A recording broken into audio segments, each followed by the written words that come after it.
They crowd into the church and lean in, eyes locked forward, hanging on every word. Klaus's full skill evaluation is finally about to be revealed. Automatic mode, anyone who's seen it knows it's a brand new skill because nobody has ever heard of it before. Just imagine it pure exceptional rarity because this is the first one ever to have something like this. He should absolutely join the Knight's Order. Yeah, people swear the Capitals Guild will scoop him up instead, but this isn't like that. It feels unique, and he can already sense it's going to be powerful as hell. Maybe this is the spark that kicks off his journey to stardom, the start of a wild, unforgettable adventure. Deep in that broken forest, he's stuck in his thoughts, at least that's what it feels like. 3 years slam by, now he's 18, and he's hit level 10. Automatic mode is basically like this. It has an automatic return that yanks him straight back home after he clears dungeons or anywhere else he's been. He can even teleport on his own to any spot he's been before. But it only works in places he already knows, and that's why he's been trapped at a low level for 3 straight years, while his teammates call him a useless leech to his face. It's the usual playbook for him. No one wanted to boot him off the team and make themselves look bad, so they pushed him to walk out on his own. Nobody can stop him if he's decided to leave, yet the thought only fuels his urge to quit, until that relentless, determined stare snaps the idea dead in its tracks. After mowing down several goblins, a colossal creature suddenly burst into the scene, towering over everything. The field boss meet the wicked hobgoblin. Brandishing his sword, he shouts, "It's time, finish this mission. You got your luck hooked up with the team, and now you're running missions solo, and that's been your life for the past 3 years." He barely slipped past the first hit, then set his sights and unleashed a piercing strike. But the creature was already bracing for another strike, so he surged forward to meet it head-on. They crashed past each other in a blur. That final move hit the mark. He slammed through the creature and wiped it out.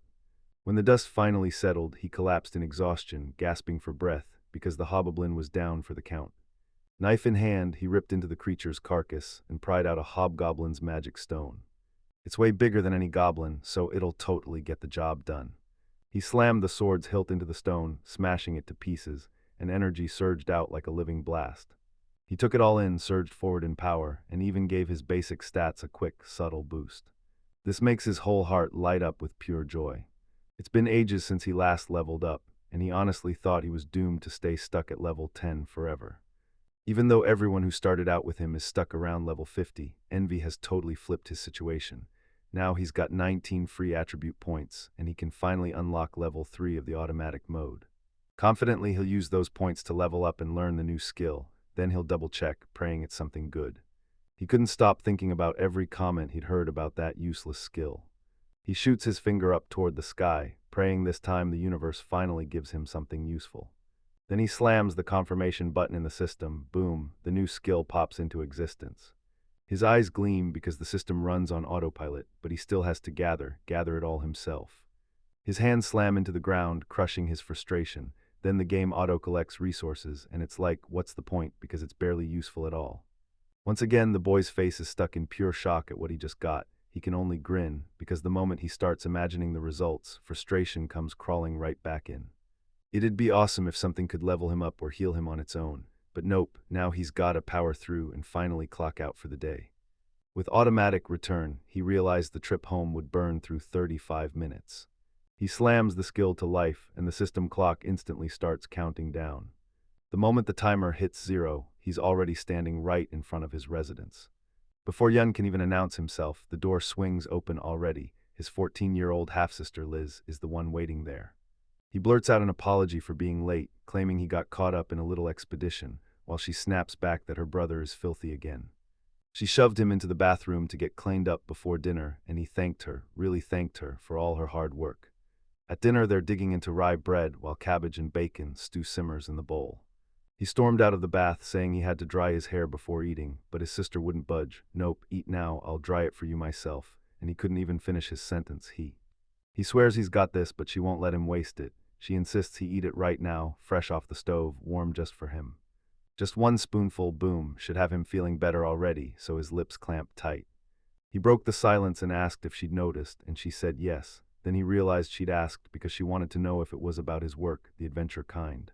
She quizzes him about that rare gift of his, and he admits the truth. He keeps apologizing because he never really earns much, and every time he shows up, trouble follows. Her dad never came home from the war, her mother's second husband vanished too, and now the weight lands on his shoulders to keep the whole household afloat. Right as he tried to finish his sentence, she lunged into a tight hug. Go ask him, does he feel better now? He couldn't shake the weird feeling. He thought he was supposed to be happy, groping her chest, but Liz snapped at him that he'd totally gotten it wrong, and then dropped the real issue. She's underage, can't work, and she's convinced she's the one ruining everything. She told him, stop stressing about your skill now, I've got you. He's almost 15, right on the edge of finding what he's truly good at, and if it's great, she'll back him up. For now, though, he gets this. He burned with embarrassment, and she did too. When he tried to press for answers, Liz bolted, shouting that she had to go to sleep. Before she steps out the door, she tells him she'd never ask for more than this. Then he finally comes home. So she said good night, and he let out a heavy sigh, because deep down, he couldn't help thinking the little brat was way too clever. And somehow he feels way better, so tomorrow he's going to push even harder than ever. Yeah, at that moment he had zero clue. Once he hits level 13, his weird, one-of-a-kind skill finally goes all the way off. It's wild. Once he sets his sights, he'll always crush the goal automatically. The very next day he's dropped into a poisonous swamp, right in the middle of a resource field, completely clueless about what just happened, but at least there are 30 antidote herbs waiting to save him. He stormed into that place to finish the herb-gathering mission. Then he cracked open the system, determined to wipe away every doubt, until a surprising discovery lit up the screen. A super detailed list lays out every single resource you can get your hands on. No way, this thing doesn't just work, it lets him choose the exact quantity too. Selecting those 30 made it painfully clear, this whole thing would take just 4 minutes. That's ridiculous. Normally each one takes almost 10 seconds, and this is firing off way too fast. But once the timer ran out, he finally realized it wasn't a lie. It was true, and somehow, it only made the whole thing feel like a prank. He grabbed that rare petrification herb, 10 units of it, and by the time just under 9 minutes crawled by, the task was finally done. He decided to go for the even rarer male grass, and just 15 minutes in, he already had all 10. Buzzing with excitement, he tried the dragon herb, one of the rarest treasures, only to learn it would keep him trapped for over 5 days. Yeah, I get it, that place could be nowhere near there, but then Han wakes up in a location he's never seen, and that's the real problem. They had to bluff their way through, just long enough to grab the herb. And if that's really true, he stormed into the Wailing Canyon, a hidden wild zone packed with rare plants no one ever expects to see. Wearing that mask feels like a pretty unpopular move, because it's so dangerously poisonous, and it'll last almost 2 full hours. All that mattered was what you could grab there, until he finally unearthed mandrakes hidden in the system. A legendary relic said to be worth 10 times its weight in gold, and you could snag it in just 23 minutes, so he fired up the skill right away. Time ripped by in a blink. Slowly his eyes cracked open like he'd finally fought his way back. In his hands she clutched a mandrake. He erupts in joy, celebrating his achievement like he just won the whole world. Meanwhile, a massive beast burst out of the rocks and he kept cheering, right up until his level 2 senses screamed that danger was right there. The creature's massive jaws were already snapping inches from him, and he screamed in pure panic. At B-rank monster, when the rock lizard shows up. Sensing danger, he snapped out of the way just as the creature's tail came slashing toward him. He stared at it and pure terror slammed through him. Of course that right creature wasn't supposed to be there, because this was surely the end for him. He shut his eyes and whispered an apology to his sister. Then it hit him, every joyful moment they'd shared and the truth that she'd be left alone. Panic surged, and he knew he had to act right now. There's no way he ever thought about quitting. He swore he'd never leave her by herself, and he'd fight his way back home, even if the odds were screaming no chance. Now he was all in, no matter what, he refused to die.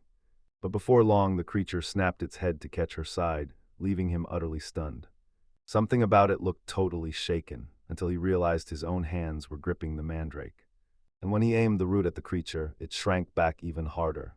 That tiny thing couldn't possibly come back, and the moment it crossed his mind, his brain started racing with what-ifs. The mandrake's scream steals years off anyone who hears it, yet somehow, when he finally grabbed it, he collapsed unconscious. So yeah, it turns out the one who's almost dead isn't the hero, it's the lizard, and that's exactly what powers his comeback. The story centers on a guy with a so-called useless skill, yet everyone around him sneered and judged him like he didn't matter. Now the chance to climb to the top is finally here. He's sprinting back home with a lizard's head in hand. Rushing into the room, he got greeted with bright, joyful warmth from his kind-hearted sister.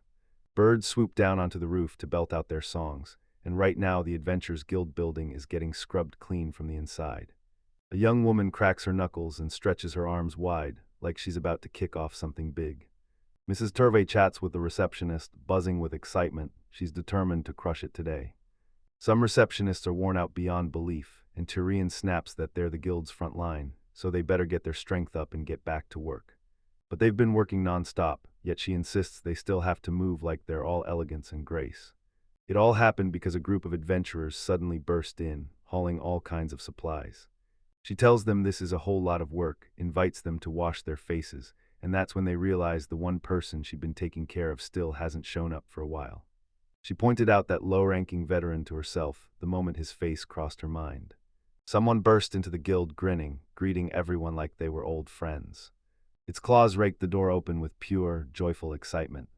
Packed with gear, he's finally hit level 9 with his team. That weird scene made the receptionist feel boxed in, then the worst part hit. He showed up with a whole stack of stuff, so now the workload was through the roof, and yes, he even carried his stone lizard head with him. He tears into the grown-up as they tearfully greet him. She beams at him with pure joy, kindness spilling from her smile. She stared at him in shock, worry clawing at her, and Klaus snapped back that he'd headed straight into the poisonous swamp in the Gorge of Woes, leaving them stunned by what he'd dared to do.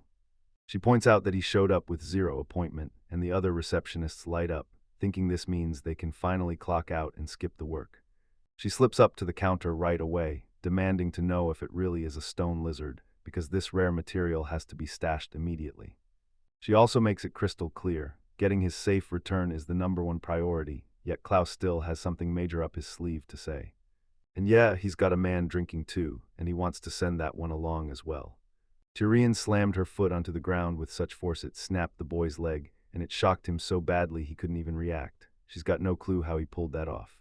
And just when everyone thought they'd be ignored, she called out, "Follow me," and led them straight to her office. She hauls him in and Klaus insists he's done nothing wrong, yet the other receptionists warn that he'll have to prove it, right as the door slams shut with a punch that rattles the whole place. In the guildmaster's office, he's got his papers on the table as the records get picked apart, D-rank adventurer, and pure anxiety is eating him alive. Madame Salazar keeps her eyes on him as she calmly sips her tea, like she's already reading his every move. He wasn't brought there just to get yelled at for some mistake. She takes a sip of tea, then tells him she called just to praise him for all the brutal hard work he's been putting in. But before anyone rests, that mandrig has to be dealt with, because it's sitting right there on a tray.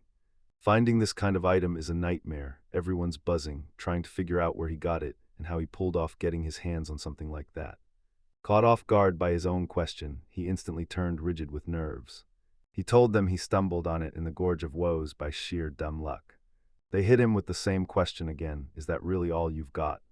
After that brutal training session, he bursts outside grinning like he just won the whole world. Celebrate, he can't wait to tell Lytus he didn't even have to lie, he just left out the truth about his skill. But that pouch stuffed with coins had him panicking for nothing. He'd pocket 22 gold coins, just enough to grab 220,000 rye loaves, and Liz would be over the moon. That old lady snapped that the mandrake would cost 250 gold coins, but if you resell it, the gills only cough up 65, so they don't have nearly enough cash on hand right now. So she told him to trade it for something he actually cared about, items that would catch his eye. He hauled in 13 magic stones on top of the lizards, way more than he ever expected, and with that haul he could level up like crazy. As he walks out grinning, someone's eyes lock on him from behind the window glass. Something's off, he's been useless for ages, and now, right out of nowhere, he shows up with an S-rank item. And to top it off, even a D-rank like him took down a D-rank beast, and the reward came in gold, silver, and copper. He leaned in and asked her to watch him, because if he really was someone they could trust, the future could change for them. They had to size everything up fast. She nodded and promised, "Don't worry, I won't ever lose sight of him." Inside Malma's place, he flicks on the light in his helmet. A dungeon that chewed up beginners, then spit out the unprofitable Twilight Mine like it never cared who got hurt. He's already watched what automatic gathering can unleash, and now he's itching to see what the other gathering options can do. At level 27, he's itching to find out what he can pull from that mine. A mysterious figure still keeps its eyes on him from way out in the shadows. Thousands of years back, dwarves carved it out to mine mithril. Now today, it's all been flipped into a mine where they dig glowstones instead. These stones glow as a light source, and they're totally indispensable, yet their price is basically pocket change, only a few copper coins depending on how big they are. But now he's got a secret weapon, and he hammers the system to pull up every option in front of him. Right by the entrance, it still took him 4 minutes to mine 20 huge glowstones, so when he nailed that pace, he flipped into automatic gathering mode right away. With a grin, he commanded his pickaxe to roar, because today it was going to earn its keep. The woman watching him clocked it right away. He rambled to himself nonstop. She's doing it just because her sister told her to, totally clueless about why someone with her status is forced to tail that rookie in the first place. In no time, she drops her guard, and he's already gone. She burst out from her hiding place, daggers clenched and ready to strike. She spun on her heels and started pacing, frantically hunting for him, because he'd been right there a second ago. Then she caught a sound nearby, and when she looked back, he was already high up in the cave, with no clue how he'd gotten there so fast. She refuses to lose him, so she follows his exact steps, because there's no way he's getting away and leaving her behind. She's a mid-rank adventurer, and nothing's going to rattle her or shake her off that easily. The whole scene is straight up unreal. He rockets from rock to rock with insane precision. We jump up to a higher vantage point, and they stay miles apart. But she can't believe this beginner pulled off all of that. All she wants is to figure out what the heck this guy's even doing. And right as he's mining, the automatic gather timer is seconds from ending. When the countdown hits 0, his eyes snap open, and boom, he's got 20 huge glowstones. He stares at them like he's seeing the impossible again, and that same rush of shock hits. Then he breaks into a relieved smile. This is unreal. His skill absolutely crushed it, and it showed. He's already sitting on 20, and he needs 200 to finish the mission, so trust me, he'll knock it out in no time. But his skill carried him right into a stone mine so loaded that he barely needed to use it at all, because the rocks here were absolutely enormous, and that still shocked him. The stones he's uncovering are even bigger than he ever dared to expect. He swears him and his sister are gonna feast tonight, and the girl just can't stop wondering why he keeps talking to himself. The mission wrapped up fast, and he hauled in more stones than he even needed, his bag bulging like it couldn't hold another thing. As he settles in, he admits that the skill is insanely useful. Then the real catch hits him. There are a bunch of ores out there, and I swear one of them is gonna be mine. Vettel's auction setup doesn't come out of nowhere. It's built on what he's learned from past encounters with these minerals. Just because they're out there to collect doesn't mean it's going to be easy. Some of these weights are brutally high stakes.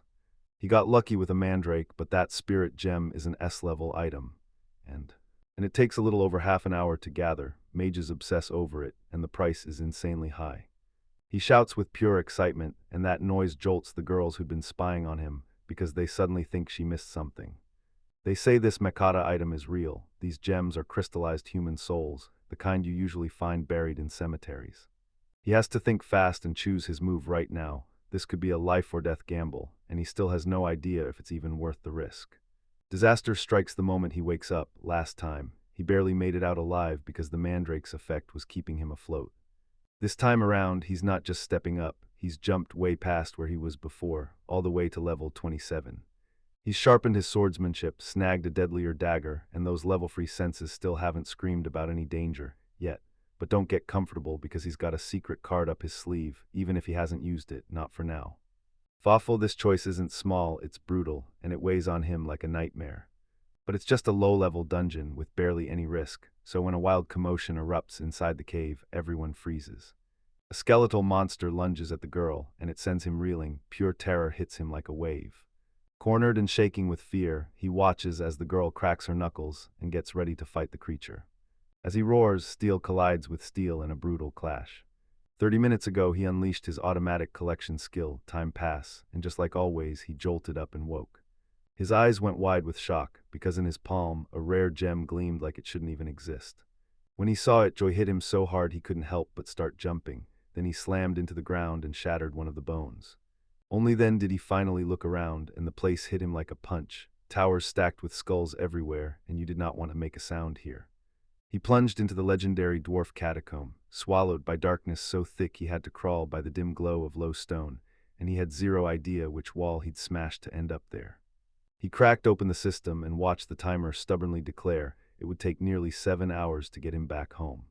He's got every reason to believe he can make it back. He's tempted to try, but a tight fear grips him at the thought that he might not wake up again.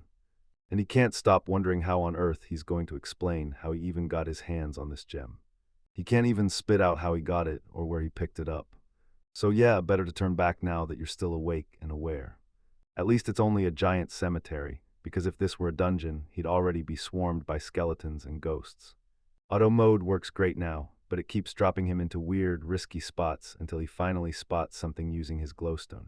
He finally spotted the one person tailing him, then both of them froze, wide-eyed with shock. The moment they collide, both of them lose it and scream their lungs out. He swears he saw a ghost, and she snaps at being called a monster, then a sickly creepy light flickers behind her. A skeletal knight clawed its way into view in the middle of the catacomb, and the shock hit both of them like a punch, pure terror. With fury raging, the young ones shriek in panic, and their screams bounce off the cold emptiness of the catacombs. Terrified to find out what that creature would do next, the boy bolts, only for the woman to yank his head in the exact same direction as a skeleton snaps right behind them. Panicked, he blurts, "Okay, what's that creepy thing doing?" She points it out with confidence. This thing isn't just any beast, it's a medium-ranked skeletal knight. A shambling undead monster rips through people using its deadly gear, tearing them apart before they even realize what's happening, and it's so brutally strong that even she struggles to survive one. He thanks her for the explanation, blurts out who she is, and she refuses to give her name. Then the moment he does, he clocks the girl's pointed ears. She had bronze skin like a dark elf, looked about the same age as his sister, and even rocked a flat chest like Liz, and the second she caught him thinking it, she hauled off and punched him, furious. Her name's Tiara. She grabbed the moment and told him not to say someone's better raised because it's rude. Then she warned him not to stare at her with those nasty eyes, and when she does, he swears he hasn't done a thing. The skeletal knight is still hot on their trail, not letting them breathe. They duck down the corridor, then almost lose sight of it, only for it to keep chasing them, like it knows exactly where they'll run next, and they have zero clue where it even came from. They snap at each other, trading blame mid-argument, until the hallway slams into a dead end. The moment he clocks that the path is blocked, the skeleton is already breathing down his neck, and it's ready to slice him to pieces with that sword. At the last second, someone shoved him. He stumbled, grabbed his head, and reeled as the world spun while he rolled on the ground. It was her. She threw herself in front of him and held off the creature's attack, protecting him with sheer guts. The attack hits harder than she ever expected, so it's probably an immediate ranked monster. She grits her teeth, fights to hold the line, and shouts at the boy to run. He didn't have time to worry about her. He had to get out. While he ran, she'd stay on her feet and keep them occupied. He didn't waste a second. He obeyed her instantly, but deep down he had to face the truth. He was only a D-rank adventurer, and with his level, there wasn't much he could do for her. As he runs for his life, a sudden wave of memories hits him, his sister. That tipped the scales instantly, and the elf girl was already teetering on her last shred of strength. Pickaxe clenched in his hands, he surged right up to the skeleton's head and slammed its helmet so hard it caved in, teeth snapping loose and dropping to the ground. That cracks open a fresh chance for the elf girl. Then, consumed by rage, the creature snaps its head toward the boy. He whips his body around and smashes into them both with the shield. Skeletons grind and claw as they slam to the ground, coughing hard. She snaps that the boy is foolish for not bolting, but he can't stand by while a girl takes the beating, especially not one who looks exactly like his sister. If he's truly going back home, it'll be with his pride still standing, because he's never done this before and he has zero clue what could blow up in his face. That new skill he just learned, it feels dangerously unstable. The fourth level of his one-of-a-kind skill, automatic battle, has just kicked in. The moment automatic mode kicks in, he can head back home from wherever he is, no matter what, every single time. At level 2, he can teleport to places he already knows, and by level 3, he starts pulling resources out of thin air. At level 4, something wild finally shows up. A flawless automatic battle every single time, no exceptions.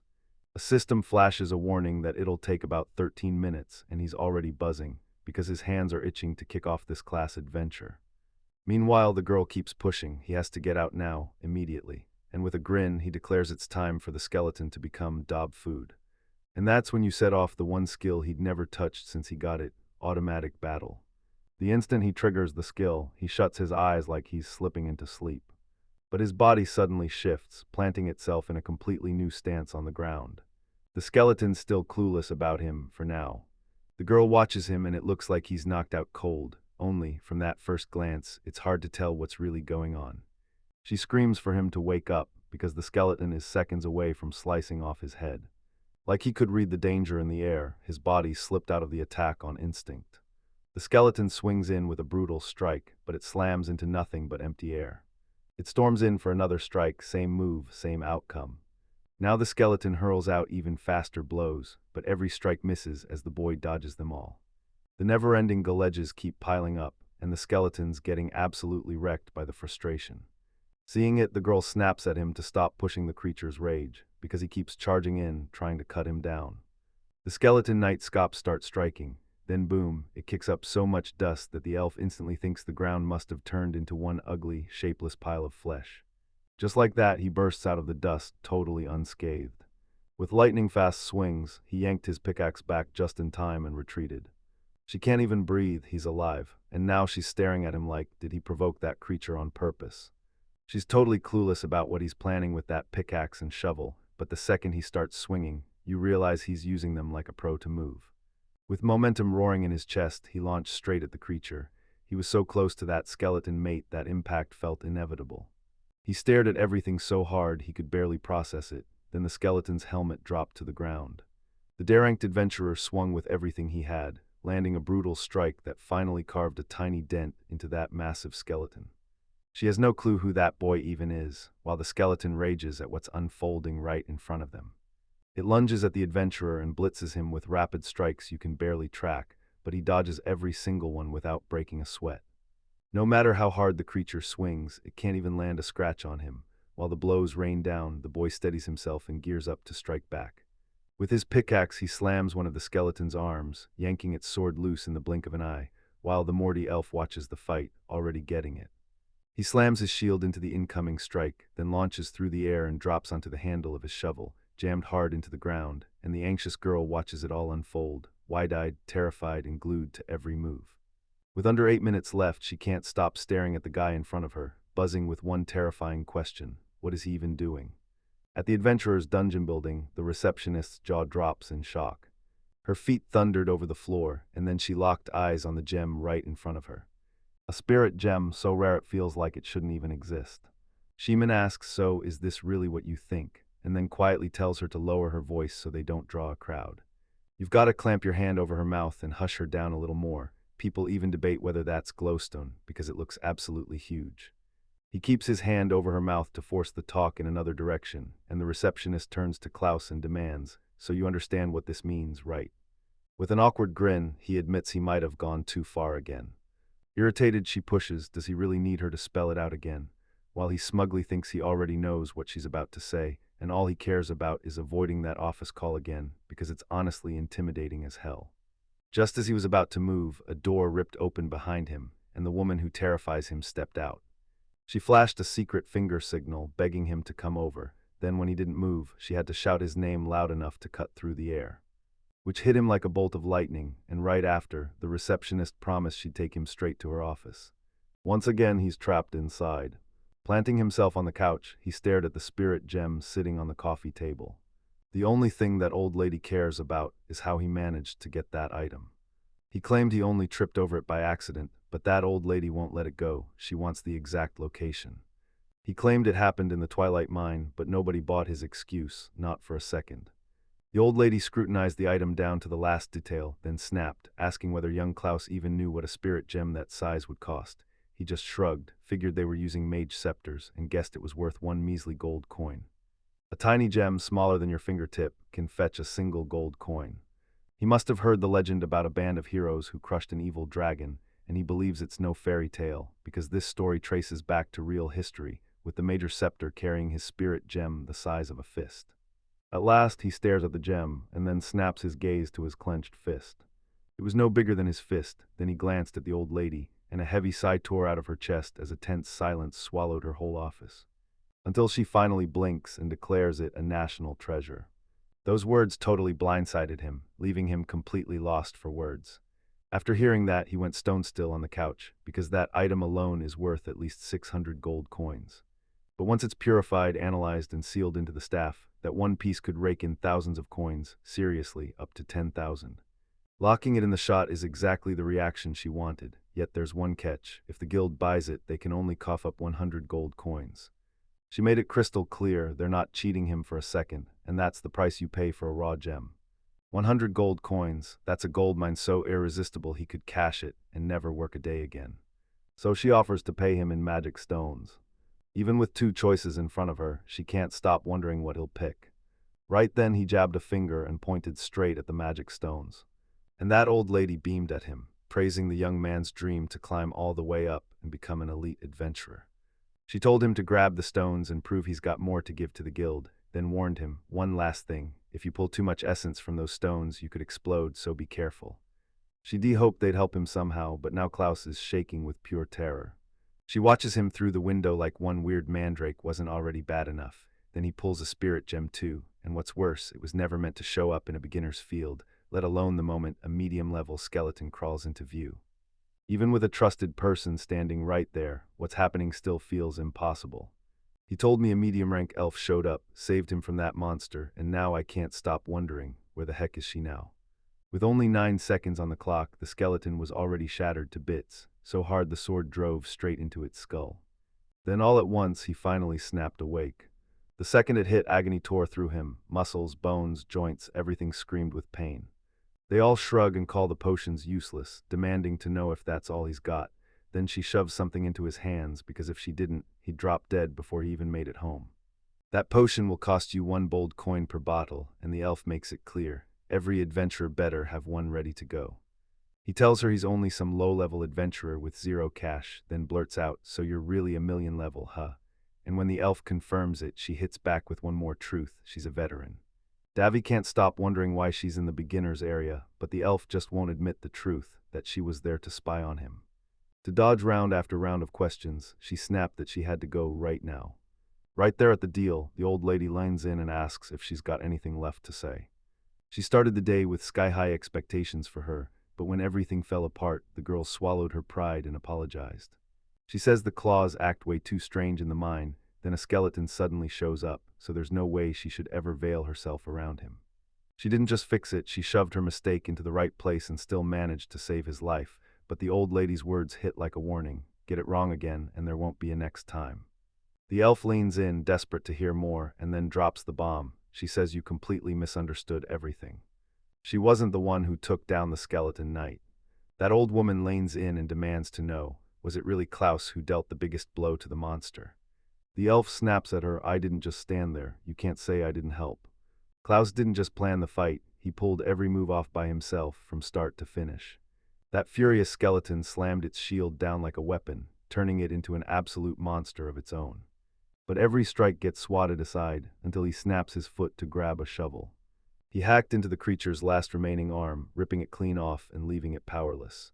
Soon its skull began to vanish from sight. The punches kept landing, no pause, no mercy.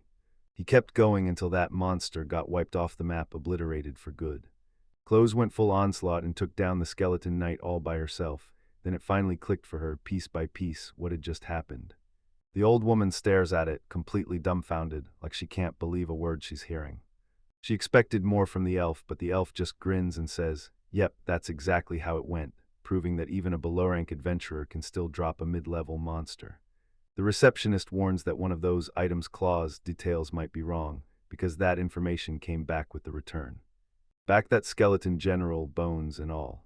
A top-tier monster, so Tiara's courage just couldn't keep up.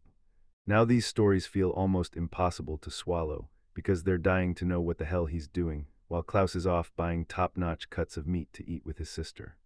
They press Tiara to spill the truth, but she refuses to budge, swearing she already laid everything out. That's the inventory log right there on the clause page, BD rank adventure, and it's burning with secrets. In the misty forest, he raced to grab every last fallen item. At the end, they counted 23 goblin later ears, 5 ripped from goblin chiefs, 224 from regular doblins, and 1 more taken from a hog goblin. 22 fans rolled in from the kobold soldiers, 7 more came from kobold bis, and the other 389 showed up as common kobolds. He had 21 slime cores, and then, to top it off, 1 smaller trained sprout.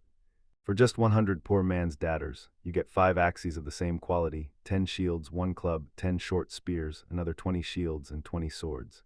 He even snagged a tiny piece of sweet-smelling aromatic wood, and an insane stash of magical stones, so many types it felt unreal. The other adventurers snap with fury at this. That's a huge pile of stuff. As a reward, he pocketed 26 gold coins, 130 silver ones, and a fistful of semi-copper.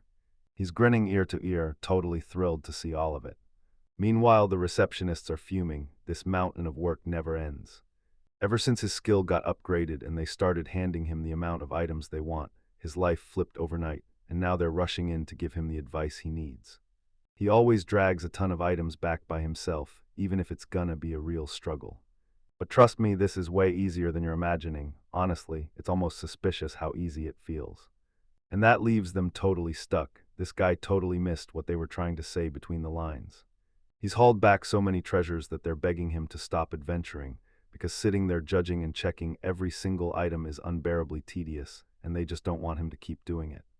Grinning with his reward in hand, he strides out of the guild like he's won the whole world. It was insanely easy, and that reward hit like a victory punch. The automatic battle just went live, and his ace is ready to dominate. But he can't stop thinking, what if the monster hits more than once or multiplies like crazy? He's got to test whether it actually works. He sprinted into the misty forest, the only place where the weak monsters dare to show up. At level 38 already, it's the perfect time to finally prove his power and shut down any doubts about his skill. He knows this spot like it's tattooed on his mind, so the scary skeleton monster won't show up. He activates his skill the moment the coast is clear. As soon as it's finished, he slams down his verdict without hesitation. He charged through that whole place, leaving no corner untouched. That day, every last trace of monsters in the forest vanished without a trace. And the wild part, he pulled it all off without a single scratch.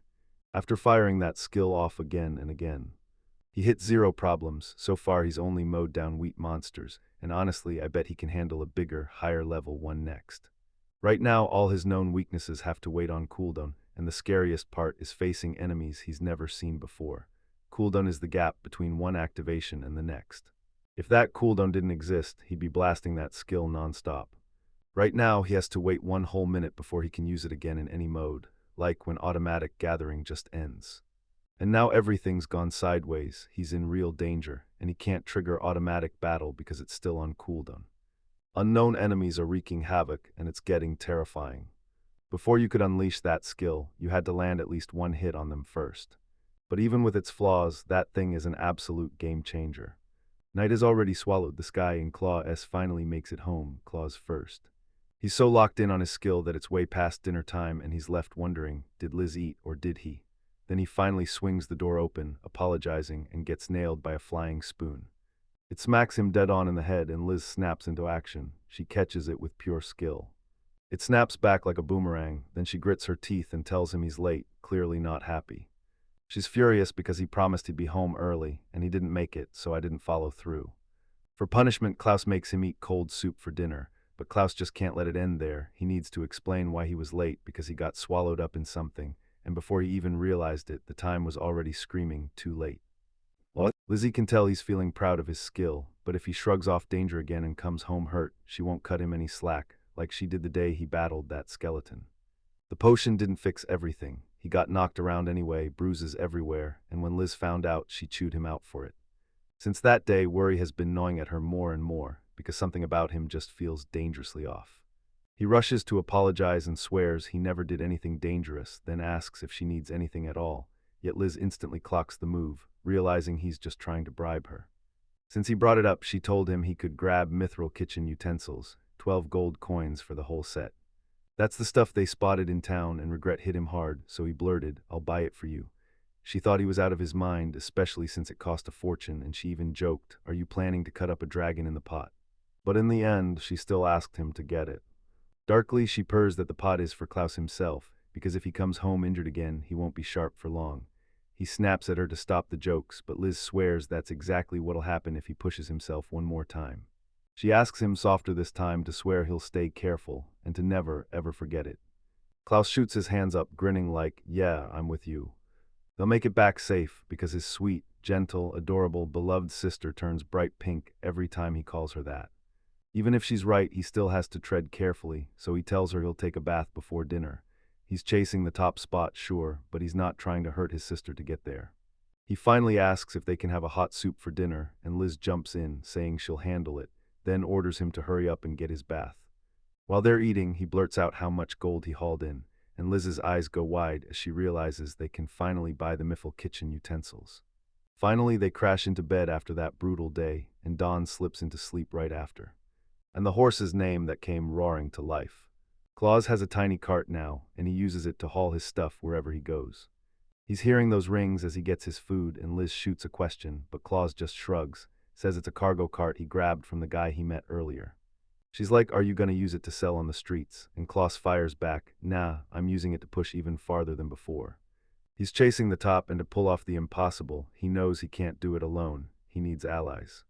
And now, with this in his hands, he'll haul every new treasure he stumbles on during his adventures way easier than before. But because adventurers look down on him, recruiting anyone becomes a nightmare, and the second he recalls it, that loss hits him hard, emotionally. So he rented that cart, and just like that, a big chunk of his problems started disappearing. For today's mission, he's got 3 places locked in. Then he's charging straight through every open task in the 3 beginner fields that everybody's buzzing about. He vanishes into the horizon, and Luth can't believe it. There's no way this task is even possible. At the Adventurers Guild, the receptionists are totally useless.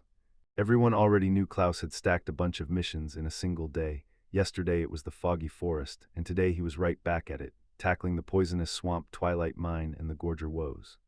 That many missions can't be handled by one guy in just a few days. There's no way he's coming back today with all that stuff, and I can't believe you'd think he'd return on the same day with that many items. Turing smirks, confident as ever, saying they're panicking way too early, because he's definitely not going to finish it all in one single day. And she refuses to panic before the miracle of Klaus finally hits, even though he's pulled off a bunch of impossible stuff already. And if that goes down, the Guild will hit back with the right moves, even if it unleashes brutal consequences for the lone explorer Klaus. 100 people were glued to the mission board, scanning every chance like it might change their lives. She stands there deep in thought, soaking up every word, and then she catches the receptionists whispering about Klaus. Inside the Guild, there's a bar and a restaurant buzzing with chatter. People are going on about the Klaus and how he's managed to annoy Turin all over again. This drives them nuts, because every single one of them is completely smitten by the receptionist's stunning beauty. They're calling it the Lone Claws, and that's when the caged girl tries to dig into her meal. Then she stomps her foot and strides straight up to the other adventurers. The doctors, she says they've got something wild to talk about, and just when one of them snaps a little, she calmly waves the waiter over and has their drinks refilled. She can't help herself, she snatches her chair and slides right in with them, all ears for the conversation. There she was, Miriam, a low-rank adventurer, and she leaned in like, "Tell me more about this topic." They keep bringing up this clause, and the bald guy cracks a joke like, "So you're into a weirdo like me." Meanwhile, Klaus stands planted in front of a board covered in wagon travel routes. At first, he relied on the transit carriage nonstop, since it's perfect for hauling adventurers to far-off places, but today's stop felt nothing like yesterday's. Staring at those donkeys, he decides to bet everything on their speed and heavy lifting, because today they're going to be worked to the bone. The animal brayed once more, then the moment he did, he felt it. Someone was hiding behind a tree. If that elf's still out there, spying on exactly what Klaus is up to. She rants that he ditched her early and still insists on riding a donkey, even begging to go faster. So if he wanted speed, he should have grabbed a horse, not that slow mule, and that's why his rank is so low. He can't even invest his money in proper gear. But then she catches it, she feels their thrill spike as the claws trigger automatic travel. The wagon tore apart down the road, and before long it vanished past the point where anyone could even see it anymore. She just stares, totally dumbfounded, like she can't believe her own eyes. Then she breaks into a sprint, shouting at him to wait, because that donkey isn't running at any normal pace. It's downright bizarre. Right here he's headed straight for that poisonous swamp, then the countdown hits 0. As he wakes, his eyes crack open little by little. And the moment he looks up, the first thing that hits him is a sign pointing straight to the swamp. He stands on his wagon, eyes scanning every corner like he's hunting for danger. It felt like he got there in the blink of an eye. Usually that horse-drawn carriage ride takes about 2.5 hours, but when he checked the Shadow's handle, he figured they must have arrived in under an hour and a half. Which makes him absolutely ecstatic. He couldn't even wrap his head around it. He was actually using automatic travel on the vehicle. And honestly, the automatic mode is even faster, on foot too, and he's already ridiculously quick. From the forest to his house is an hour normally, but with automatic mode, it's only 35 minutes. This snaps him back to that night when he raced to find out who'd move faster, the trained soldier or automatic mode, and he crushed the challenge with effortless ease. He even went into it with a 15-minute head start, and even when the knight was wiped out, he still demanded a rematch. The knight snapped that skill isn't just personal effort, it can be so much more than what you work for. The knight insists that if he'd actually run for real, he never would have lost. The knight's brutal health scare was so bad it even wiped the race off the schedule. Back then he was just level 1, while that knight towered around level 50 like an unstoppable wall. Turns out he wasn't useless at all. Using his skill on a vehicle blasts the door wide open to a whole new world of possibilities. And somehow, no idea how, this donkey is outrunning the horse like it's nothing.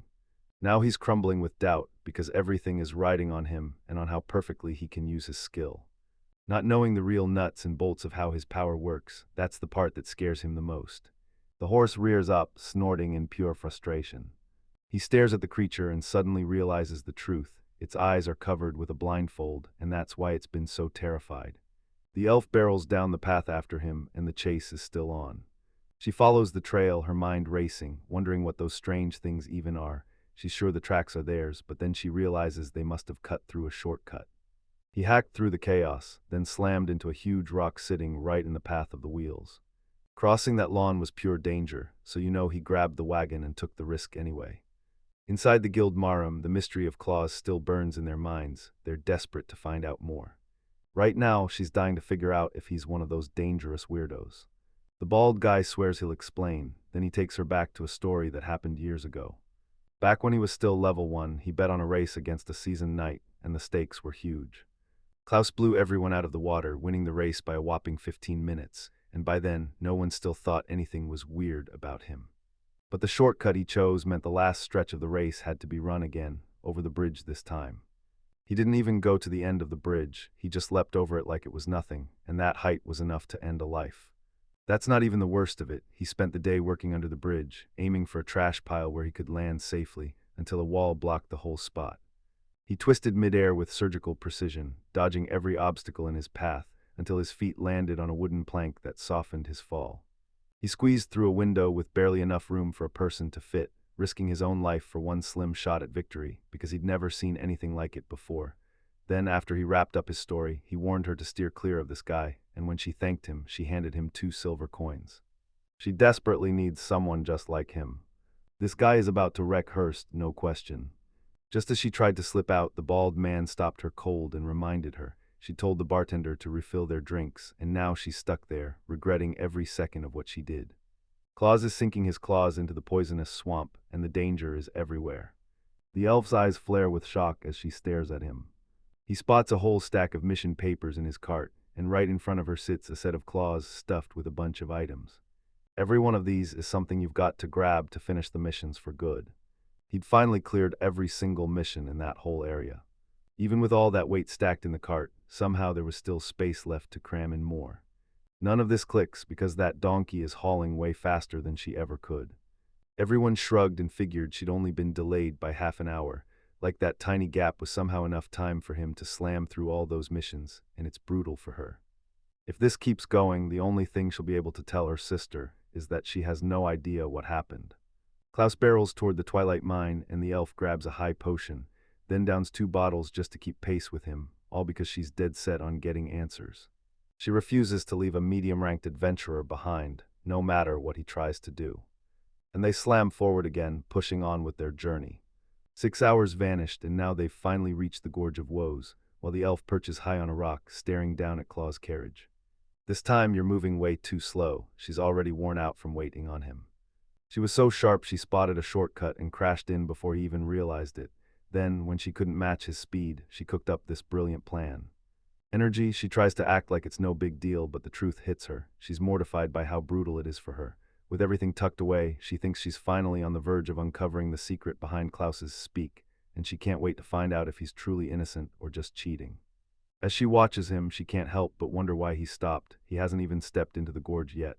Klaus checks his system and realizes he's only 30 seconds from the item he's hunting.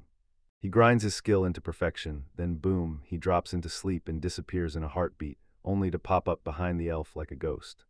The second she whips her head back, she finds Klaus already clutching his pickaxe. Then he starts smashing the rock, and the elf scrambles to stay hidden as cracks spread. She didn't see it coming. This low-ranking adventure slipped out of nowhere and popped up right behind her. She isn't even second-guessing it. She's sure he's as low-ranked as he looks. While she's lost in her thoughts, he snatches the mandrake at once. then the moment he grabs the root, it starts screaming. And that sound could spell doom for whoever hears it, so there's no way he's really just some low-ranked nobody, right? By nightfall, he finally drags himself back home, while the elf lies sprawled on the ground, nearly lifeless. Night has fallen, and in the guild hall, someone leans in to talk face-to-face with the guild master. They check the claw's record, and boom, they realize it's the season when adventurers can finally climb to the next rank. And the receptionist keeps pressing him, so what are they even supposed to do with his case, because he refuses to stay stuck at this level. So here's the deal, he keeps tackling everything solo, yet his results scream seasoned explorer, and if nothing blows up, the Dilda's recommendation will seal it. He'll get into the exam automatically. She's locked in on a recommendation letter written by an A-ranked teen. That letter is from his old team and stamped with word from the rest too. Then the maid slips in and says, Charlotte's taking the exam next week. The man praises her hard work, grants her leave, and you realize he's the team leader and the very one who wrote that recommendation letter. It's been ages since he's heard anything from that city, and honestly, it wouldn't shock me if those claws were still scraping rock bottom. That ugly flaw ruined his whole team, and the reason was this idiot who cashed their name. He's convinced those claws are still worthless. That same day, Klaus grabbed 65 shiny gold coins and even snagged a mandrake. Meanwhile, the girl hunting for him stumbled straight into disaster and watched every last coin vanish. Liz is locked in, cooking up a storm in her house like every second matters. It was the best recipe she'd ever cooked, every bite tasted flawless, and that one pepper she swore by was the real secret. She just knows her brother's going to love it. He pictures himself telling her, if you play it up and lean into it, you'll make a great wife. She slips back into her daydream, convinced he'll marry her someday, and just keeps feeding that wild, bizarre obsession. Her father got killed in the war, so Klaus's dad, his own late father's close friend, stepped in and adopted her, and she's still that sweet little sister who lives for her brother, but now the spotlight is shifting and her story is about to hit harder. Dinner's on everyone's plate, while the real Klaus is down in the Twilight mine, eating like he owns the place. Back at his house, chaos is already exploding in a whole different way. Liz is seated at the table, clutching a cloth doll in her hands. She snaps her eyes open, face set like stone, then the Supreme Council of Mulder gathers all at once. State secretaries are in the room, one from the Treasury, and the Interior Minister too, while Klaus hangs back as nothing more than an observer. And Liz sits on the throne as Supreme Chancellor, stepping up to deliver the big, serious agenda for this session dinner. Now they're staring each other down, fully locked in, because her brother is about to vanish on missions in 3 different places, and knowing that, she refuses to cook anything ordinary. One of them says, since the funds are bigger, let's go all out and serve those insanely expensive steaks. But the Interior Minister shuts it down and pushes for fish, while the Klaus doll shrugs and declares, honestly, anything tastes better when Liz makes it with love. What? She flashes a happy grin because, yep, deep down, the real Klaus is exactly the kind of thing it would say to her. She already knows it'll be made with love, but she still has to choose what to make. Then one of them blurts out, hey Chancellor, have patience. That's General Ladle, because the higher her brother climbs into the sky, the harder he's gonna crash down. And he leaned in and demanded to know if she'd really forgotten what happened to him 3 years ago. That day, rain hammered the streets when she pulled up to her house in her raincoat, while Claus hunched over the table. Stables stared back and she demanded answers. Aren't you supposed to stay at the clan house you belong to for a few more days? Claude told her he was leaving, but she could tell he'd been overjoyed just to get in. A month earlier, he was genuinely happy. Life felt good, like nothing could shake him. He thanks her for the meal and blurts out that Liz's cooking is the best around, and then she asks the big question, was Klaus really stuck in a castle? She'd figured he'd be training in some field, but it turns out the place is kind of both. Even with the Cash family's fortune, that place was ridiculously small, yet one room sat there, 100 times bigger than their entire house, leaving Liz staring in shock.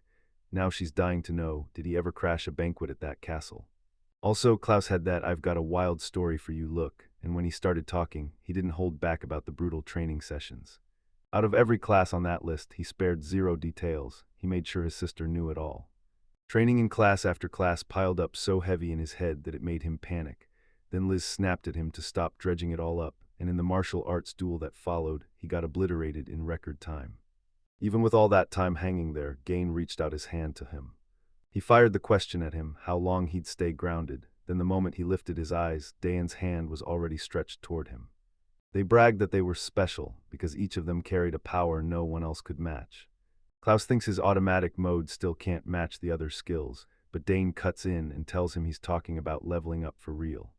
He just had to tell them how many magic stones he needed, and they'd hand them over so he could rise and soar like a dragon. And that's how they'd seize the world for themselves. In that world, those words hit him like a spark, because they made him believe in his own power. But right after that day, his whole attitude flipped, no going back. Just 20 days after the invite, he was already stepping in with them.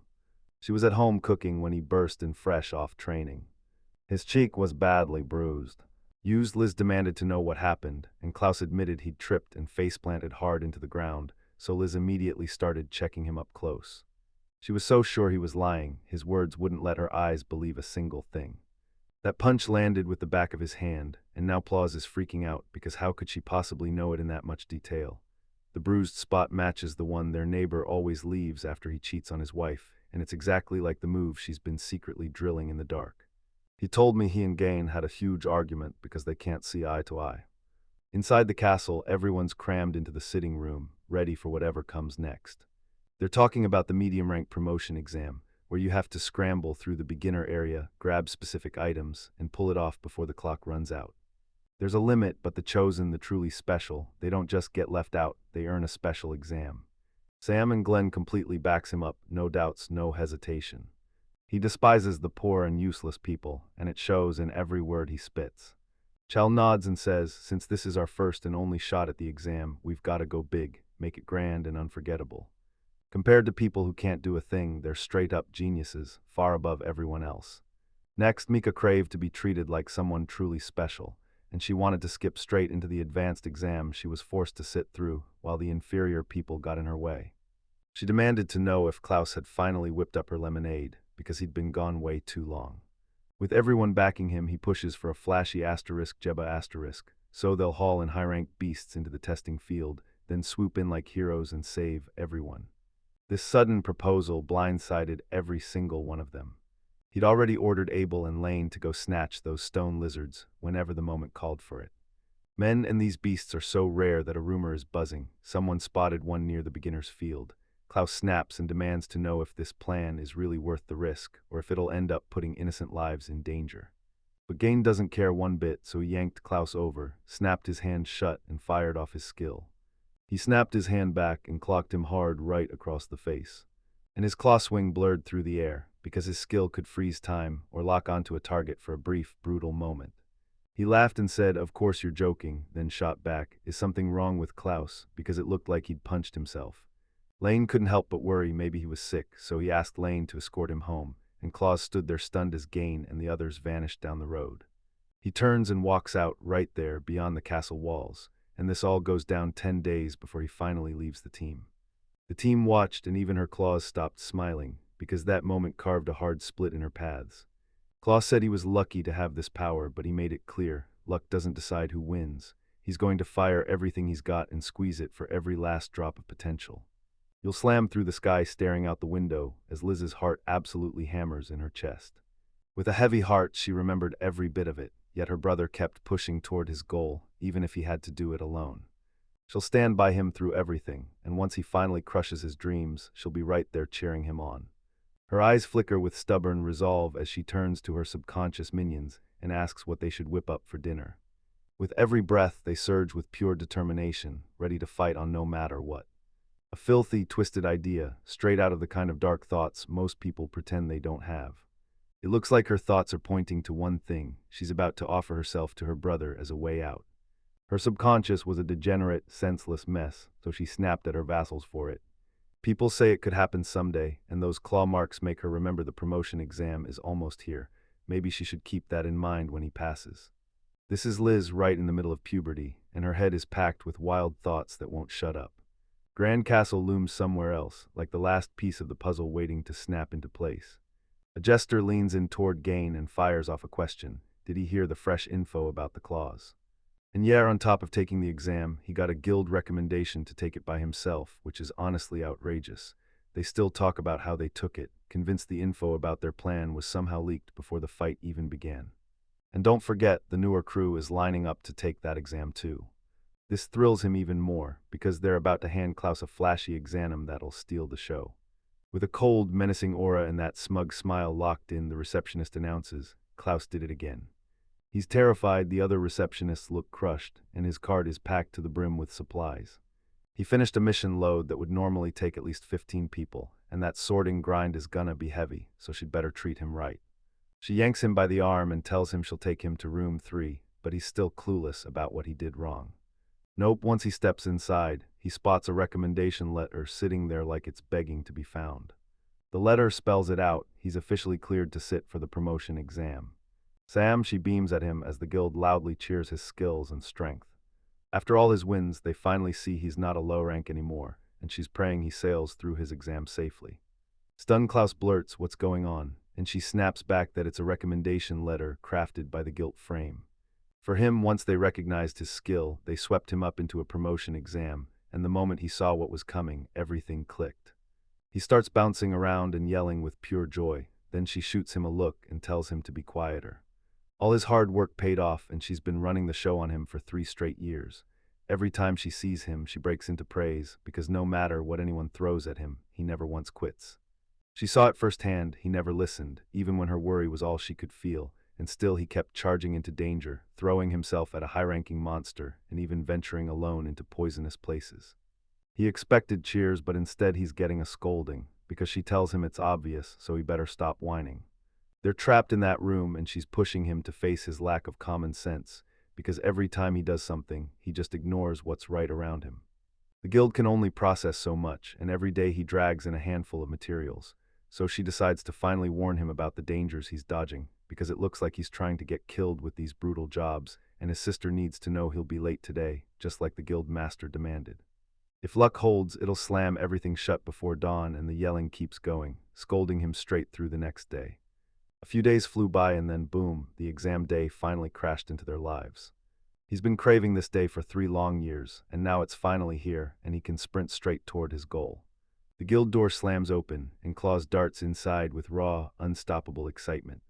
The whole hall buzzes with wild adventures, and he starts clocking everyone in the crowd.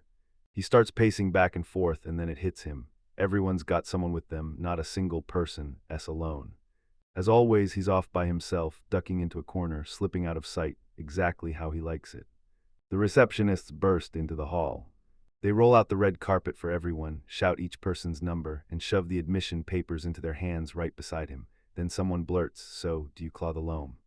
One surprised Jahir just blurted out, "You can tell who I am," and honestly, he's right. Miriam's also a loner, and she wastes no time introducing herself to him. Since they're always stuck alone together, she pitches a duel, and he glances at her for half a second before tuning her out completely. She snaps into an argument with him, and the receptionist begs them to keep it down. Then she blurts that someone's still inside trying to take the exam alone, Klaus.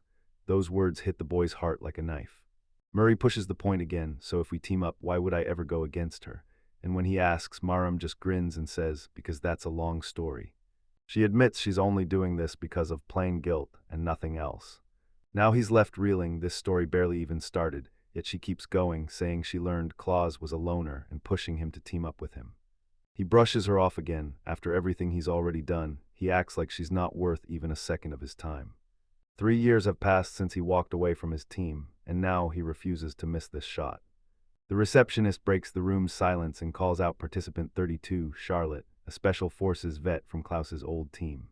The second that name hits his ears, he freezes solid, heart pounding like crazy, as he just can't wrap his mind around the fact that Taryn actually said it.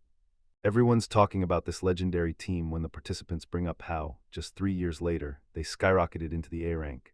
Miriam even swears they're stacked only with members who have bizarre, one-of-a-kind abilities. Then Tyrion calls Charlotte again, warning her she'll be disqualified if she doesn't show up right now. But if you hear she's here, you don't need to panic. Dan swings open the guild door. He pushes open the door and strides into the hall, 3 long years since they last laid eyes on each other. Jane slips past the deadline's claws. Staring him down, he taunts his old teammate like it's payback time, claiming he's still lurking around. Klaus glares at him like pure hatred is screaming through his eyes, and up close, he barely manages to swallow the fury. He still remembers how the game engineered Klaus to pull his team together 3 years ago, and he was the one lurking behind that door, calling every move, driving it all on his own. The game keeps taunting him with the same message, that there's no point in having a useless person around, and now this whole team starts buying that idea too. Even with his weird gift, getting sent back home does nothing. He's straight up useless. And if Gain doesn't kick him out, that girl will ask permission and do the job herself. But Gaines shuts that down fast, saying it's something he just can't do. If he pushed this too far, consequences would slam down, and not just on him, but on what mattered most too. Some people even claim it proves he doesn't have the skill to snatch up strong team members. They're thinking he might want to keep him on the team. And Dane agrees with them too. Still, there are fools out there who'd twist that into the wrong conclusion in a heartbeat. That's why he can force him out. He just has to let the guy walk away on his own. It's got to happen right away, because if it doesn't, a deadly accident will wipe the problem out, and that clause makes it clear he's not welcome there at all. Right after he finally got her, they turned on him, hounded him nonstop, and even dragged him into a deadly accident, so now he's stuck with nothing to prove it was staged. He sold off his gear to scrape together training and consumables, then dipped out on his own, because if he'd had the chance, he would have swung back right then. He's totally clueless about what Jane's doing in town since his base sits in the capital. Klaus swears he was born here, so of course he'd stay in the city, but none of it explains what Jane's after or what kind of gain she's really chasing here. But there's nothing left to say, so he shuts the convo down and tells them to leave him alone. Dane says he only showed up for the new member, and he's ready to toast that miracle-level reunion. It's straight up a miracle. Somebody who was totally useless can take the exam in just 2 years, and after 3 brutal years, he's finally taking it. What a miracle. Gain can't believe it. How on earth is this companion so miraculously perfect? Klaus doesn't just insult him, he calls him an absolute idiot. Miriam suddenly steps between them, shock flashing across his face as he catches sight of those claws, yet she snaps back that she doesn't care what Dane's saying because the claws are her teammate. And Shumal, along with him, gets dragged through the mud, but if he's got an issue with it, the sorceress Miriam will step in and handle it. That makes the claws feel way more relieved, like, yeah, they finally got some protection. Then Dane's face hardened instantly, and the darkness spread across his expression. He claims the countryside is crawling with bugs, and when he raises his posture, wham, those claws burst out like a startled attack. Before anything could go down, he snatched the sorcerers up and bolted out of there. He warned that Gain is pure danger, ready to lash out even at children and women, until Maram finally snaps back, insisting she's not a girl. Lisa jumps in because Miriam expects her teammates to thank you right now, while Klaus just scratches his head, mortified. He swears they're not until his number gets called and she jumps in, begging to register him for her team. The receptionist nods and agrees. He opens his mouth to speak, but Tyrion cuts him off, telling him to shut up and stay quiet. You've got one job, pick one of the 3 items and snag it before the timer runs out. Then you spot this weird girl who looks almost like a furry waiting there. Gain scolds her for coming alone, then she blurts out, so that's the guy you were talking about, because that claw is exactly the one he warned her would tarnish his special forces. Yeah, it's true, but today hits different, because he's about to wipe the stain from his past clean once and for all. She used him like a launch pad to blast into stardom, but now she's claiming he reeks in the weirdest way. Maybe it's that sharp, unstoppable aura coming off him, and if I'm honest, things are about to crash off script. As long as the plan lands, he's ready for anything. No panic, no excuses. The receptionist clears her throat and the doors swing wide. Everyone in the room is geared up and ready, like the moment the exam starts is seconds away. The order finally gets shouted, and the signal rockets out of that place in a blink. They have to hunt down 3 items from the list, exact amounts included, before noon tomorrow, and anything the whole team grabs gets split up.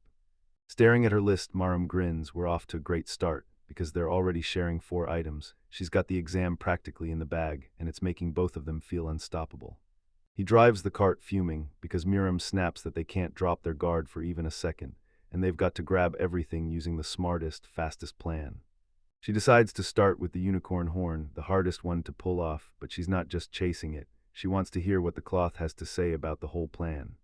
But rage surged through him, and he snarled at a little brat to shut up. But Miriam shrugs it off, then tries to smooth things over by asking him to help, because with their partners watching, Klaus makes it crystal clear, it was Miriam who followed him. With a burst of power, he unlocks his abilities, and gears up to kick off automatic travel. Miriam can't make sense of what he's doing, but Klaus just smirks. He's already picked where he's headed. He apologizes, then tells her he's going solo from this point forward, and slams the start button. Once again, his eyes droop shut, and Maram leans in to ask if he's finally asleep. Time dragged on, and then his eyes snapped open again. Now he's right inside UN Earth Cemetery, and the air feels like it's holding its breath. It's been ages since he last set foot here, and he knows the ghouls are lurking everywhere. Then he glances back and Maram's gone, so he figures she either ran off or got lost somewhere along the way. Hanging onto the carriage, Maram blurts that's what he believes, then rages with Claus, begging him again and again to stop and take the regular road. Now the two of them stride through the cemetery, step after eerie step. The surface is hiding it all. Down below, the ghouls are waiting. Then, just like that, skeletons claw their way out of their own graves. But before they can even react, their heads are torn clean off their bodies. The two of them are so damn skilled that these monsters don't stand a chance. It's a two-part dungeon. Up top, you'll just run into flimsy skeletons, but once you hit the next layer, medium-rank monsters start crawling out from the ground. They're racing the clock, no time to waste, because if they want those bull jaws, they've got to snatch them fast. Maram says it, and Klaus snaps his head toward him in shock, because he honestly didn't think Maram would turn out to be anything but useless. So yeah, he gets to take the exam by himself, meaning he's got no excuse to underestimate the challenge. He stared in disbelief. Maram crushed the exam after just 1 year of adventuring, while Klaus didn't manage it until 3 years in. Mariam can tell Klaus is blown away by his strength. He even asks if he's reading minds, but Mariam shuts it down. It's way simpler than that. Because every partner he's ever teamed up with wears the exact same expression. He spots the envy burning in their eyes, but Claus is busy thinking about how that stare he gives scammers. Then he realizes Maram hadn't even started yet, because he's a mage. Right in front of them, a horde of skeletons snarls in wait, perfect, because he's about to have a field day. He channels raw power into the staff and tells Klaus, "Watch this, this is the kind of person who's about to become a legendary mage." Maram grips his power and charges up his special attack, ready to unleash it. He snaps his attack back and slams into it with pure force, but the energy shoots the wrong way, like it's betraying him. He barrels toward the claws, and right as it clicks, he realizes exactly what's about to happen. The energy ball keeps closing in, faster and faster. Klaus' blood goes cold as impact is moments away, and he barely slips out of the way, left staring at the chaos like, what just happened? The tree behind him got completely smashed, and the thick chunk of its trunk was ripped to pieces. It crumpled under the impact, blasting straight into a house and smashing it to pieces. But then the front of the house crumbled completely, and the skeletons snapped their heads toward whatever was about to come for them. He got promptly crushed, like paper folding under a fist. The skeletons got wiped out completely like that. Klaus is still reeling in shock, and Marin quickly covers his face, terrified he just nearly botched everything.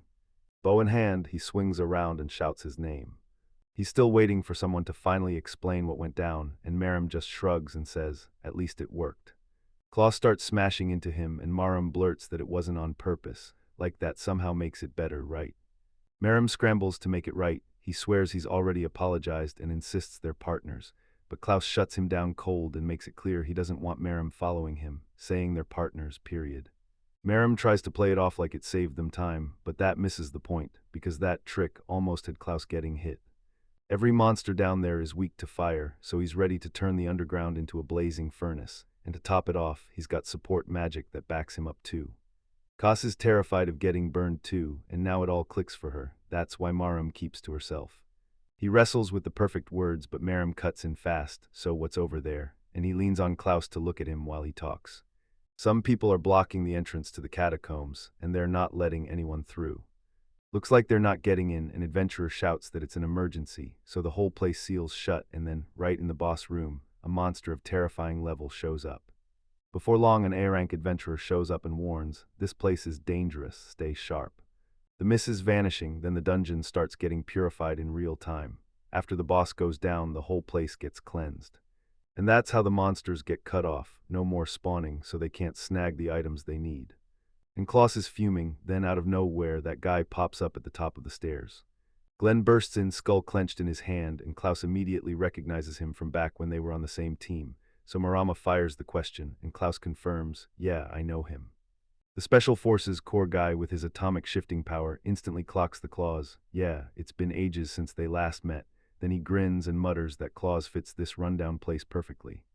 Klaus can't stop wondering why an A-rank like him has ended up stuck out in the countryside. He says he's there to help anyone taking the exam, and Gain even steps up to supervise this time, only to get face-to-face with an Emperor skeleton, the kind of threat that could have turned everything into disaster. Lucky for everyone, he showed up in time and kept disaster from wiping out countless lives. They have no clue when the next anomaly will smash the hunting grounds out of nowhere, so he darts to a new spot and Klaus finally clocks it. They're sabotaging the exam. Klaus can't even wrap his head around it. They're actually racing to do this just to mess with him. Mern presses for answers about whether they truly plan to raise the hunting grounds, but Klaus shuts it down. He can't even bring himself to think about it, because dragging monsters like that into a place like this feels like the kind of thing that would make them grin. They usually cheat and play dirty, and now he's standing there with no idea how to fight back. But if things go down like this, trust me, he's got a plan already locked in. He's determined to stop them from sabotaging him, so he'll crank that automatic mode to its absolute limit. They're gonna get scarred again as trash, only this time, he's about to lay it all out and prove exactly what he can do. It's a jagged, mountainous dungeon, down in the deep mountains of Shinono. Right now it's spring in the current season, everything's buzzing with that fresh new energy. Amid those gorgeous blooming flower fields, a woman is doing something nobody expects. With a flick of magic, she summoned a blizzard to swallow the whole place, and then she snapped, calling him an idiot, because Gain had already mapped out every single detail. He's free to head there then, right on cue, monsters start spilling in. She's convinced she can freeze his body and mind solid. Inside the guild's walls, right where the danger lives. Meanwhile, the guest room got rented out, special forces are moving in. Down the hallway, two people are barreling toward him, closing in fast on something big. They throw in the towel, either by wiping out every dungeon they're sent into, or by sealing off the gathering zones they're told to lock down. He may have just seen her win coming because he was already expecting her success. Everything felt so easy. Then they even drifted off, but he still pushed through, dying to know how it was all going. At first, everything's totally fine. Abel's squad is calmly holding down the unicorn areas. That way, Claus and the rest of those useless guys finally get a real shot at climbing the ranks and scoring a promotion. He also hired mercenaries to wipe out the low-level dungeons all across the city. He thinks only the toughest should survive, so even if something is meant for beginners, the weak don't belong because they drag the whole adventure down. For someone like him, the mission is simple: spot the weak and wipe them out. Glenn even admits the whole exam is pure foolishness, then he drops the real shocker. He heard Glenn used his time-stopping power to secretly scan Claw's item list. He thought he'd been sent to stop the Claws, but the effeminate one smirks and says he's nothing but a stepping stone in their way, because they're the special ones, and their mission is to make sure only the Cade gets through.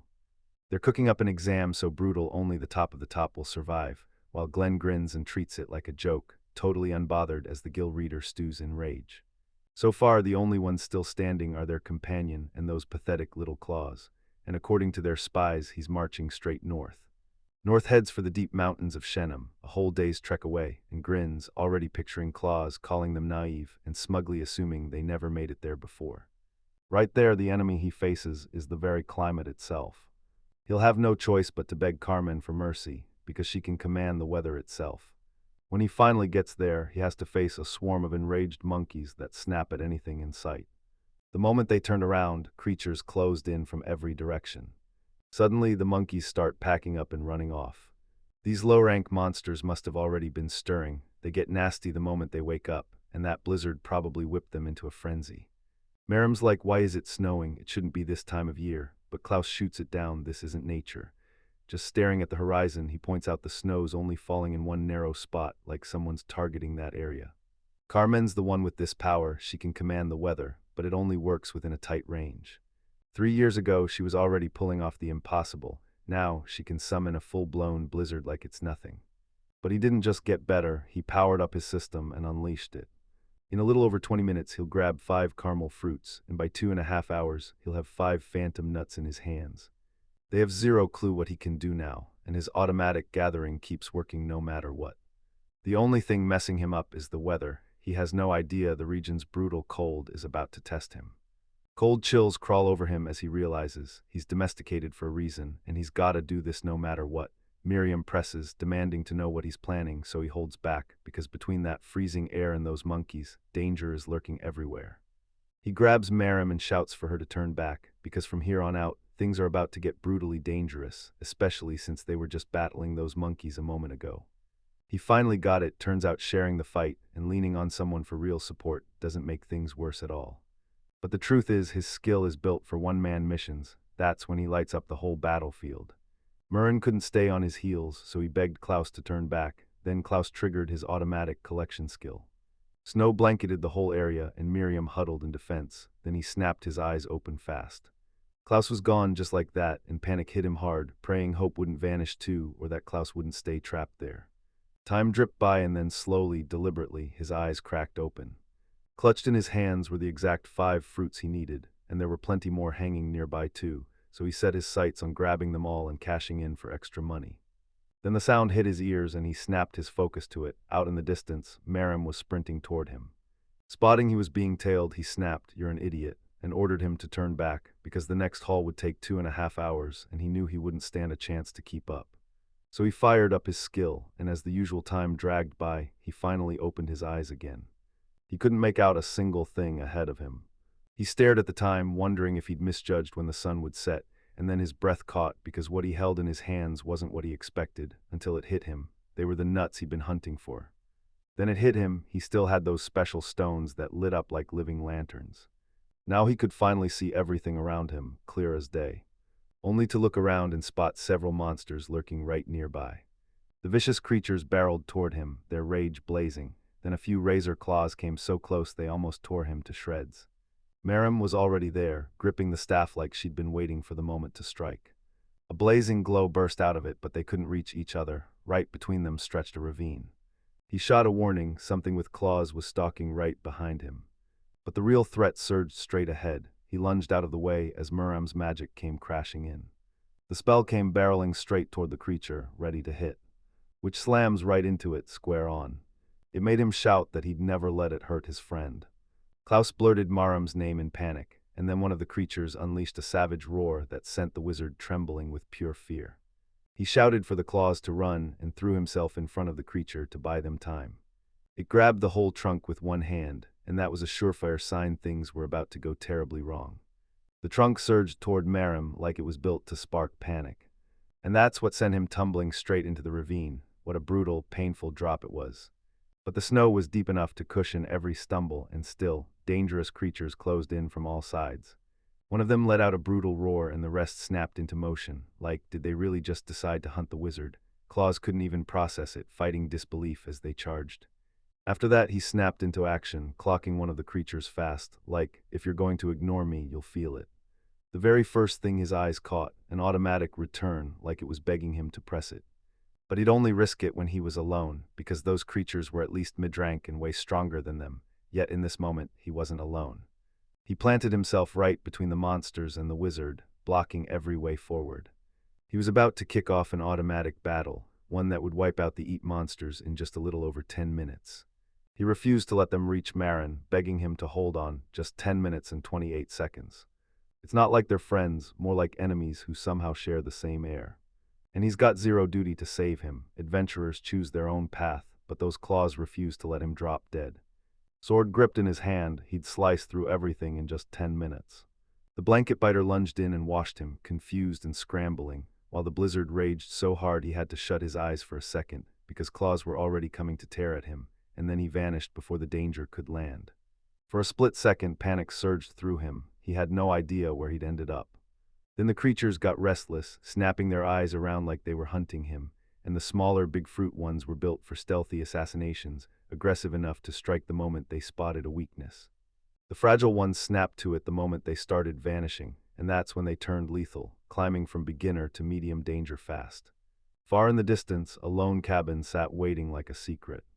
A young guy relied on his boosted hearing, and when someone yelled "Chal Sama," he caught the Yiddish war cry blasting through the air, stacked with the call of an incoming attack. She loved every second of it, thrilled they'd pulled the deception off, and then she demanded someone stoke the fire, because the cold was biting hard. That was checkmate once they got the scepter. They'd psych out the prey and never, ever back down. She had no idea how that choice would have fueled Gain's dream of someday creating animation, but her special way of handling claws left her sick to her stomach, and brimming with jealous rage, because it all felt sadistic. Truth hit her hard. She couldn't stop feeling jealous of Klaus, and the fact that he wouldn't make it through the night thrilled her, because she desperately wished she'd never shown up again. In the snowy hush, the delicate one watched everything, like she could sense every secret in the air. Everyone vanished, and all he hears now is Yiddish, so loud it chills him, and then it hits him. Klaus must have become dinner for the things out there. Until one of them suddenly starts bleeding from the neck, so brutally it could have been in a 24-hour film, then drops to the ground lifeless, blood draining out. But those other beasts are hunting the little boy, right now, no mercy. They act like they can feel danger crawling in the air, and then out of the shadows, a tiny set of claws, silhouette snaps into view behind one of them.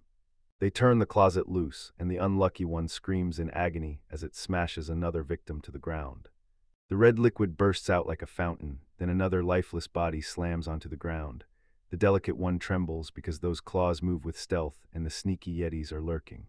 And yeah, he's slaughtering them with one brutal strike like it's nothing. These creatures are pure nightmare fuel. Some look freakishly massive, while the delicate one is left frozen in horror as he goes in when they drop their guard. One of them swore they'd finally spotted the executioner of their crew, then realized it was nothing but a leaf drifting by where that effeminate one stood. Soon that snow pile got obliterated, and the effeminate guy had to scramble out of there fast, because staying meant certain death. It was nothing but a tiny plant, just bait. The creature and the effeminate one clocked it instantly, because that harmless thing was a perfectly timed decoy. Clothes bursts out of the snow like a nightmare crawling into the world. And just when you think it's over, another tiny little creature slips into animal paradise. Up close like that, the delicate one clocked something strange about Klaus. Now he's convinced this guy is destined for something huge someday, and his gut keeps shouting it to him nonstop. Now there's just one creature left alive, and it's smart enough to bolt immediately, because if it hangs around, this place turns into an animal paradise without it. And right then, a blade shoots in and buries deep into its chest. Claws lurk beneath the snow, just waiting to strike. Time's up, so he slams in the monster's experience like it's downloading straight into his brain, pushing him to level up again and again, until his eyes finally crack open, slow and terrifying. He's blind in the dark, then out of nowhere, a voice comes charging closer. Claws tears his eyes open again. Something warm and soft rests in his hands. He looks down and spots a loaf of bread. Right then, a voice rings out, "Big brother." She snaps that you shouldn't mess around with your food. Still clueless, he glanced out the window, and then it hit him like a punch. He was back at home. He doesn't remember hitting auto-return, but Beatty's is there, and Liz swears it. He wiped out all 8 of them, and in just 10 minutes and 28 seconds, he stabbed the last one under the snow. Right after that, the cold and exhaustion finally crushed him. His body gave out, and he dropped into a deep sleep right there in the snow. Still holding that bread like it meant everything, he asked if he'd landed in paradise, only for his sister to tell him it was something totally different. And fed up with it, she snapped at him to stop squeezing the bread again. He's sure she'll lead him to paradise, until he starts waking up slowly right out of it. You're jamming his hands full. He was squeezing his sister in her sleep like some twisted friend with questionable morals had taken over his judgment, but that wasn't even her because she's a flawed ward and something just doesn't add up. He's completely lost, no clue where he is, or what in the world this place even is. She finally sat up after her nap and asked if Klaus was awake yet, because without the internet growing up, the only thing he could really stare at was her chest. Klaus's gaze landed where it shouldn't, and it freaked her out. She begged him not to look, but Klaus insisted it was an accident. She pleaded with him not to look, then snapped and hurled a boot straight at his face, screaming at him to stop staring once again. He wrestles with what to say to his dear sister, because right after waking up from that bloody battle, when he finally looked back, the person tailing him turned out to be a girl with unmistakable, eye-catching traits, and the shock actually left him pleasantly stunned. He spotted bandages wrapped around his hands, and that finally explains why squeezing the bread barely hurt, until now when his hands start throbbing. Only then did the agony hit, when the girl begged him to stay still, because his hands and feet were frostbitten, and one more breath could have been the end. It was probably just like she'd said in his dreams, and when the girl told him she'd cleared the hole in the snow to keep him warm, she freaked out, insisting he shouldn't get the wrong idea because she was so embarrassed she swore she could die. Then it hit him, she was the very first one who started protecting him, and without that, he wouldn't be here breathing right now. She tells him to calm down, friends always have each other's backs. Cleo thanks him for the help, but he tells her it's still up in the air whether their friend is even going to be considered. But she insists he's stubborn, and look, Klaus can't even figure out how to call her a friend once she's a girl. Then wait, he kicks a chunk of snow outside. Then one by one, both of them burst out from their hiding place. He has no idea why she'd want to team up with him. He's just some nobody left behind, until she snaps back that it was her skill that guided her to make that choice. It's her intuition, and when the moment turns critical, it won't shut up, it just keeps screaming, "Pay attention." And every time she trusts it, she lands on her feet. Like when she wiped out those skeletons in one strike, or when she found him out in the dark without even laying eyes on him first. She makes it crystal clear he's not some nobody, right there with proof in hand, so now they can't slow down because the exam clock is basically screaming and time's almost gone. He told her, "Don't regret it, this plan's tough, and we have to start it right now." Goals crawl like molasses, but once they lock in, they're unstoppable, undead monsters with tough, unbreakable bodies that hunt, kill, and feast on people. And boom, there are a bunch of different kinds, and they can pop up just about anywhere. They're coming to hunt them down, that's the way he wants to finish the exam. Inside the carriage, she leans in and asks if this whole thing won't turn into a problem. They're the very first ones to get purified, so they can't be anywhere near us. But they only wiped out the low-level ones. Now his sights are set on the mid-level and anyone higher. Hearing that, she snaps that he's downright irresponsible, but he fires back that other monsters are going to be way harder. Marin knows it's true because he watched it with his own skill, and now they're down to just 8 hours. There's no way they can make it to any of them in time, so yeah, she can't stop thinking how crazy useful this skill is. And shoved them with every option they could cling to, because it was all they had left. She laughed and said his skill feels like cheating. Then she told him to sell that info to others, and he just smirked back that her intuition is just as sharp. Good, only here's the catch. That skill works only on monsters he's already fought, and he's never tested it on the mid-level gruel stuff, so he blurts out, asking if she's still ready. She lights up and says yes, totally pumped, because he promises they're going full throttle to the catacombs of the old church. He slipped a potion into the donkey's food that cranked its speed up by 40%. He begged her not to tumble off the carriage, and she shot back, that would be way too easy. With one quick click of his skill, they'd be there in just 3 hours and 24 minutes. But the clock hit 0, everything was already at the church, and the moment was close enough that his excitement practically burst out of him. He had no clue how massive that dungeon was, but one thing was crystal clear: it had never been purified before. Maybe Gain didn't do anything, but you can't purify the place without the boss's identity, and it hits him only when he finally realizes the truth. Mern's nowhere to be found, so he panics right away, terrified she may have slipped and fallen out somewhere. Right there, no way she should be there, yet he soon feels her tucked under his cloak, clinging to him tight, and she swears she didn't panic once. Not a single scary beat, then even the river part felt easy. She grinned and said it was totally smooth. With her composure finally back, the two pushed into the catacombs, and that entrance would cost them 2 copper coins. They grabbed a lantern for the night and rented one to light up inside. Marim snaps that it doesn't scare her, then the dark, moldy place drags the fear back in. She barely got the words out before Klaus lunged in and sent her running in fear. Annoyance snapped in him, he swung at him, then they kept trudging down the corridors. As he storms down the stairs, he demands to know how much Marim really knows about the place. Then she tells him, "I just got here too." On the 6th floor, a weird door suddenly showed up in front of them. Through a tiny window, he spotted it. Everything was crystal clear on the other side, so they swung the door wide open. They say this place was once a dungeon before the city even existed, and when the church finally rose, they built it right on top, praying it would cleanse the evil beneath. Turns out it was way worse than they thought. Only the shiny top floors got cleaned, while the levels below simmered with evil and turned deadly. Every so often, someone gets hired to cleanse the place, but because the church is the one footing the bill, nobody really cares, and the low pay kills the motivation. That's why each door was sealed tight, so no dangerous monster could bust out, and just picturing what was locked behind them made Marim shudder. She asked if Claus ever felt that. He admitted sometimes a creature slips free if they do, and then she should ditch him and run, no looking back.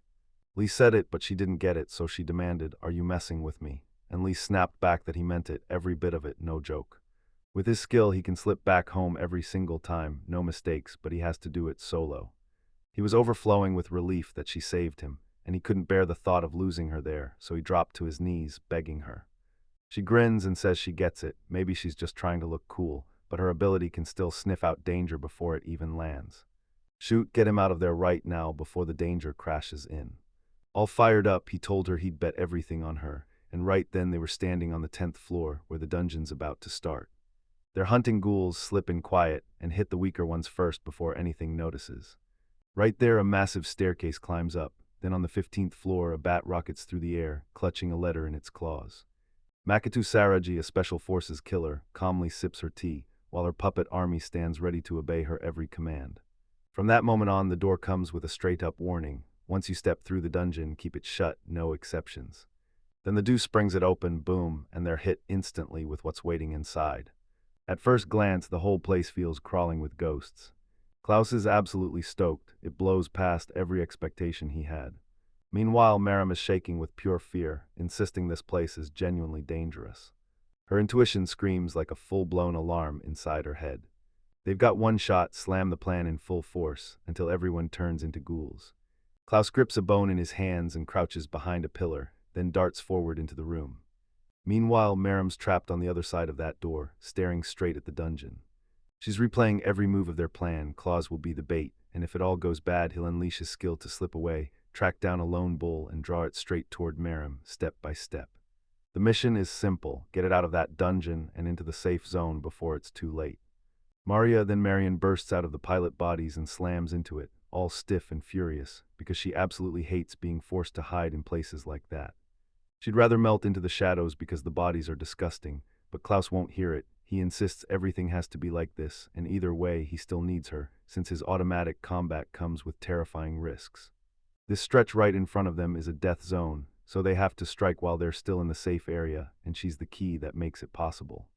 Maram says plain and sharp, if he's counting on her for the strategy, he better not tick her off. Life hits hard and safety comes first, so now they're finally ready to jump in.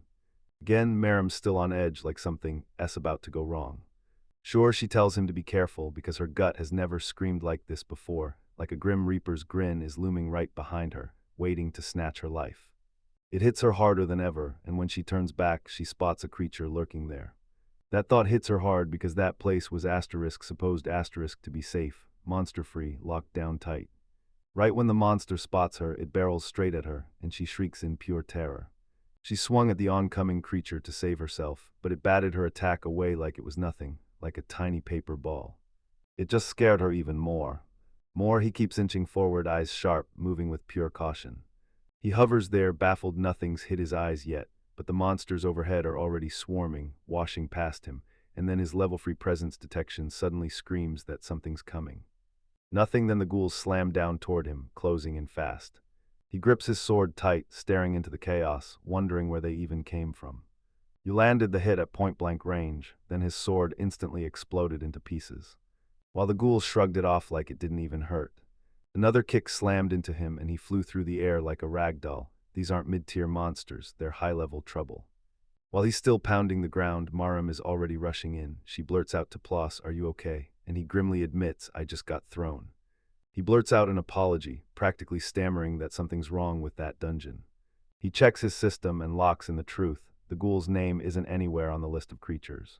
If the creature doesn't grab the opening, it never makes it onto the creature list, because if it can't benefit, then all that divine skill is just you flinging useless stones for nothing.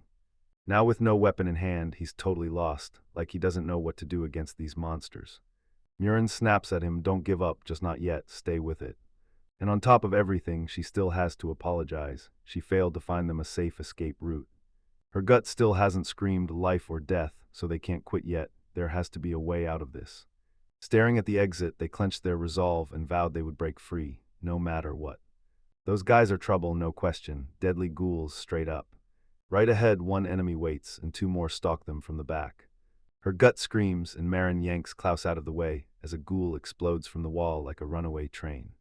They can only stand there helpless as the creature smashes everything in its path. And now it's all changed, because they've got four brutal, power-packed enemies closing in. The last one finally shows up and locks onto them with an unblinking stare like he's ready to strike. The guy with the sword-like arms starts tearing into everything he can reach, cutting down even more than he should. And get this, some of them can shatter rocks with their bare hands, while their terrifying looks scream danger. One of the ghouls hoists a massive rock off the ground, then hurls it into the distance like it weighs nothing. One glimpse of that raw strength, and they're already trembling with terror. They're totally lost because they have no clue what to do next. Now there's a hand harpoon in front of him, and he snatches it up, whispering that lately he's been getting used to moments like this, and Miriam's voice snaps his focus right back. She points them toward the exit, but the rock that got thrown just slammed in and blocked it. And if they're not even getting attacked, it's somehow worse, because it looks like the hunters are just messing with them, picking favorites and deciding who gets to eat first, since once these things sink their teeth in, they don't let anyone survive. Miriam is freaking out, convinced she looks so much more appetizing than the claws. Sure, jokes aside, she wants answers now. While they've got this distraction, what are they going to do? Run for it or go all in and fight? Getting back everything is gonna eat up over 100 hours, and Mara makes it crystal clear she can't keep up. He can't tap into automatic battle yet, but Maram already knows that's exactly how he wiped out the Eddas. Plow said he swung at the ghoul to attack and it took 0 damage, so Maram's fear hit him hard. And yup, no question about it, the other three pack the same kind of power as she does. Noticed a thinner spot on one of their hands. He checks his hands and boom, he realizes even a tiny cut will happen. On the ghoul's palm sits that bird mark. She insists it came from her fireball, like it should have smashed right through, but it got deflected so easily. Yeah, after those quick looks, it's like they silently agree on something big. They remember ghouls crumble the moment fire hits them. No matter how scary they seem, their weaknesses still bite back, because a weak spot is a weak spot. She's still scared to death and asks if Klaus is really going to be okay, because she refuses to meet her end, so she takes a deep breath and steps out of her shelter anyway. Shelter was back on her feet, patching another fireball as it fizzed to life. Then she hurled it at the ghoul's back, and Klaus instantly moved to intercept it. He tried to right behind a fireball, but the blast chased him, so he jammed the tip of his harpoon straight into it. The blast ripped right through his weapon, then the blade ignited, bursting into flames. As the racket ghoul fought off that fireball, its claws still found a gap and drove the harpoon in with a deadly wound. Now the system is warning him, he's got just 24 minutes left to wipe out all four. He finally gets it, condition satisfied, and then he tells Mariamut to wait, counting down for 24 minutes and 13 seconds. That floored her using Yiddish. He still needed 10 full minutes just to get through 8 of them. The time practically doubled, half the enemies vanished, and then Firemaid slammed into automatic battle. Meanwhile, Maram panicked because he's got no real weapon and now he's fully surrounded. Reacting in a flash, he snapped his guard up and parried one of the blades. He grabbed one guy's hand while he stomped on the other's foot, then swapped the target with a slick move of his cloak. Maram couldn't help but go completely speechless. It was just that damn impressive. The obscure is getting carved up by its own comrade. Red glow bursts in the dark as claws slash through the air. Two shadows lunge at each other, trading brutal blows. Only 24 minutes are left, and the whole class is boxed in, surrounded on all sides. Gulvit's blade barrage swings in like a storm, and he slips through it all, just barely every single time. As the blade crashes in, he blocks it cleanly with one hand, and the second attacker strikes the moment he's distracted. Claws clamped down on her dress and ripped her attack off course the moment she tried to strike. That's how he forced her to tear apart the monster. Klaus grabbed the monster's last hand, yanked and twisted it with precision, then slammed the creature down to the ground. Meanwhile, the big-headed ghoul lunged forward and crashed in with a full-on attack. Klaus slips into motion, swinging the creature in his grip to block attacks and defend himself. She'd take the hit to the face herself, swapping claws for impact, then a fluffy ghoul spotted a blade charging straight at it. With that single move, one of them was left headless, its severed head skidded across the ground like a soccer ball. At first, there were 4 ghouls in front of them, but now only 2 are left standing. Even while they're monsters, their faces betray them. Fear and shock hit all at once. Through it all, Murray stayed crouched in a safe spot, her face wearing the same stunned look as the ghouls, pure disbelief frozen on her expression. Sure, their attacks might barely scratch the monsters, until they find the one thing strong enough to turn their own fists and blades into real damage. Even then, it's almost impossible anyone would have seen this as a strategy in the first place. It's the kind of move only Claws could pull off. So she bolts forward and he keeps shouting for her to get out of there. Plow swears she has to spot a way out while he tears through the fighting, total split of jobs, no hesitation. The whole game changer is when the fight finally ends. Beat them now, because reinforcements might show up fast, and once the battle starts automatically, you can't keep it running non-stop. Yeah, sure, but Maram's squirming because the risks they're both betting on don't feel even. He grins at her and pours out a heartfelt thank you. He told her not yet, it's not life or death, I'm trusting your gut. He's only asking one thing, trust yourself just like you trust him. Just because it's not a situation like this doesn't mean she can't feel something's wrong. Because even if he pulls off a win after the Yeddas, he was knocked out cold for an entire night, and now his opponents are even stronger.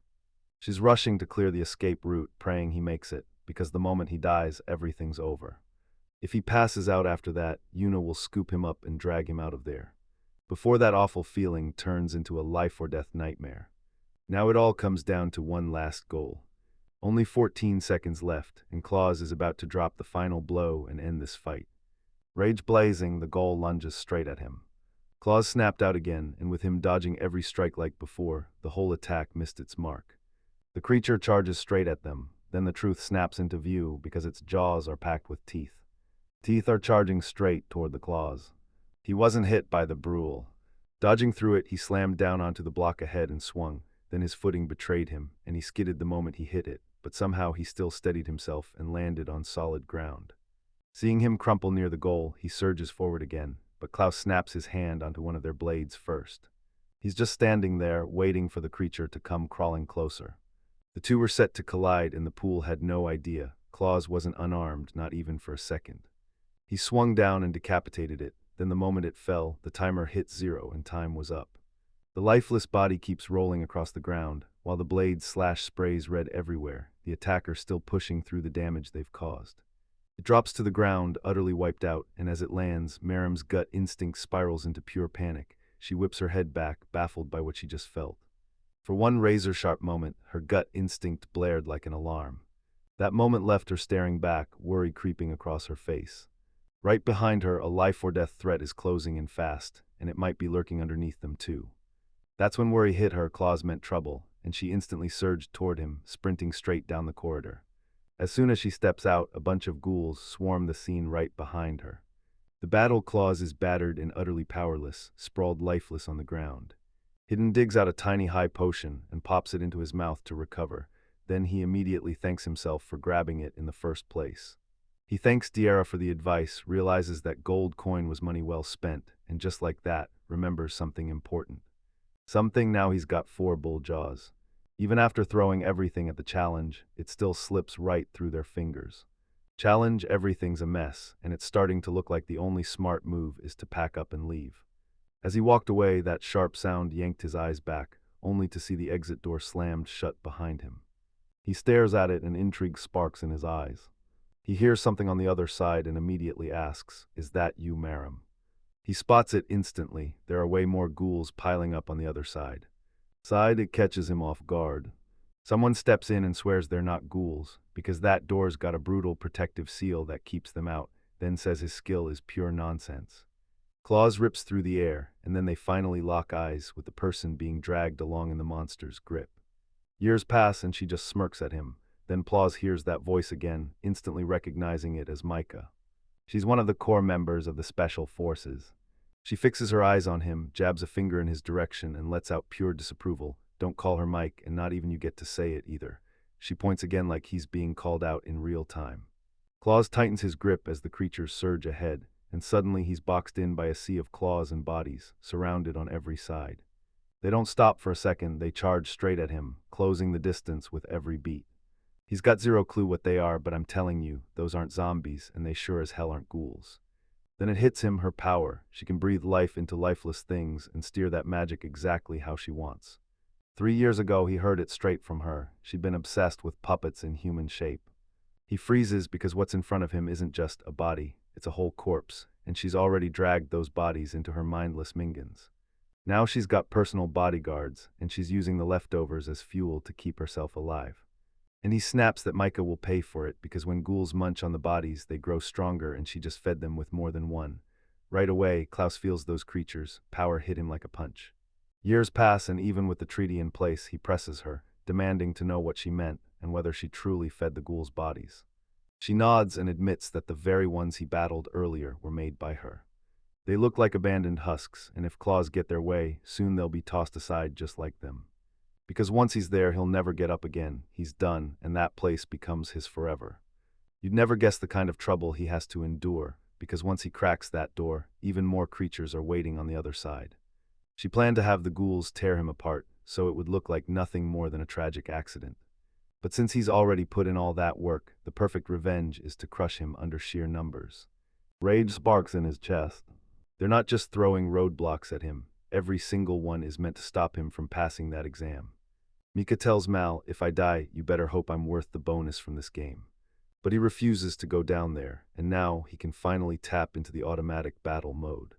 Battle staring at the bodies, they beg, hang on just 5 minutes, then rush to tear them out of this villain's tight grip. Trapped with nowhere to run, he slams his power on. Those claws will rip Micah's puppets clean out of that place. Her power is life manipulation. She can slip that life into inorganic things, so yeah, she could breathe life into half the planet. And every time she controls something, it surges. Like the moment the switch flips, that power just grows. And the more she matches the pattern, the stronger the ability hits.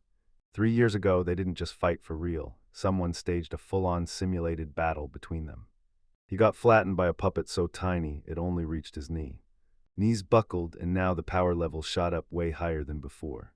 She's got 49 bodies being forged by her power, and there's absolutely no way he's surviving her next hit. Attack, he's so arrogant that guys like him, mere little fry, should just vanish. With those blade scraps he grabbed from the grueling claws, he starts carving through the crowd. Heads go flying nonstop, like popcorn popping in midair. He's totally obsessed with tearing heads off bodies, and somehow he's already wiped out 13 of them.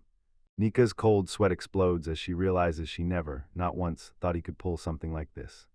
He levels his blade at her and charges the last puppets, ready to crush every hope she has left and send her butter-fueled despair crashing down.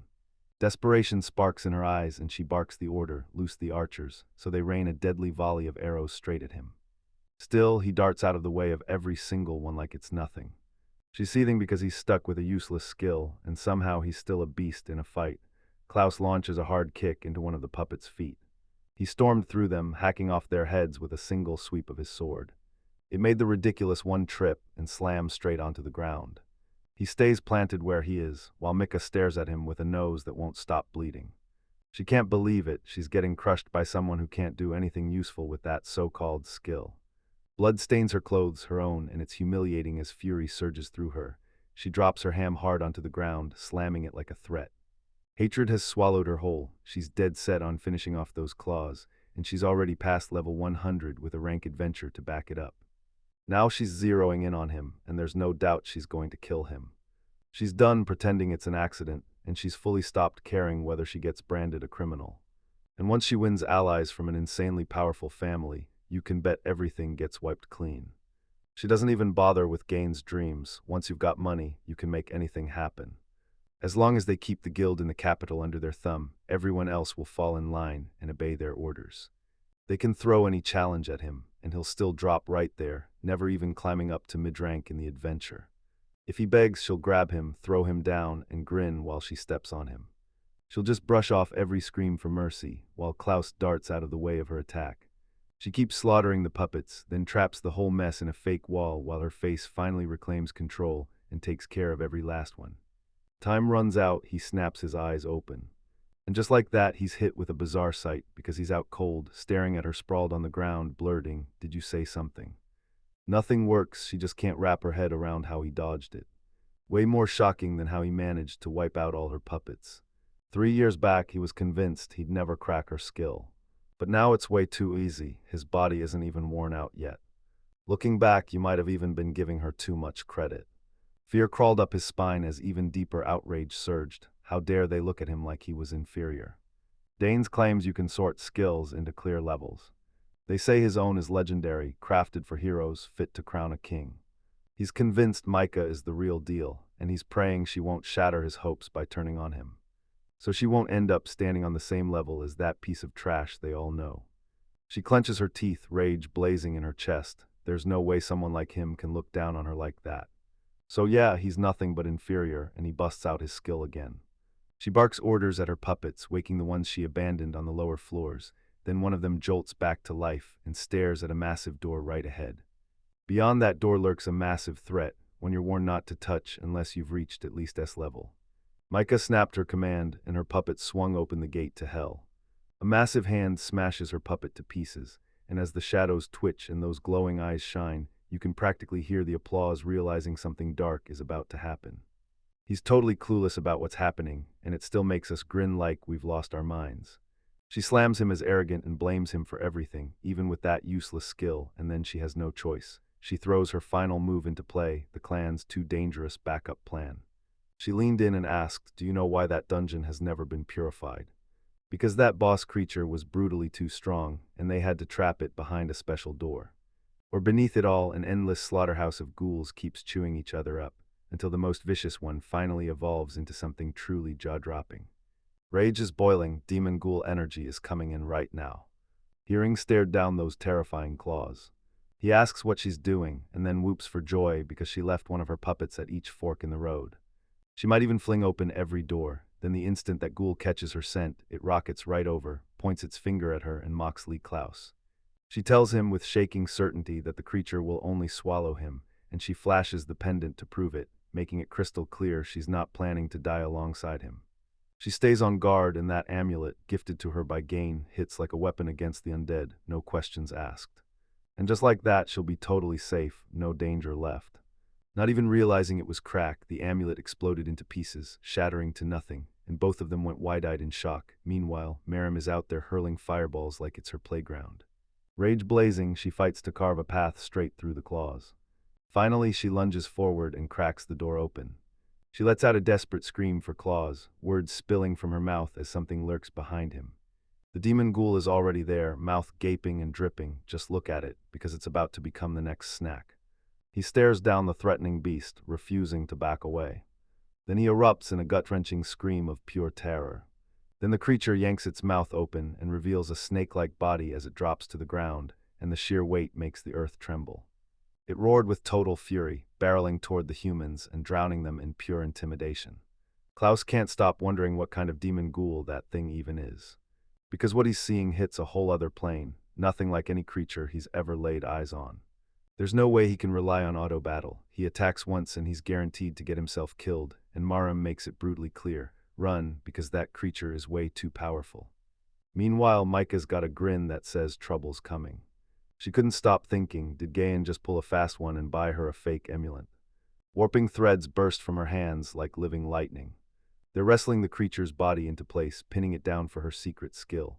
Then she whips around and asks Merim one thing, are you on our side? And even now the girl in question, Marilyn, won't drop it for a second, insisting she's really a feminine-looking boy. But that's the last thing that matters right now. People who roll with trash end up trash too. And there's the kicker, he's so oblivious he can't even see the huge power gap between their abilities. She can bend the life she made, so if a monster swallows it, she flips the script and takes control of the very thing that ate it. Claus just froze, he couldn't believe what he was hearing.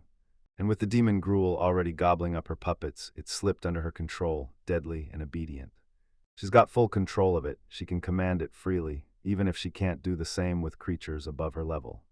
Yeah, it's all the same level. Inside this dungeon, nothing tops us, and the highest we'll ever find is level 117.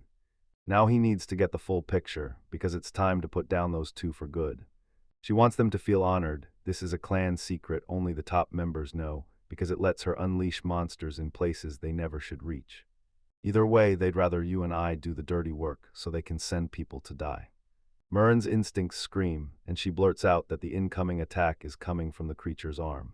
The creature's control has flipped right into someone else's hands.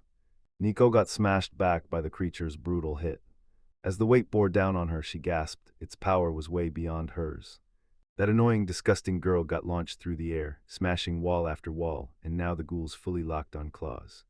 And he stands there, practically frozen in terror. That's an SS-ranked monster, level 208, no mercy. Merim orders him to keep running, non-stop, no matter what comes for him. She leans in close and tells him, keep trusting me, no matter what. Klaus locks eyes with his friend, who's wheezing and out of breath. As he closes the distance, he clocks it. She's staring him down and pointing right at him. There's no chance he couldn't possibly be her target. He's definitely on edge because he has no clue what's happening, but he nods and tells her, you handle it. Then Merim flashes a huge, wide grin. Now she's about to unleash every last drop of magic she has left. Her signature special, her deadliest weapon, the speed of lightning, the strongest hit she's got. The full-power fireball that explodes like a sun in the sky. Claws are closing in, blazing fireball ahead, while an enraged ghoul snarls from right behind him. He keeps getting slammed with bad luck, starting, stopping, and still running his plan with his doors shut. Marin unleashed every drop of her magic into his attack. Claws is trapped in a mess of trouble, and the ghoul bares its teeth and glares, then opens its mouth like a threat because it's starving. He just keeps sprinting with his eyes shut, then out of nowhere his foot snags on something and trips him hard. He's totally clueless about what he just tripped over. A split second before the blast, his blade slipped offline, and then that blazing fireball tore straight through it. That was all it took. An explosion of light tore through the air and left the gruel completely blinded. He has no clue what that sudden flash even was or what just slammed into his sword, because everything feels heady and unreal, and then he hears slicing sounds whipping right by his ears. Marin reaches out and tells him to grab on. The gold crashes into the wall like a thunderclap, smashing into it with brutal force. But his jaws snapped shut, both bites missed completely, because they were already safe on the other side of the door. The floor gets obliterated as it slams into the wall, pure rage spilling everywhere. Then, with nothing left to try, it shoots out its tongue to reach them. The second they spot it, they jerk back like it burned their eyes. Marim snaps at him to shut the door fast, before it's still jammed and won't budge. Just look, every time they try to shut the door, the pool's face blocks them, and they can't close it. Their hard work paid off. At last, the door slammed shut. Safe? No way. Only the girl's terrifying, rage-filled screams reach them. That single sound is all it takes to keep them shaking in fear, until out of nowhere, silence crashes down. They strain through the crowd, searching past the faces to catch a glimpse of what's on the other side. There's zero sign of the gruel trail. They must have vanished right after it. Marim stares at her and she swears her gut is calm now, like nothing dangerous is out there. Only after she wraps her arms around him, finally convinced they wouldn't make it, does it hit her what she's done, and instant embarrassment floods her face. In the end, it all went sideways. Bad vibes, a busted plan, and they failed the mission to collect Jaws, while she grimaced because the magic restorative potion case smelled horrible. But they still pulled off the impossible, snagging the demon ghoul's jaw as it tried to push past the magic seal and fell apart. Deal done. Bam, they've got all five and finished the task. But Klaus snaps back. That's not how it happened. The others are still trapped on the far side, and now the door's sealed shut because he even split them apart. She asked what the bad looked like, and he described it as medium-sized, slightly round. Then they realized he didn't trip at all. He'd kicked it square in the face with its jaws. Now both of them are absolutely ecstatic. Other people were beyond thrilled just to finish the task. Muram can't stop asking why he's staring at that sword, and whether he plans to save that weird guy, until Klaus snaps back that it'll get him killed. If she can't get that item back to her city, the Maram warns her that weird one isn't the kind of tech that dies easily. And if she's even half as cruel as they say, she wouldn't let them dodge fate by already being dead. Meanwhile, the bull prowls around, hunting for her like she's the next snack on the menu. They rage at each other, and somehow the weird one realizes she's the one getting hunted. Up in the shadows, someone snaps that she's got a death wish. Trying to hunt high-level ghouls is just too reckless. If the elf rescues her, she snaps that she's definitely the stupidest person alive. She snaps, I'm an E-rank hunter, not some suitcase you drag around. She drops close to the ground, glances back, and asks if he wants to get left behind, because now she's not looking at an adventurer anymore, she's looking at a suspect. The guildmaster ordered her to play spy, and all she did was track those claws to keep him safe. She doesn't know what past he shares with him, but she can feel it. They'll be there any minute, and right now they're freewheeling, doing whatever they want inside their guild's territory. So yeah, good thing she's gearing up, because they're about to rip everything out of the shadows and lay it all on the table, no doubt. About his luck in those claws, she can't even guess. One minute he's unlucky enough to run into these monsters, and the next he's somehow lucky enough to slip out alive every single time. No matter what happens, she's still going to rush in and congratulate him today. You're going to fail that exam, there's no stopping it. Their time is running out, and Marim tells him, use automatic travel, climb on my back so we can get there fast. That day, the city was drowned in the roar of pure resentment. It came straight from the church that marks the Cat Etchum's entrance. In the dungeon, that bull keeps screaming non-stop, rage burning through it. They can't stop staring. What else could that terrifying sound be but a demon dragged straight from hell? Inside the Adventurers Guild, they hear it, and dread claws at their hearts. They don't know what it is yet, but they swear it's coming from the church out by the edge of town, and the receptionist's gut is screaming that something terrible is on the way. He can't stop thinking about it. Gain and his bunch must be tangled up in this. At the window, he flashes a devilish grin like he's hiding a wicked secret. Even his own comrades freeze in terror when they hear that sound. He lines in and reassures them, insisting the noise is coming from the church where Mecca is. Glenn can't stop wondering what she did, because even from far away, it feels like they just stumbled into an S-rank dungeon. It basically feels like they're trapped in a dungeon, and then it hits them fast. She pulled off something forbidden, and the danger around it is exactly why.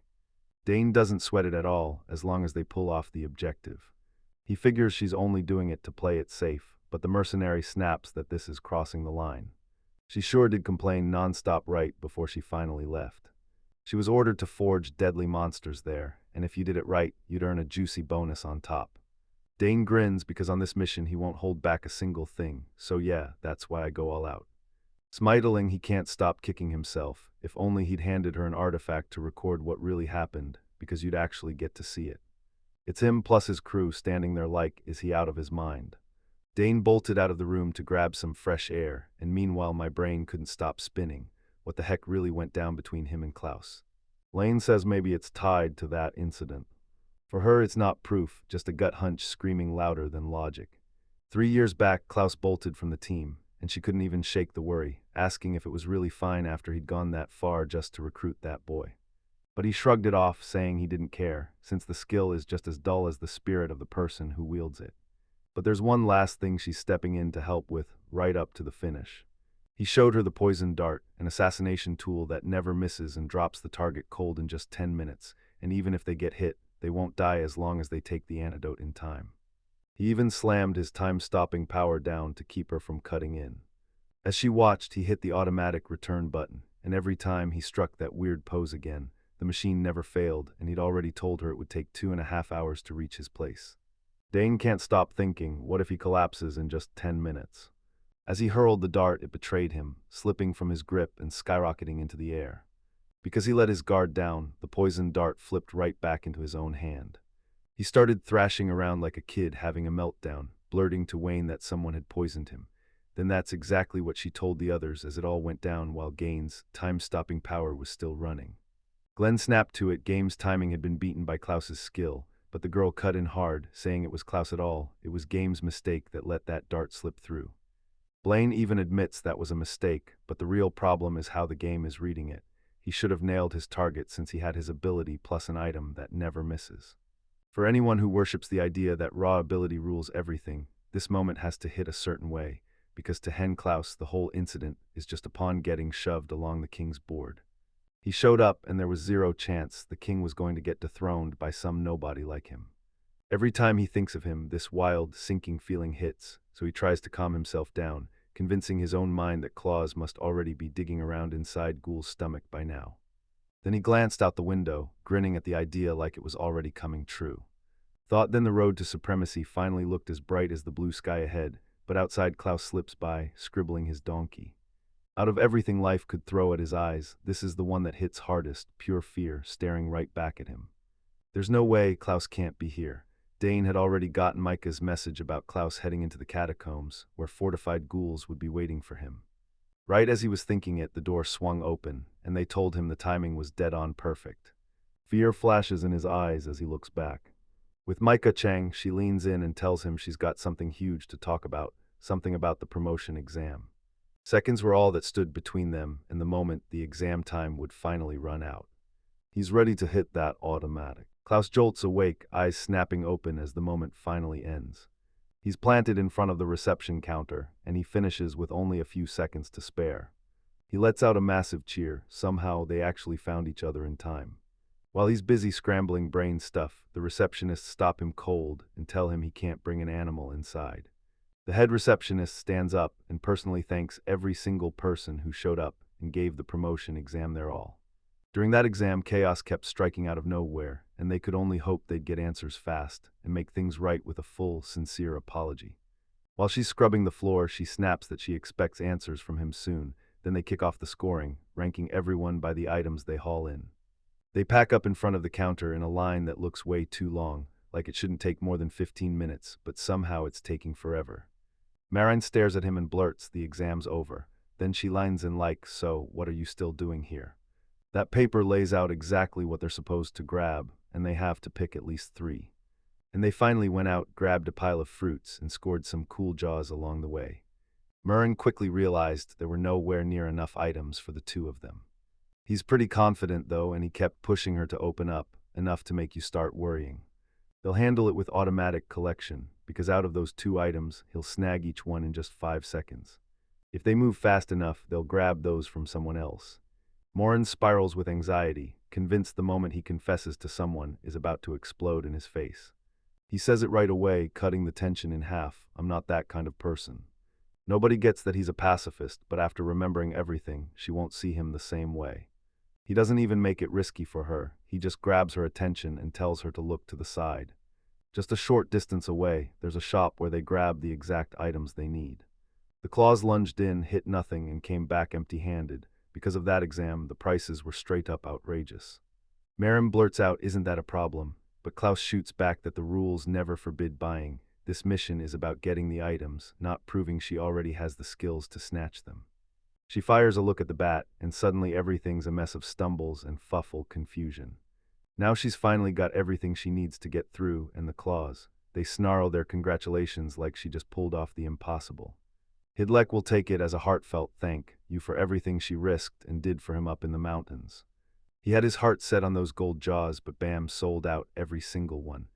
"Guess I'll check again next year," he muttered, even though he's already been waiting 3 long years, so what's one more? The loud crash ricocheted through the hall, and everyone jolted. Miriam had just slammed her claws in with a brutal punch. You told him the idiot actually slammed on the estimator. She did save him up in the mountains, then through the whole night she kept his body warm with her own. The girls didn't stop at prayers, though. They started thinking filthy thoughts because they assumed both were boys, and looking at the nun's face, they were sure she wasn't heading to heaven after this. Then she straight up told him she'd already gotten more than enough for him. The adventurers snapped to attention at once, Plaus the veteran Rukti, and the lone Maram standing right there. Nobody wants to team up with him, because when he gets going, he sometimes turns his magic on his own companions, and she remembered what it was like when she got expelled from a team. Even after she saved them all, she still ended up messing with one guy's hair. He didn't just care about himself, he cared about everybody, and the moment you ignore your instincts, it only snowballs into something worse. And every time you faced those ghouls, you never stopped believing in her. And that mental lockdown, when you pulled it off, it lit her up like fireworks and made her insanely happy. Claus turned bright red, completely mortified by that comment. Still, he clenches his resolve and pushes to hand her the materials. Because if he hands them back, you'll look anything but the nice guy. In the middle of this massive hall, they're still at each other's throats, arguing like it's about to explode. The elf glances at the two who are drowning in second-hand embarrassment, and someone blurts out, "So, you two didn't work as a team, huh?" They spelled it out right at the start, the team shares the points. That's why everyone rallies together, too bad those two fools never caught on. At least this might help them get along better. Charlotte, already on her game plan, rushed right past. The guildmaster demands Game step up and give his full explanation, right now. Use the guildmaster's letter of recommendation from the capital as your excuse, because that's how you're getting the right to come here. And don't forget all the sabotage acts she's pulled during the exam. She's basically telling you, get comfortable, you won't escape punishment. Ben, she snaps, tearing now, and calls him into the interrogation room. In the room, she leaned in and asked if he knew what that wood was showing, the guild in the capital playing back her recorded voice. They've got a magical sound recording device, and now the catacombs are spitting out several wild statements from Gain's own subordinate. That's how they get the evidence past the court, and it doesn't just help them, it crushes Gain's case even harder. That's totally bad. He has to rip that crystal out, smash it, and destroy it before it ruins everything. The guildmaster makes it crystal clear. This is a copy, and the real thing was already shipped to the capital for analysis, so if anything goes wrong, it'll be a disaster, meaning all they can do now is sit tight and wait for the investigation. Gain is fuming, drenched in rage. Then, once he finally snaps, he blurts out his father's name while they're still gripping him. Baron Cashin just burst in and announced, "Even if it's checkmate, don't mistake it for victory. I'm not done." Crucial stuff has to be delivered by hand, so he clutches the crystal, baffled out of his mind like, why is it in my hands? They're absolutely wiped out, and the receptionist cheers everyone on who took part in the promotion exam. At 2 p.m., they're going to hand out the new licenses, and then start a basic training session, but it might get pushed back if unavoidable things get in the way. They're still stuck seated, but the clock is creeping past 5, and now it's almost 6. Now Murren's fuming at the delay, and the longer she waits, the hungrier she gets. They blew every last coin grabbing the final goods, and now they've got nothing left, no food at all, so they hit the streets, furious and starving, shouting they can barely survive. Mary spotted it. There was another girl standing right there.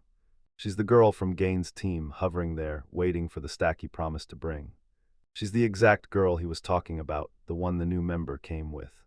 She stared at him, swallowed her nerves, then introduced herself with full formality, saying she was truly grateful to finally meet him.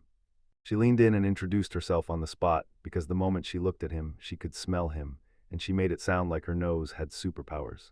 And yeah, she loves to sniff and soak it in, because it feels incredible to her, like stubborn grass that gets crushed but still refuses to stay down, the kind that never quits.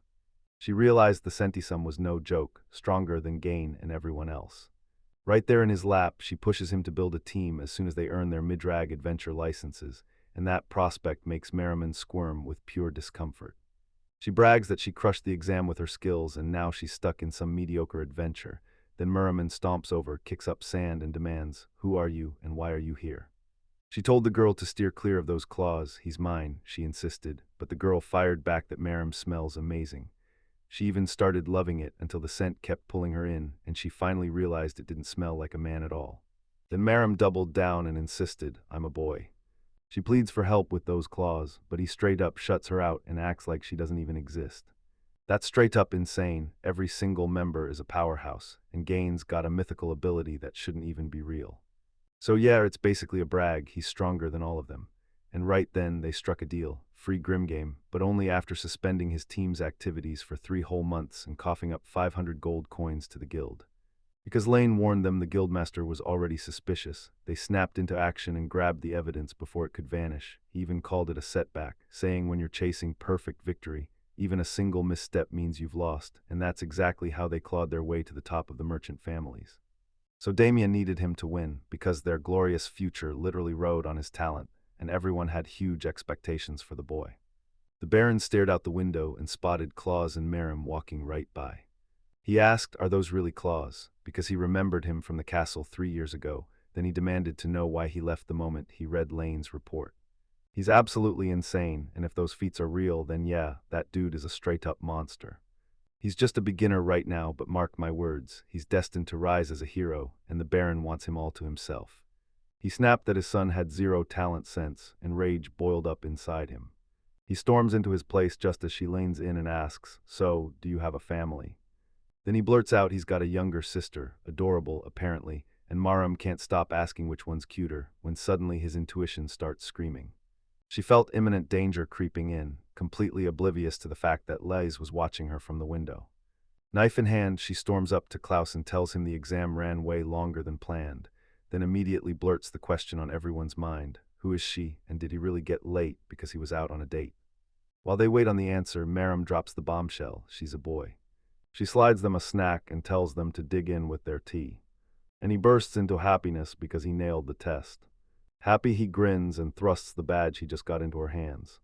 Liz cheers and congratulates him for the incredible win.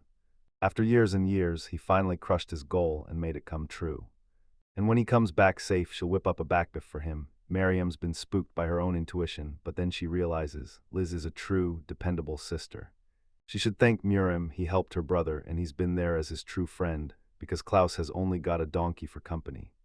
End of the road, she told her to keep watching over him and then asked, right away, if there was anything she wanted to eat.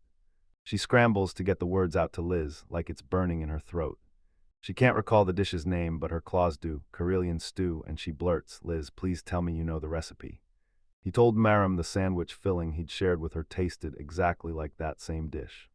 Liz instantly remembered how it's made, and now she was about to whip up that stew, until Maram stepped in and told her to wait. They're missing a few ingredients and cloth, so he bolts to the store to grab everything, because he's already heading out, and Maram absolutely refuses to stay alone with Liz. The second he steps outside, Liz grabs the moment and tells him they need to sit down and talk. A heart-to-heart between two girls, straight up spilling secrets. Mariam insists she's a boy, but Liz studies her hands and bone structure and shuts that down fast. She's definitely lying. Then she leaned in and asked, "Do you want to take it back?" Mariam's eyes instantly sparked to life. They store the water with glow stones, and for regular commoners, that's basically pure luxury. Liz kneels in the bath and scrubs Mariam's back, rubbing every inch clean until she's squeaky and fresh. She shoots back that she's got it covered, but Liz refuses, insisting she'll help because she's filthy, and the mess is way worse than she expected after Heddas and ghouls got to her, which totally throws Liz. She told her that Maram's got this scent no girl could ignore, so she straight up offered her a bath. Death, she refused to let Liz scrub herself in front of her, then the poor thing crumpled with that brutal impact. The size gap between her twin babies and her board is straight up jaw-dropping. Lately she's been so broke she's been doing it with a single cup, yet somehow that tiny bath hits like pure magic. Liz admits adventure life is brutal, and right around the corner, she's about to face her skill assessment ceremony. Mariam admits it's brutal, but she says it all comes down to luck, motivation, and most of all, effort. Then she leans in and asks Wiz if he's ready to become an adventurer. She tells him that after hearing her brother's stories, she can't help but crave a world of her own. Now she wants to see it too. And she's determined to join him on every wild adventure. Hearing that, Mariam snapped to the truth. She had to be a genuinely kind girl. Liz's instincts must have been off, because when Liz told her she has to stay right by his side, the truth hit. Soon the whole world would feel her charm. She pressed, asking if Marin truly didn't agree with her, and her gut instinct kept screaming louder and louder. She tells him, "I know Klaus knows I'm a girl, or else we'd never have been left alone together," and then she presses him for details about the night they spent together. She told me he'd been babysitting the twins in his sleep, and just like that, Klaus shows up and announces he's back. Liz Wilkinson peppers him with a question, what he's been up to lately, while she grips a stick in her hand. Klaus got completely blindsided by the whole mess. Tonight, a monster the size of a nightmare is dragged into chains. The game locked onto the chained dragon, tracking its every move. They're about to dive into a never-ending stretch of getting stronger. She orders her brother to hit the ground and kneel. She knows every detail of that night of the exam, how it all went down between them, and the terror he had to face with the Yiddish and those ghouls. After what happened with that skeleton, he swore he'd keep you out of danger, yet you still stormed into the catacombs on your own, couldn't protect yourself, and even admitted you're guilty. As punishment, they yanked his access to missions for a whole month. 1 month, and Bull had to finish the punishment by doing it on his sister. So Liz delivers the judgment, but Claus breaks down, swearing he wants to appeal while crying his eyes out. Then she leans in and basically begs, "Come on, can't you pamper me just a little?" He insists it's not a punishment at all. They just need to rake in money, plain and simple, and that's the real problem. She won't back down from any risk. And for once, she says they'll take non-dangerous missions too, and then she throws out these wild, impossible examples like testing mattresses, and acts like that's exactly the kind of thing she'd allow. Murin kept his eyes on the whole thing, and the moment it clicked, he realized they were secretly getting along way better than anyone would have guessed. With guilt gnawing at him, he tells the receptionist what kind of work he's willing to take. And she tells him, "Don't you dare underestimate my job." That's exactly what she wants to tell him. He might not have it, but he's got the compatibility, and he's probably already clocked what that special request is, the kind that feels like a treat. But he has no idea what this special treatment will even do, because during the exam the guild couldn't keep close watch, and that failure ended up hurting the examinees. And thanks to the work of the two, I couldn't dive into all the juicy details. With the crystalline in his grasp, the Baron demanded, during negotiations, that he be allowed to take his foolish son home, but they shut him down, and that wasn't even the only proof they had. That game got absolutely crushed right in front of them, no mercy. And the receptionist flashes a tiny smile. With their help, a medium-sized guild finally snapped back and fought off those spoiled rich kids. But she can't shake the regret of not being able to cut their heads off. Still, she's determined to repay them for their kindness. She pushed the request on them and demanded they say yes. This was a special treatment offer for a guild in a neighboring city, and they could even bring their relatives while every expense was covered. If he just clears that water path in his spare time, he'll get to soak in the hot springs for 4 days and 3 nights. These things pack real medicinal power, and the lineup of different kinds is huge. All he's tasked with is clearing the water flow. So they finally burst into that city, like they'd been holding their breath the whole way. The mission that hits every rule his sister set. Still, she tells him straight up she hasn't fully forgiven what he did. And she's fuming at how her brother handles it. She's not just scared, she's worried sick about his health, especially since he shows up again like he's been through the ringer, and now she's swallowing her nerves, dropping into the hot springs, and ready to wash his back as her puberty finally starts to bloom. And just like that, while she was reading about the place, something caught her eye, turning those mixed hot springs into a spark that flooded her head with a wild storm of thoughts that absolutely shouldn't belong there. But she pictured herself right beside him, caught in the same forbidden closeness. He said, "It's been ages since we've been together," and pointed out that even Swingwer is here. Then she just froze, unable to say the words. While she's lost in immortal thoughts, Merm's only mission is simple: kick back and soak for real in the hot springs. The sky's crystal clear, no clouds in sight. Liz sinks into the steamy hot spring and stretches out, practically sighing with relief that she's finally here. Because that place is basically hers and Marim's, and nobody else really gets a say.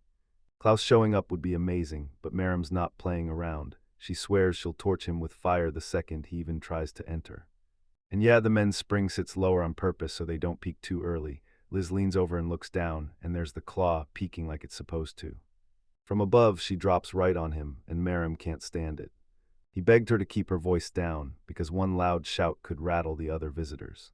She swears she's alone, then her towel slips, and the moment it drops, the guy at the site goes completely still. She snaps, calling him a pervert, and he scrambles to apologize, even though it isn't his fault at all. It's already the second day of vacation, and somehow it's still somehow only just getting started. And that building is creeping right up to the border, like it's about to cross it any second. Liz is still blushing like crazy, because you basically saw her entire front side. But at the very least, all she wanted was for her twins to grow bigger. Klaus has no clue what she's up to. Merrim insists he needs to be sensitive to women, but Klaus has already watched her pull that off countless times. And honestly, not much has changed at all from when they were kids. Even without any changes, she's still the cutest thing on the planet. At least the compliment hit back hard enough to blunt that cruel comment. She snaps that a surprise attack is totally unfair, then grins as applause proves she's the cutest, even if she's flat. Still, frustration bubbles up, and she tells them that in these 3 days together, they'll finally see her in a whole new light. She's about to prove what she can do, even as Merrim fumes in embarrassment, because the two of them are sick. All right, lunch is done, he's about to leave, but Merrim grabs him and begs to help with the job, and then Klaus cuts in, saying it's way too simple to be worth it. He'll take it all on himself, at least that's what he says, but they should actually split the job between them. They're gonna drag her out of this place with them, no question, because the real mission is staying glued to his sister's side. She let out a shaky sigh like, at least I know he can pull this off with zero trouble, and since she's the same gender as his sister, she locked her focus on the exact mission they handed her.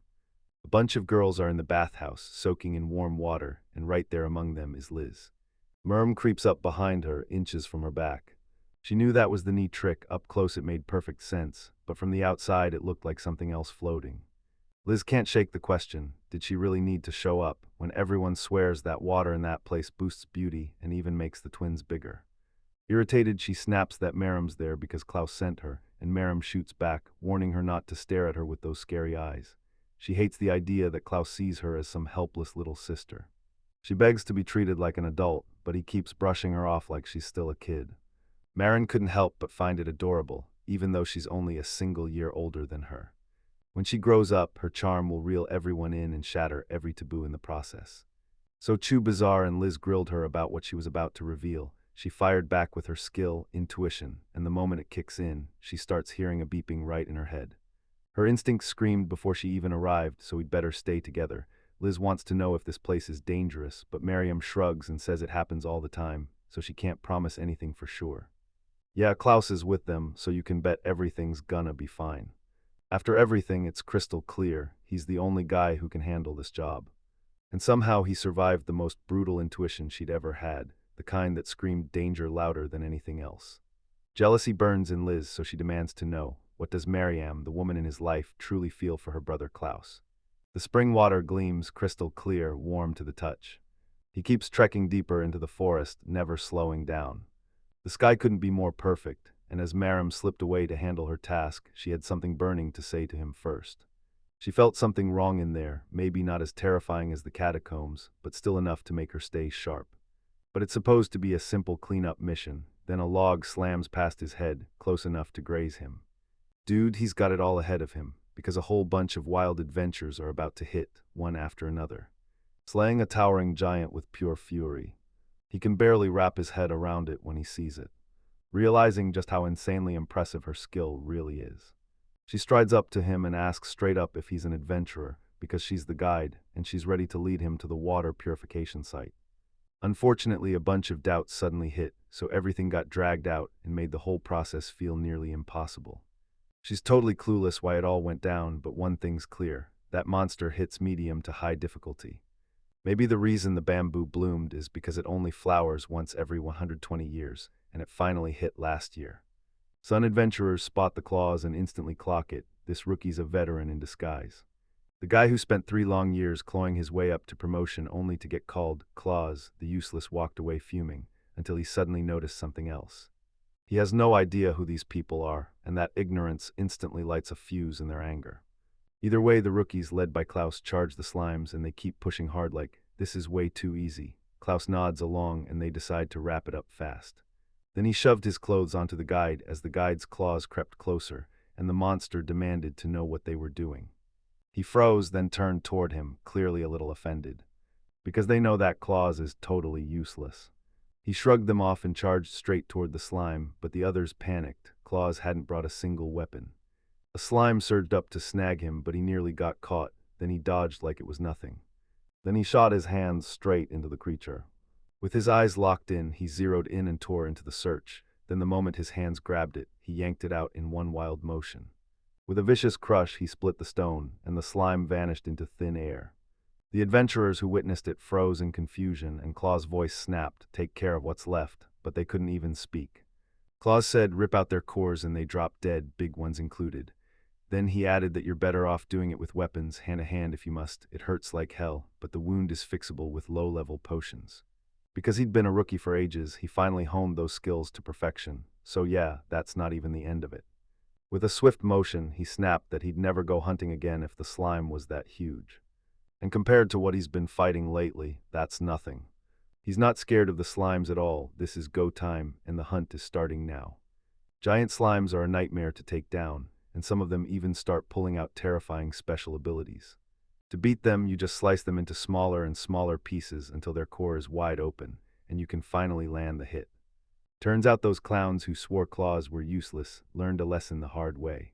They're left staring in shock as he pulverizes the slimes with nothing but his bare hands. That's what makes the women stare in awe at his finger skills, imagining he could do things with them they'd be dying to learn. Out of nowhere, that slime snaps, fed up with every hit, and it blasts something intense right around itself. Mayun's seasoned claws were ready to tear into these creatures, but when the clowns fought back using steam, he knew right then that this was far from a good sign. The girls burst into a sprint because that slime has a special trick, and they're sure it'll strike the moment the steam cloud hides it. But the second one tripped, and now the creature has them totally surrounded. The others finally break through that cloud and dash out alive, safe on the other side. Claws ended up loving it because nobody could ever spot the skill in action. In the next 25 minutes, he'll wipe out 128 regular slimes, and then end the biggest one too. This creature's last minutes are ticking down to death. The girls lunge forward, striking first as they fight to protect themselves. The attack punches right through the slime, ripping open its body and tearing out a giant, hollow gap. They stare at it up close like it'll somehow change. Yeah, and that plan is about as effective as nothing. Now they're completely stuck, trapped on all sides, and the other two have to be miles away by now. Honestly, you can almost feel the pity for Klaus, because if this is rough for them, just imagine how brutal it is for him. He started listening, and then those intense beeps slammed into the air. Multiple projectiles scream through the air and slam right into the slime's body. Right on the mark, it smashes the cores. Then that sticky mass collapses inward, collapsing on itself like it's being crushed from the inside. The girl finally clocks what happened. Her slime has slipped off to animal heaven, while somewhere else, someone is shredding the waves on a totally improvised surfboard. Claws raked into it like it was nothing, fast, sharp, and relentless like an Olympic champ. He's showing off with his eyes shut in pure charm. Now check out the helpless girls who desperately need his help. While that girl reels in pure disbelief, a nun shoots a longing look, like hidden wants are burning deep under her skin. And right there, Klaus grips a handful of stones he just scooped from the ground.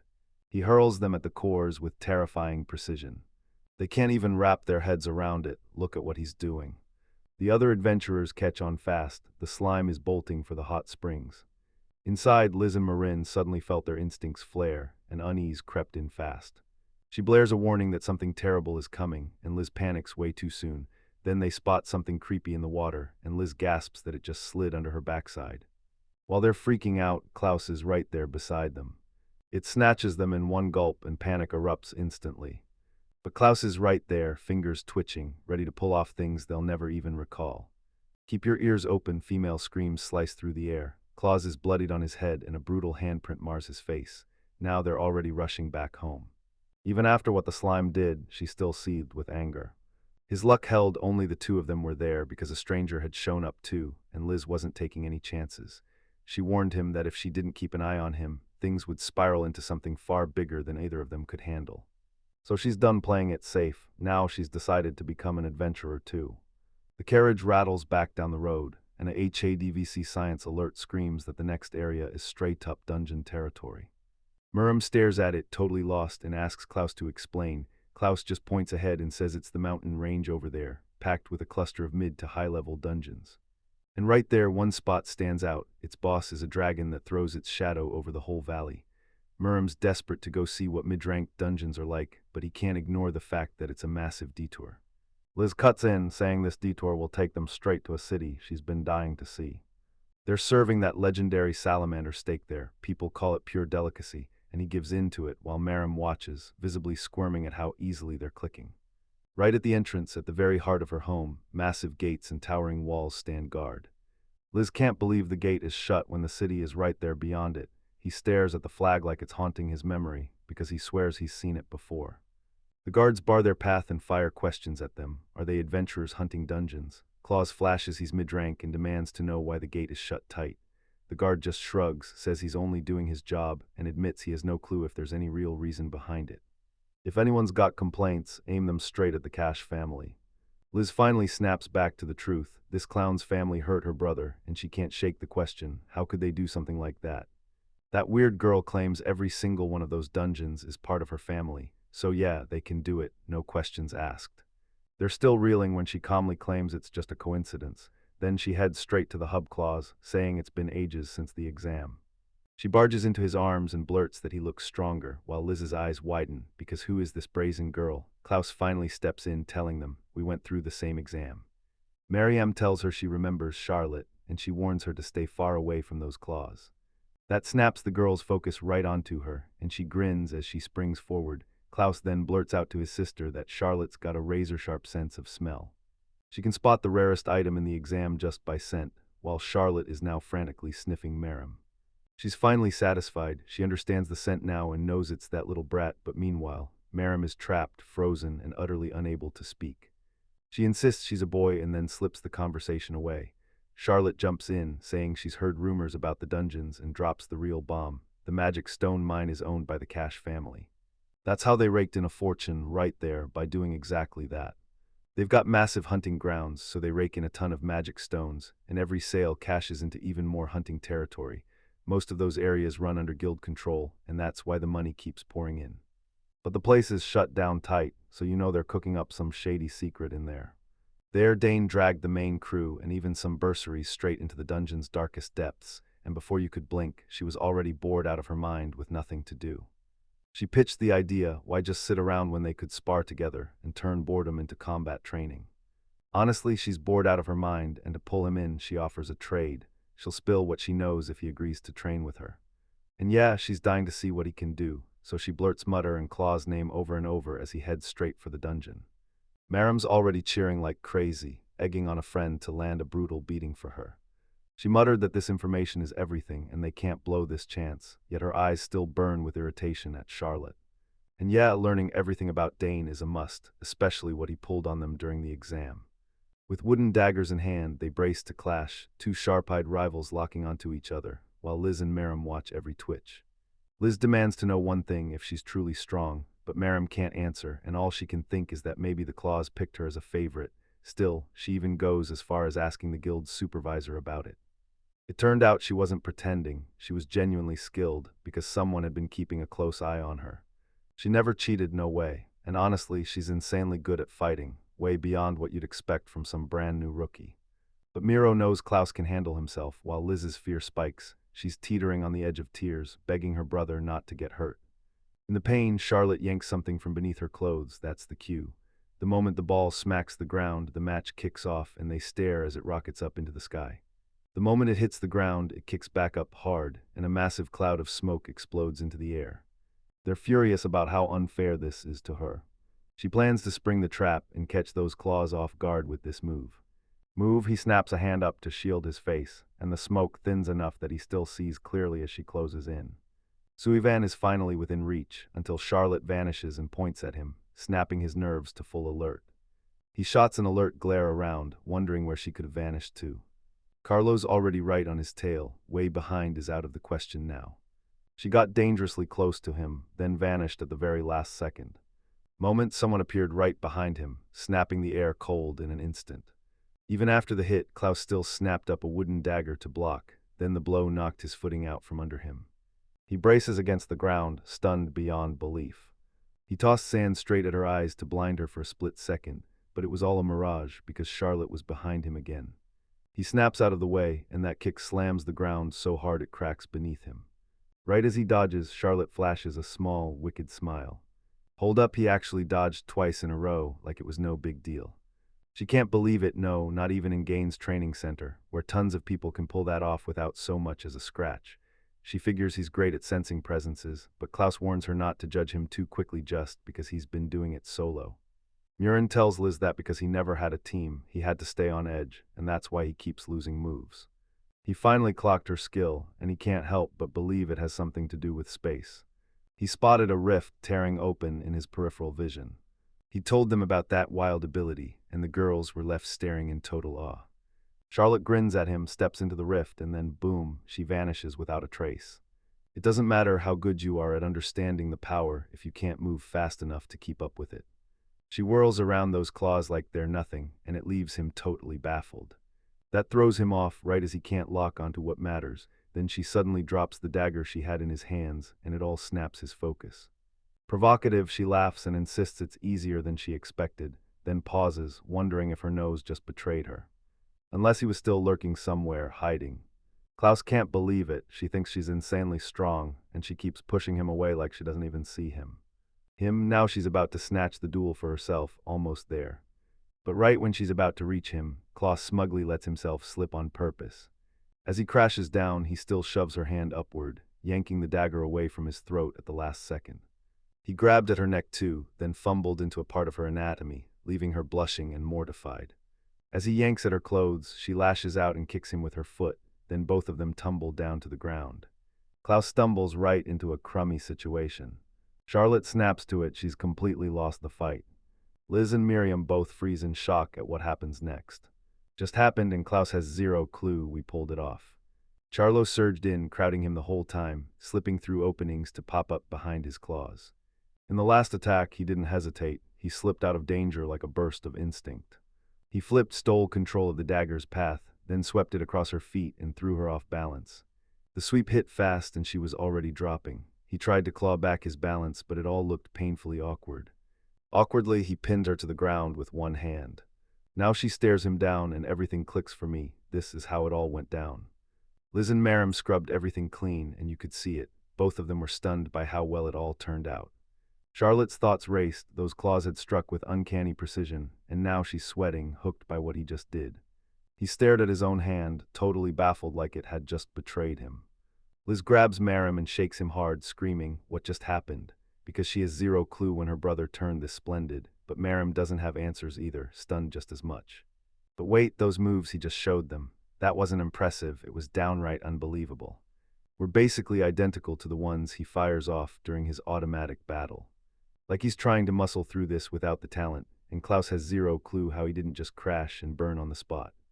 His body lunged without his permission, and then he realized his Charlotte was still there. She can't keep her reaction bottled up. When his attention hits, her eyes light up, and she blurts out that Klaus is absolutely amazing. Then she motioned him back just a bit, launched into a forward flip, and landed cleanly inside one of her openings. Burst out the other side and sprint straight toward the claws. Her landing nearly gave Liz a heart attack. Then she straddled him and asked, breathless, if he wanted to do it one more time. Desperate, Liz snaps that it's harassment, and Charlotte turns to Klaus like, "I love you." She took a massive bump to the head, then blurted out that she'd gotten way too excited. She goes totally overboard the second excitement hits, and on the flip side, Liz is still desperate to figure out why Klaus took forever to react, so like she promised, she's ready to spill everything she knows about the game. She can't prove it yet, but something in her gut is screaming that she's right. Klaus snaps that at this pace it won't work, then demands, "What level are you?" And everyone's sitting right around 117 to 120. They've hit a wall for a while, and their personal skills are already maxed at level 5, so all that creature rank experience barely even matters to them. They're debating whether dragons really exist while Charlotte drifts off, then he smirks and tells them the full hint, make a cake. A way to smash through that ceiling and leave everyone else in the dust. Klaus's Stin from Gain didn't just talk, he went straight for the wild idea of breaking the level limit. So you really smashed into that barrier, huh? And yeah, only 3 years in. Merrim suddenly clicks and realizes this is why they're stuck in the dungeons, and Claw snaps that if that's the problem, then he's out of options. Liz then cuts in and demands their attention. She snaps and screams that she's no adventurer like them, and admits she doesn't get any of it. To smash his barrier, he needs high-quality magic stones. Only the real, top-tier ones will do. To level up, you've got to smash monsters or gulp down the magic stone essence, but there's a hard ceiling, and depending on the person, it can land anywhere from level 80 to 120. Once they hit this cap, they called it the S-level barrier, and the only way through is to take down an S-rank monster, no matter how badly it tries to kill you. The biggest legend is the Calamity Dragon, capable of wiping out entire higher kingdoms. If you meet it, you might as well call it your death. Liz refuses to believe it can be beaten. Then the Claw chimes in. There are people out there who have actually crushed monsters like that.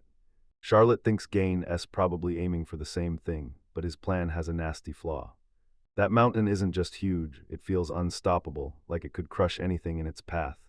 Moram and Liz desperately try to figure out what's got her running straight into the closet, like she's throwing herself into its arms. She's got a clue about him, she just doesn't have the faintest idea what he's doing in there. Deep in the dungeon, he realizes they have no choice. If they want out, they've got to bring down an S-rank monster. But monsters like that don't pop up every day still, they could just summon one on command. It manages to pull off the same trick by feeding the ghouls, because that exact process is what forged the G-Man ghoul in the first place. So yeah, it's totally possible to forge a true S-level monster from nothing, from the ground up. As long as there's enough food to feed it. But the wyvern just won't stop, feeding non-stop, swallowing the world in front of it, and getting more satisfied with every bite. It had already swollen to an impressive size after just a few thousand meals. Suddenly, boom, a violent cracking sound tears through the air. The wyvern ripped its old skin away. That's how the reptile tag monsters strike. One moment they're small, and the next they're swelling, getting ruthless and growing stronger by the second, and now they've got two heads instead of one. The massive creature unfurls its wings in a terrifying threat, and down on the ground they cheer, until the wyvern finally spots them. He instantly hurls a brutal, all-out attack right at them. That's when the mercenaries plant their shields into a wall, blocking every path behind their armor. Soma screams at Micah, begging him to take control of the wyvern. She's running on fumes and can't hold out much longer. She can still lure it with monsters, but once it's locked in, it completely stops caring about the goblins and kobolds she throws at it. Dane tells Micah you'll do it because she insists she's got nothing trashy like the weaklings, so she won't disappoint the expectations he's counting on. Totally fed up, she snapped and called them trash. Then the creatures she was controlling yanked the chains even harder. Taming the wyvern into a restraint, it still loomed there, roaring menace from behind its cage. He launched, then unleashed a devastating attack that shot straight up toward the sky. So yeah, they were thrilled, because if that creature ever slipped free, it would absolutely wreck a whole kingdom. But trapped deep in the dungeon, that massive beast could never bust out. His plan is airtight, whoever he is, because it's basically a bird in a cage. When the time is right, they'll unleash the hunt and climb straight to S-level. Then boom, the limit shatters.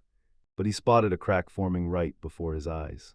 They hurl chained hooks straight at the monster, aiming to snag it and shut every exit before it can slip away. They spot the body and suddenly it's yanked tight. These men go all out, straining with every ounce of force just to keep it pinned down, because that's when they'll slip in the weakening drug. The inn admits the creature's a beast, one more molt and it'll hit S-rank, while Glenn can't wrap his head around how it used to be just a normal wyvern, and Gaines smirks like he's baiting him. That's not a wyvern anymore, it's Calamity's own lucky companion, and he leans in with one question. Have you ever heard of the Calamity Dragon? A black, many-headed dragon wreaked havoc across the capital, until the hero and his crew finally brought it down, and as it ended, they all stared back, stunned by the truth they'd just uncovered. Dainsa is the kind of name, the same species that rides as the Dragon of Legends, the Lord of Dark Nights, and Arkwyver all whisper to hearers. That legend is about to rise again because they plan to earn experience from its sacrifice. The second it sheds its skin and comes back, they'll strike it down. The weapons are already primed, and from the Cash family dungeons, 3,000 more monsters are charging in to feed it. Dayan barks orders for the monsters to get fed magic stones, shuts down every pushback, and then snarls to hurry, while deep up in the cave, the tension keeps climbing. The crack keeps widening as the creature's eyes blaze, and a thunderous roar erupts through the mountain. And Wingsby basked under a full moon, when locals suddenly heard a brutal roar from the mountains, and from that day on, those nearby dungeons were smashed to pieces by something absolutely gigantic. A few tense days crawl by, and then Miriam's at the door, pacing and biting her nails, Klaus's house. She knocks, and when he swings it open, she's still waiting on the edge of panic. It's been forever since they last saw each other, and she stares at the sky, calling the moon breathtaking. Then she asks if she can stay the night there, and he slams the door in her face. She bangs on the door again, calling him rude, and insists she has no money, so he tells her to camp in the fields, but she snaps back that would risk her chastity, and Liz fires off, asking if that voice is Miriam's. She's in deep trouble, but Klaus doesn't waste time. He insists she has to be punished for what she pulled last time. She used her power in a casino, raked in money, and then walked away with a mountain of debt because, of course, that totally didn't end well for them. Magic and special skills in casinos are banned, so they got struck from the list and ticked out. Liz finally clicks. Miriam didn't just lose sight, she got blinded by money. When they step outside, Miriam drops that Klaus gambled too, and that hits Liz so hard it wakes her instincts.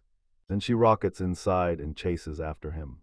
Inside, she asks Miriam if he plans to seduce Klaus with those twin charms. Miriam shoots back a quick word.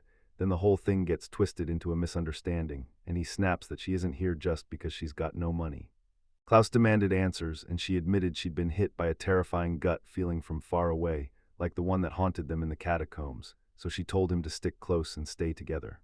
Shaking, he blurts out whether it's the demon ghoul or at least something rank S, and she snaps yes, but adds it doesn't feel quite right. Her gut-'s been off lately, she admits, yet when danger comes, she's never been wrong. Liz is stuck trying to figure out when it'll happen, but she can't promise anything. Then she leans in at the window and asks what that is, because she hears a sound, and it definitely doesn't sound like a bird. It's like nails across glass. Then Miriam's gut screams, panic hits, and she rushes in on pure intuition. She slammed herself to the floor and barked for the claws to hit the ground too, then pointed them toward the window so they could see the creature closing in. Their house lies in ruins, shattered to the bone, and it feels like it's screaming for Merrin to come back.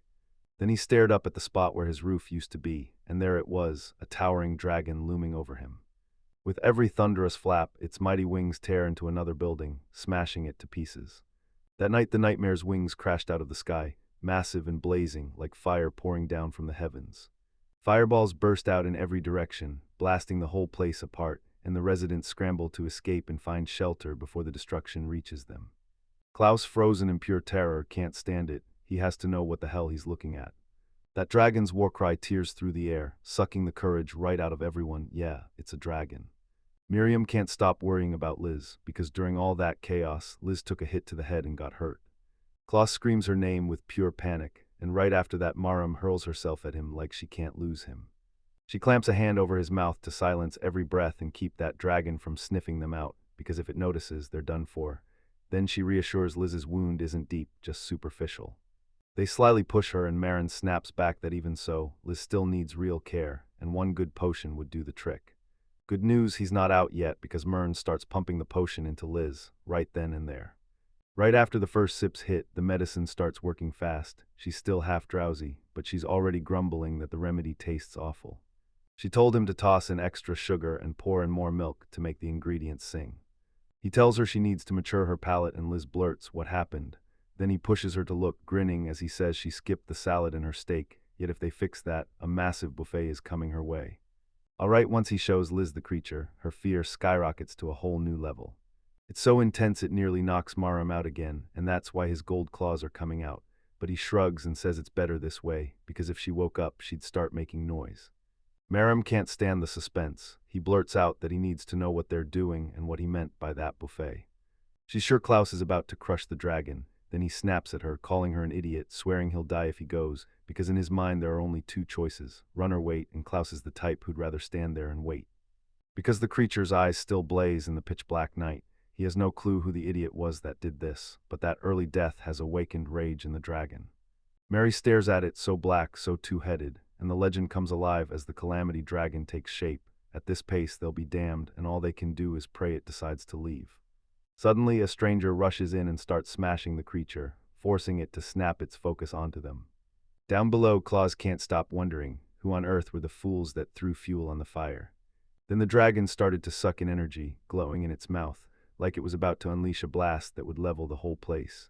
With a wicked grin, Klaus strides toward the city, while the special forces surge in behind him. The creature glares with its mouth hanging open, hoarding a brutal burst of power in front of it. While its claws slash wildly, he can only sit there, feeling utterly helpless. He has no idea what that blazing ball of light perched on top of the dragon is. Did Calamity's flames, the legendary dragon, hit the capital near the palace and turn the crater into a lake?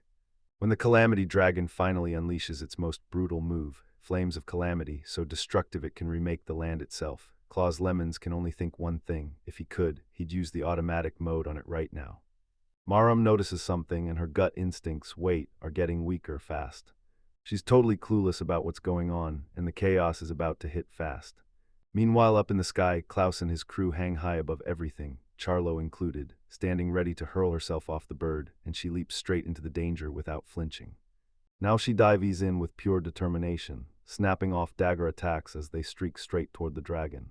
The creature snaps into action the second she moves, and Charlotte slides in beside her, daggers out. Right when she's about to unleash her one-of-a-kind space control power. She ripped open a rift right in front of her, and then another tore open above her head. Klaus watches from afar and he instantly clocks that it's a Billy. Charlie stands tall with a confidence that doesn't fool her. She's terrified too, and now that they know she's the one up there, panic crawls in. Then the dragon's attack slams down with a brutal, thunderous crash. Klaus charges straight into the danger because he knows it's a gamble, and then a shockwave slams her, leaving her dizzy as she drops, so Klaus scrambles to catch her before she hits. He's right there, one move away from stopping her, but she snaps back fast, and her power lets her dodge the impact just in time. Klaus is left totally speechless after all that effort goes nowhere. Still, she won't waste this opening. She rips open another rift and throws herself straight into Klaus's arms. Still huffing and thanking him sweetly for saving her life, all Miriam suddenly snaps, because she can't believe she's using the claws to take advantage of him. Charlotte hears the voice and snaps, that's the Brack, but Miriam fires back furious that they're not friends at all. Then Charlotte spots Liz hurt and bleeding and the claw brushes it off like it's nothing, while Charlotte presses hard to confirm that Ark Wyvern is the one who did this. He can't believe the name and Charlotte blurts out an apology, because he tried to drop it before it ever reached the city. But he can't forget what really fuels the rage, greed, and those special forces hunting for their payoff. And right now they're in the city, no hesitation, no hiding. They dive out of the sky in perfect formation, closing in on the creature, right as the wyvern spots them and tenses. Jane snaps his gaze back to those moors one more time, raging, then he fires off his time control power. Everything he aims at with this power instantly freezes in time. Glenn snatches his chance and slams in his atomic rupture, shattering the creature's open, massive wounds and tearing it apart. Even an S-rank monster, it stands no chance, his fists will shatter anything. Another girl took control of the time, and the air froze over fast, ice-clawing the atmosphere as she aimed straight at the dragon and launched her cryogenic bomb. Frost grips everything, and she's praying the reptile finally slips into hibernation. Dane grins and says, "We heard the distress call, so we showed up to fix this, because they're the strongest team around, and yeah, they're special forces. Their claws only know one thing, wash and think, and they swear nobody ever summoned them here." Eden gives its members the go-ahead to swallow a booster additive meant to juice their bodies, so they all down it at once. It spikes every stat for a short burst, but the side effects hit hard, and adults are warned not to take more than one a day. Today they pushed forward toward the weakened dragon, powered up by strength and ready to prove just how terrifying unique abilities can be. The dragon strains to crawl up out of the water it crashed into, but Dane won't let it. He's laser-focused on ending it, and he weaponizes his time control to do it. Soon the creature went stone still, unable to move. Then Carmen surged straight at the dragon and slammed her power into freezing water solid. Glenn bursts back onto the scene with one crushing, power-packed punch. Even with one wing ripped apart, the dragon can't flee through the sky anymore, so Dayan barks orders to the mercenary commander, attack. Layan unleashes devastating force and smashes the creature, while he barks orders to the archers to pepper the dragon's wounds. They fire their arrows and the shots yank heavy chains behind them. Once those chains sank into the creature's flesh, they locked it in place, and when they yanked and pulled, it could barely move at all. One of the heads whips around and spots Gain charging toward him. He's so sure the fight is done that he practically declares victory and slams an order to his team to crank up for the final attack. The creature gets pinned in total stillness, while miles away, the claws just watch without moving. Miriam shrugs and says they're not so bad after all, because every person here has at least a rank ability, and Charlotte swears these same monsters caused the wreckage and left Liz like this. She said they were knee-deep in the dungeon doing something, and then, boom, the dragon burst out and bolted, while Klaus is in pure rage because his sister is still out cold, and all he can think is what the guild is even doing. Maramad, the legendary dragon who still raged even after the hero killed her and tore the place apart, is why she's on edge now, but she can't shake the worry that these guys probably don't care about saving the city anyway. Even with them on top, her gut keeps screaming louder, not quieter. Klaus pats her back and asks if it's a cramp, and that hits her like a jolt of discomfort. She's wincing. He reels her in again and again, saying he was only trying to ease the mood, but Marin steps in and warns him not to drop his guard, because this won't wrap up nearly that easily. They still have no idea what's coming next. Then that creature snaps its tail up like it's about to unleash something. The mercenary leader swears he sliced off the dragon's tail. Then, out of nowhere, he's forced to throw himself in front of Gain and shield him from the creature's wrath. But the hit is so brutal they get blasted back, and only then does the game finally clock what's going on. It shed its skin again, and now it's got 3 heads. Klaus and Mara somehow caught every moment, and right there in front of them, the dragon had shed its skin like a warning sign. Not only did he get another head, now it's grown even bigger. This time, Game pulled a totally reckless move and threw tons of lives into danger. Ice-cold fear locked him in place, while Glenn snaps at him as apathetic, demanding to know what the hell just happened. Now the dragon's healed every last wound, and it's not just stronger, it's downright darker. He needs to know if this was the one part of Gain's plan he couldn't see, because they've been thrown right back to the start. Still, he can't even be shocked. His eyes are watching something so unreal it won't let his brain catch up. Don't just feed it like crazy. Doing it too fast can be risky, so watch it for a while because it won't evolve on its own, and there's a waiting phase before it finally kicks in, plus the guy already fed it enough. That way they can't lose control of it, because Dane is sure they'll beat it. Now it hits him, this dragon is beyond their reach, and they can't outdo it anymore. This is completely unforgivable to him. He clenches his fist, rage surges through him, and he unleashes his skill to make it right. And slam the brakes on the dragon's timeline, bragging that some puny winged lizard could never stand against his squad. With pure confidence, he barked for the others to finish off the monster, yet they already know they can only hold it back for seconds, because the real trouble is about to hit. He barks for them to move right now, cuts off every last word they try to say, and the dragon is already back on its feet, ready to strike again. The dragon slams the tail down to finish his good deed fast, and the impact's recoil even yanks him off the ground. He didn't die thanks to an amulet that blocks fatal damage once, until that S-rank caught him, and then the dragon went all in with 3 heads, burning the fool to ashes.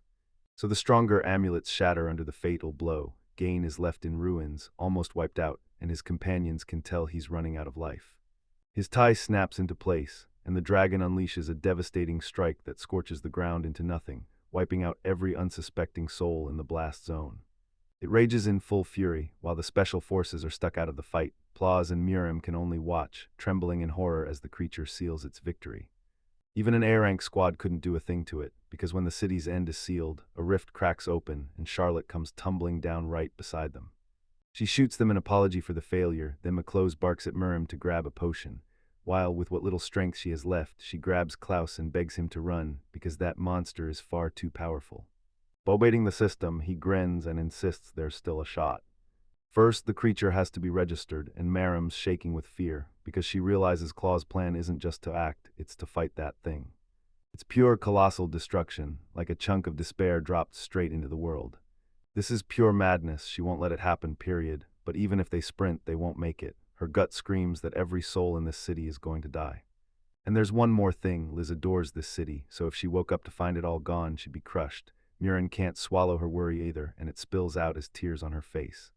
Soon she spots that Klaus's legs are twitching with fear too. He panics and begs for her help, and all he needed was a quick push from her. He's trying to figure out whether her gut feeling cooled off after he promised he'd fight, and after she snapped that her power just is that convenient. But the pain eased just a notch, and that was all he needed as he pushed forward. She then orders Klaus to wait. There's zero room for mistakes here, and she's ready to demand one thing: how's he planning to land that first hit? Charlotte pops to her feet and asks if that's really all he needs, then she cuts through the air with her ability like a blade. She has to know, does he have mithril or orchukum weapons? If not, they can't punch through that dragon's scales, not even close. So she hunts for another route fast, and Charlotte tears open a rift in the space right above the dragon.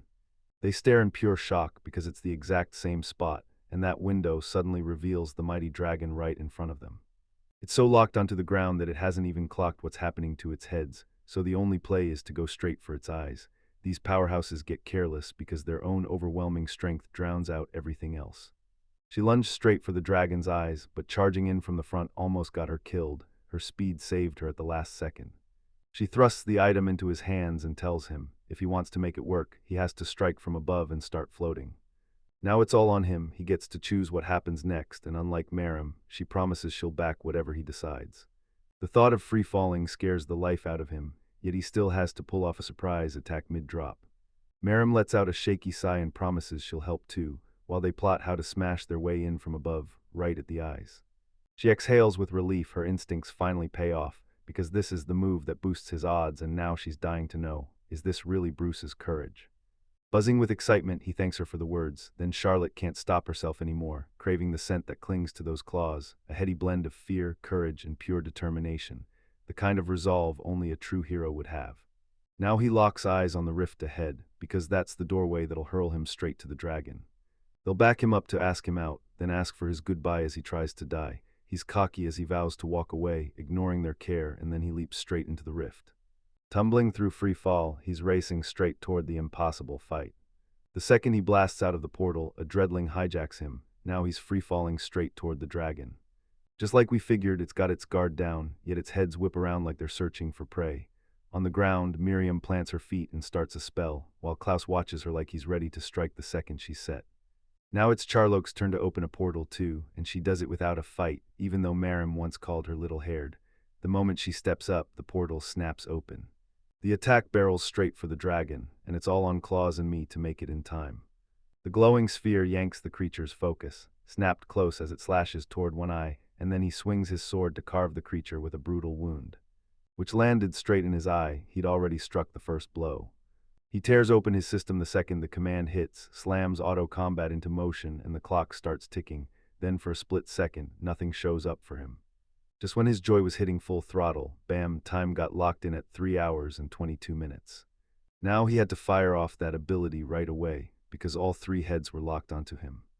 But he's frozen with terror. This is it, this is really bad. They clocked it in time. The dragon's killing intent hit him when it ripped open a rift at the last second. Right then a tiny chartlet pops up, and his whole expression snaps into action. That snapped the dragon's feast in half. Miriam clutched her by the clothes and yanked her back through the portal. Now Klaus has to cash in on the time he just stole. And sure enough, they spot him crumpled on the ground. His injuries look like they've knocked him out cold. He's desperate to see the moment that monster's paw comes crashing down on him.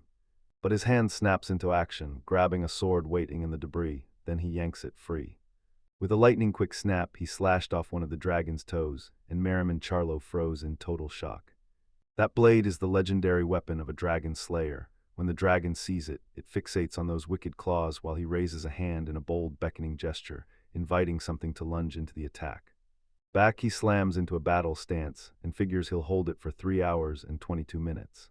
The dragon erupts in fury over what just went down, then whips its tail back like it's about to crush everything with one devastating strike. Klaus is almost stylish, yeah, it freaks the girls out, so right then he grabs his sword and starts using it.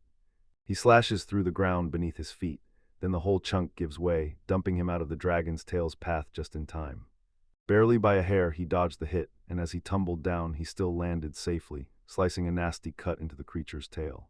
Rage only burns hotter, and it tears loose with a hail of piercing strikes. While dodging every blow, it snaps back with counters so fast the girls can barely track it as the dust erupts higher and higher.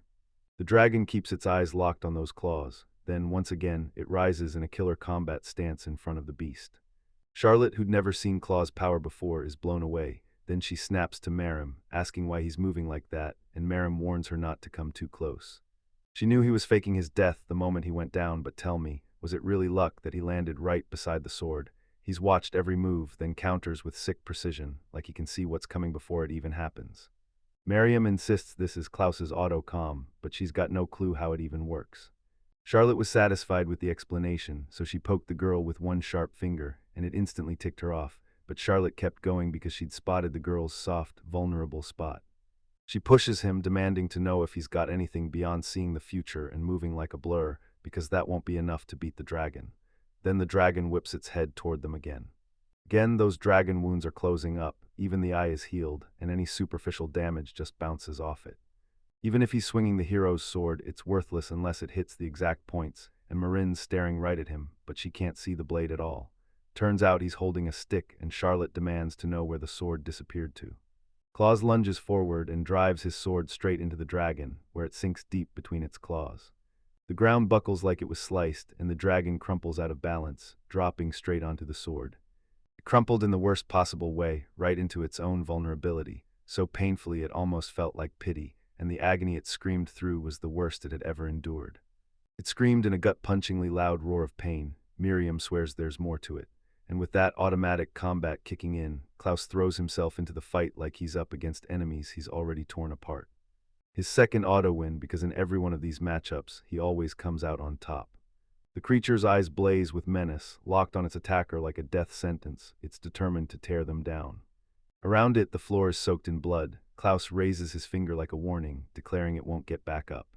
The creature lets out a blast that throws a shockwave through the air, shoving the girls back. None of them can even wrap their heads around what just hit them, because the whole atmosphere suddenly feels wrong.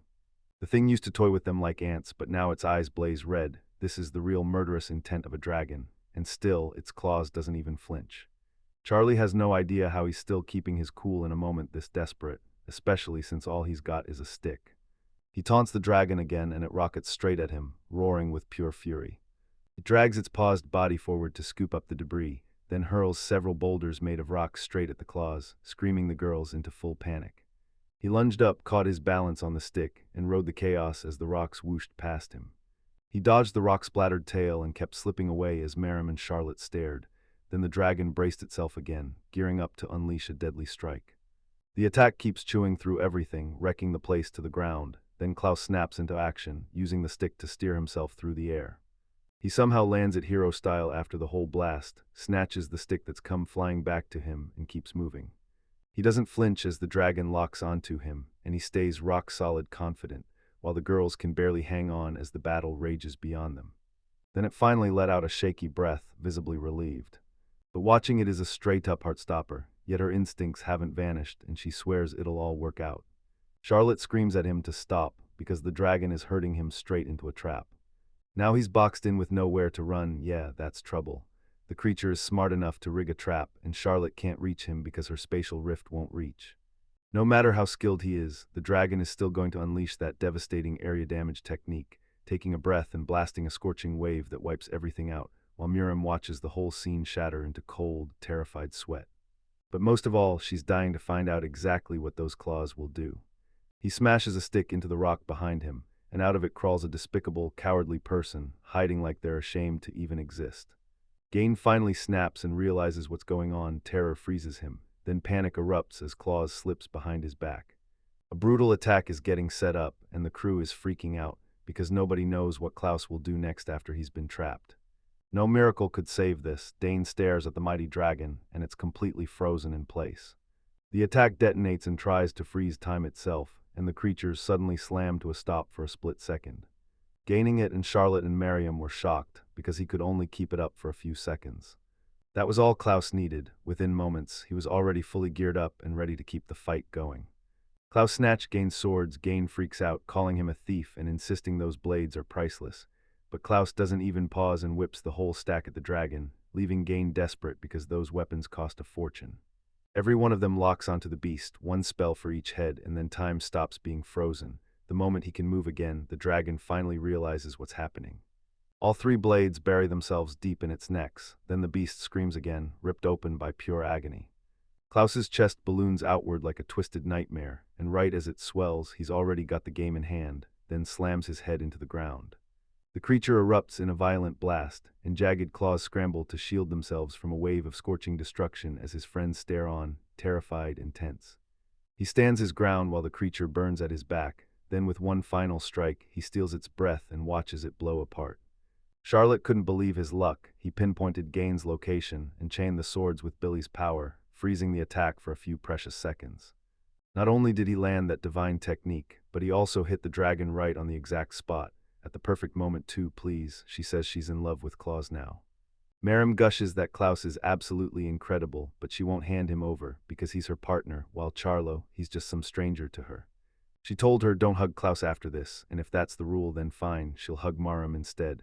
She even pitched the idea that the three of them should all hang out together, and maybe Ian Klaus's sister could tag along too. Finally, Liz snaps her eyes open and blurts out she wants a brother. Klaus whips his gaze back as auto mode is still stuck on, and the dragon is still very much alive. As they wandered the town, Lisova set up shiny nephral pots, and they lit her up with excitement. She swore they had to be for cooking a dragon, and Klaus leaned in like, if I ever hunt one, that's what I'll use to cook it. Liz finally stirs after what feels like forever, but the beast's roar hits the moment she opens her eyes, so she snaps into high alert, darts through the chaos searching for her brother, and then she spots something. Klaus stands his ground against a dragon that's blazing like a furnace, and leaving can't stop worrying about how unreal this whole showdown is. The girls beam at her and ask if she's finally feeling better. While she's still panicking, Maram shoots back that he's not backing down because he's protecting the city Liz loves. And right now, Klaus is pulling off insane, unbelievable moves. The fight's far from done, and Maram's guts kicking into overdrive again, because that roar, it's absolutely not the dragon's dying screams. Marin can feel it gearing up for another strike, and right in the heart of its wounds, a whole new head bursts out. Now the creature lunges with 4 ravenous heads, each one snapping like it's hungry for blood. Murim and Charlo lock eyes, both radiating cold fury. Murim can't believe the dragon just shed its skin again, while Charlo snaps that it's got 5 heads now, and whatever it's been munching on is the reason it keeps evolving. There's 0 food around, and it's already pulled this off twice, so the dragon is driving itself past its breaking point, barely holding on as it grows weaker, yet here's the kicker. Its wounds are healed, and all those claws have nothing left to strike with. Then he lifts one of them in his hands, pure shock, and it leaves them staring, completely thrown off. They can't help but wonder if it's some kind of sign language, because it keeps firing off gestures, switching up the motions over and over again. Until he clamps his fist shut, finally realizing he'd been doing it so she could get what she needed. Tucked inside the backpack was something priceless, so she grabbed it as insurance, then told him to wait a little longer. With the bag in her hand, she pressed him, so that's really all there is. That clause snaps into place, and suddenly Maram and Charlo are left staring, totally stunned. They can't believe they just managed to communicate, and now they're desperate to figure out how it happened. But once he said it, she finally understood him, because love made the words hit home. That answer totally caught them both off guard, made their hearts trip over themselves. Now she just has to hand over the items to him, even if she's not sure how, but Charlotte's already got a plan. With love as her fuel, she's not about to fail. Murim tries to slow down, but her gut screams that the dragon is about to strike. Then it erupts into a violent, furious roar. They've still got no idea how her brother is gonna turn these kitchen tools into a weapon against the creature, because the moment they realize Maram and Charlotte are truly terrified, everything changes. Those dragon 5 heads are seething with rage. Then the portal opens behind its claws, and the kitchen utensils all tumble to the floor. He snatches them up and wastes no time, ready to crash right back into the fight, because it's only the 2 of them out there going at it. Even with 5 heads, it refuses to die. No matter how many get knocked off, if just one survives, it'll finish the job. Now it's dropped to the ground, wings torn, and all it wants is to tear down Claws, who's standing right in front of a berserk dragon. He swore he'd use only the mithril kitchen utensils, worth a tiny fortune, 12 whole gold coins. In their eyes, there's no way he can win, because he has nothing but weak defenses and no real weapons to back him up. Then it hit them, there's a knife hiding in the utensils that's nothing like the rest, not just mithril-coated, but fully made of the stuff, and yeah, the catch is tiny. That blade's no bigger than a finger. Klaus shoves it into his mouth, and in an instant, there's only one move left for them. Which means you'd better believe Klaus can still claw his way out as the victor. They swing in to help you win because that creature is already half dead. Marin's premonition hits her like a countdown, and she's sure this fight ends fast. Liz clamps her hands together, praying her brother makes it out. That's it, this is the absolute last showdown of the fight. First, he has to somehow stab his way onto the inverted scale with a knife. Klaus jabs his finger at something. He keeps jabbing his finger that way, straight in the opposite direction from where the dragon is. The girls have no clue where they are, and even the dragon can't help but stare, until its eyes catch a terrified, barely standing game. He's aiming his skill at the creature's claws, praying they'll burn and shatter, yet the claws just sit there unmoving, staring back like a whole game is frozen mid-play. Now the dragon turns its fury on the fool, who realizes too late he's the next target of a devastating attack. Now the battlefield goes silent, no distractions left, no items for him to dodge the damage. He's got to be the biggest idiot alive until Charlotte spots it. The creature is learning. The hits land weaker, sure, but they come way faster. Turns out it's a ridiculously smart creature, but then they spot the real problem. Klaus is totally gone, vanished so fast the 5 heads scramble, hunting him everywhere. Then he suddenly lands on the dragon's back, shocking the creature and leaving his friends staring in disbelief. Her head snaps toward him, fury blazing, then her claws start climbing up the monster's neck.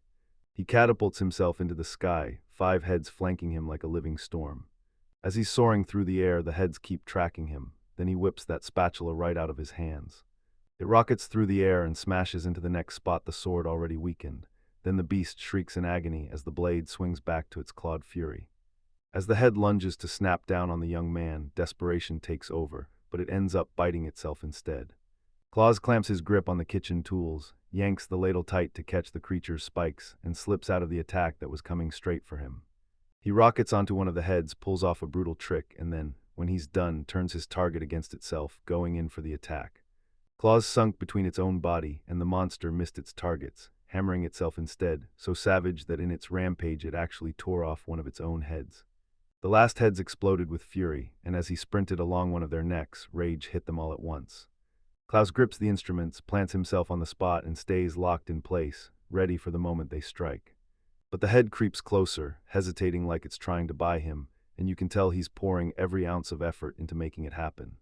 With all those attempts swirling around, they wound up tangled up together, like fate wouldn't let go, whether they wanted it or not. Then the creature roars again, crackling with raw, frustrated fury. Now the girl's watching everything snap to it. This is way too absurd to be real. There has to be a limit. Charlotte can't even wrap her head around how this dragon pulled off growing more heads in such a short time, because yeah, that's seriously terrifying. Liz is nervous because this isn't over. Just lock eyes with the dragon, it's still zeroed in on something, like it hasn't finished hunting. Far off, its hail is barreling in, ready to unleash a surprise strike, but Marin grabs Liz's nerves and assures her, those claws won't get caught in an attack like that. And yep, right there, the dragon missed its attack slicing the air empty, but the roar it let out, Charlotte swore it was aimed at something else. It hacked off the rest of the heads until only one was left, and the creature's sheer drive was so relentless, it eliminated every final obstacle in its way. With newfound mobility, it readies to lash out with its tail again, claws tucked into a defensive stance, because he's starting to realize he can't keep getting hurled away like that. His body smashes hard the moment the rocks fly free, and his friends instantly panic and rush in, worried sick. The dragon's head lunges forward, dead set on ending this battle for good. There's only one thought in his head: wyverns are mine now. That armored fool who kept it bound is dead, along with every wretch who followed him and obeyed his every command. They're all gone. But above all, this person had driven into one of its eyes, and kept dodging its snapping tail again and again. It drives right through to the other side of its abdomen, and that brutal pain rips through it, so the Lord of the Skies can't soar at all, just forced to drag itself across the ground like a writhing worm. Right after that, it was torn apart, completely exploded in an instant, the heads bound tight, and that tiny creature from before, it had already been killed. And now all he can think about is tearing him down, plain and simple. With a savage flick of its tail, it tries to end the fight for good, slamming Klaus far away until he smashes into a wall of rocks. Right when he calls for my impact, he flings the knife aside. Then the girls go pale because the dragon smells a chance to steal the win. With just the tips of his fingers, he snatches the tiny blade and hurls it straight at the creature. It ricochets straight in and smacks its eye, then the thing jerks its path, changing trajectory on the spot. It clamps down on a massive rock, and the only thing screaming in its mind is Vinny, kill.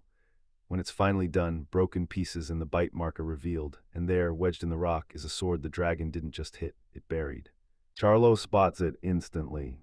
That's the sword he snatched from Gain and used to blow the dragon sky high, except for that one time. It was the only blade that somehow missed its mark. Debris whips through the air toward his claws, and just as it all hits, he snatches his sore thumb in his hand like it was timed perfectly. He rises again, eyes locked on the dragon, and the beast stares back, clearly impressed by the tiny fighter's unstoppable resilience. Who's charging straight at it with a mithril weapon, because that blade is closing in fast. It drives right through its scales, but that stone has to sink deeper to crack the dragon's fragile insides. The dragon seethes in rage, claws ripping free of the blade, just as the creature swings its tail closer to the human. They clocked the strike was way too shallow, and now dread settles in, because the one man they need to stop is once again showing up unarmed. But he still grips that hammer, and with one brutal strike, he'll bury the sword even deeper into the creature. He slams the sword down with raw force, and the crack of impact booms through the clearing. They scrub him down with happy smiles the moment the auto battle time finally clicks off. Footsteps hit the ground, only 5 seconds left. Name behind him, the dragon's body lies still, no strength left at all, right as his own power hits zero. Then war erupts straight out of the creature's body, and with every violent surge, claws swallow it up and level up again and again. He finally snaps his eyes open and feels his body crumple in on itself.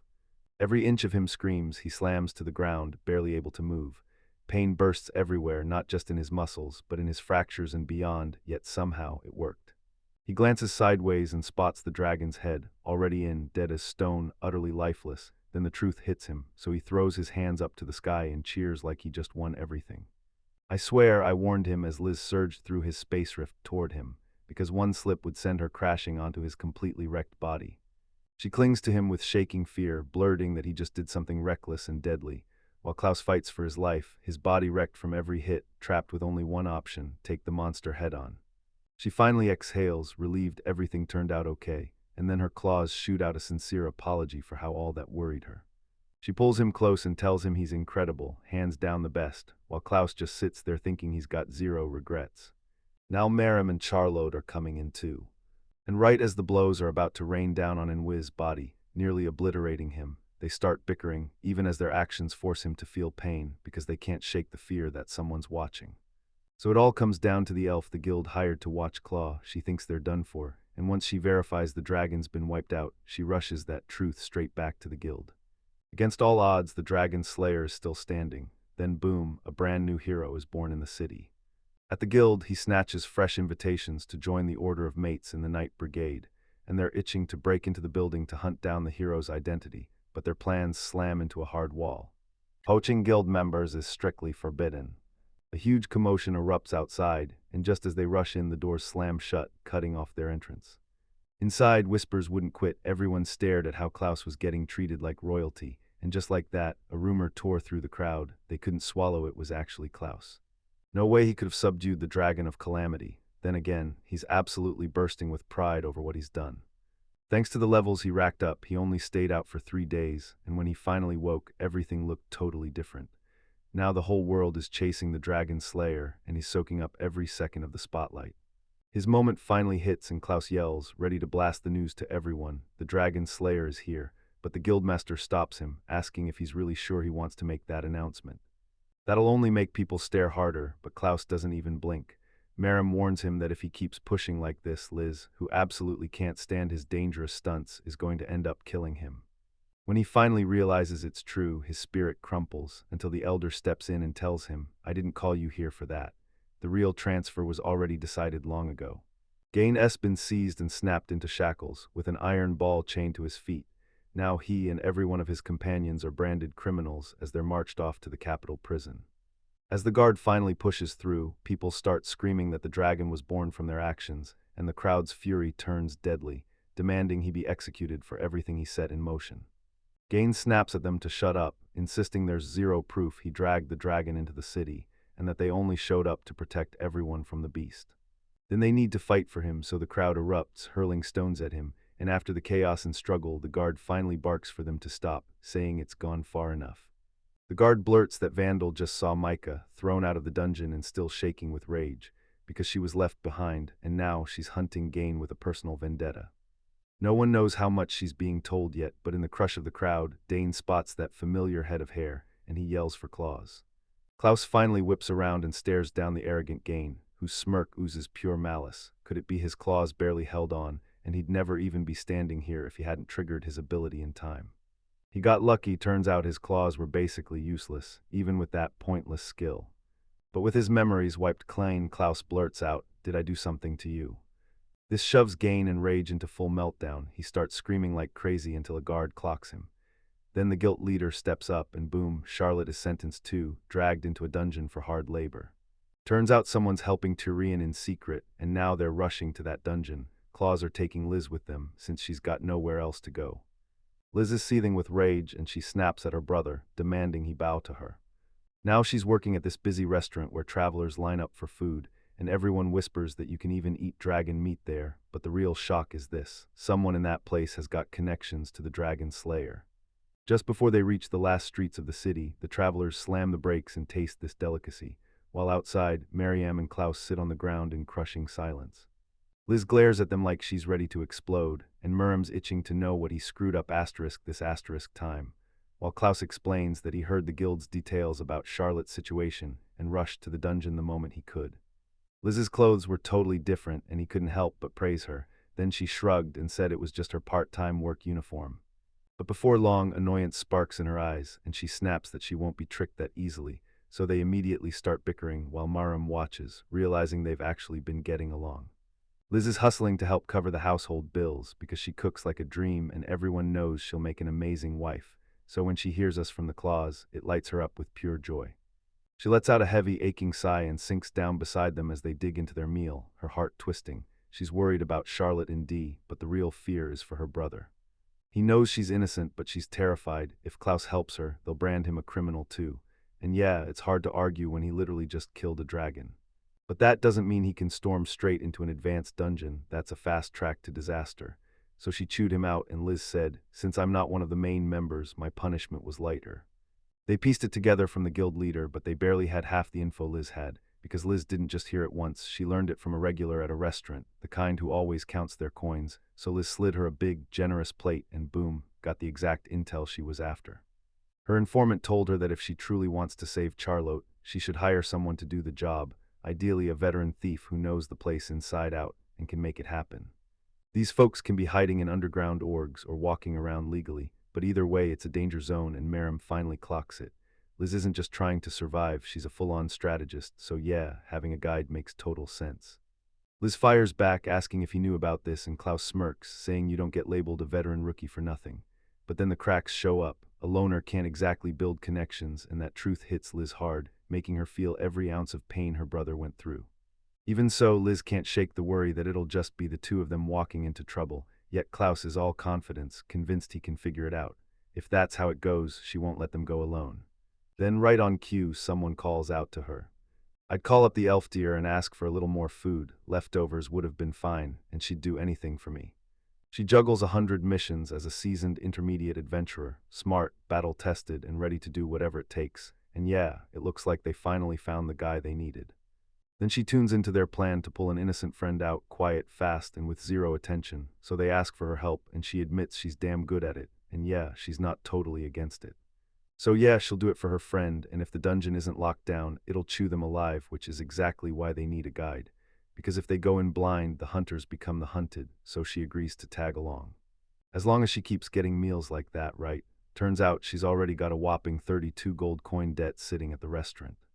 Liz hustles the elf to the manager, but she yanks them to a stop and begs, "Wait one more day, I've got something I've got to fix, something huge, and it's happening right now. I just turned 15. The very next day, they're inside the church where the ritual happens, and those they called step up to form a single line, while everyone else keeps dead silent. Liz finally gets her name called by the priest, and she steps up, ready to be examined. He plants his hand on her head, and Marin's eyes widen, because Liz had been so buried in worry that she totally forgot about this.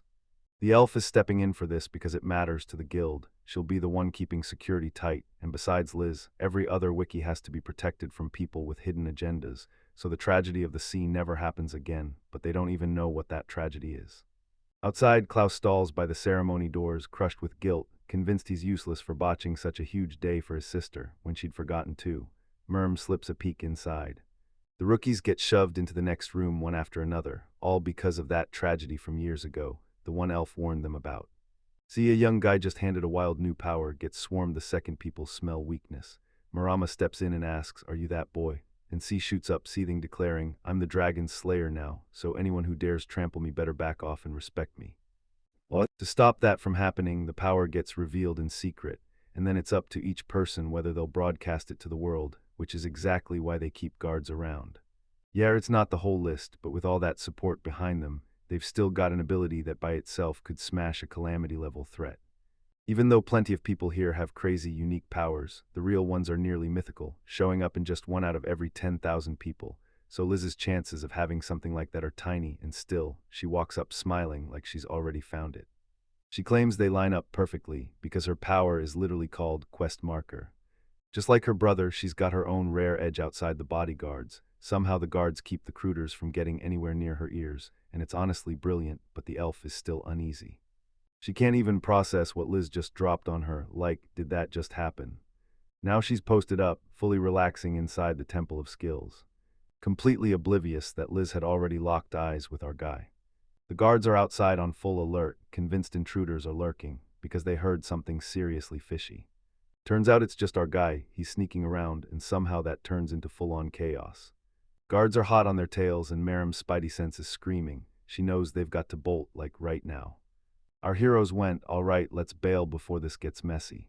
With those cysts blazing on his arms, he rockets forward like he's chasing gold in the Olympics. He's outside the guild building right now.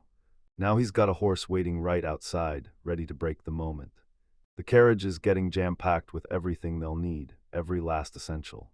Meanwhile, the guards are still out there, tearing the place apart, hunting those intruders down.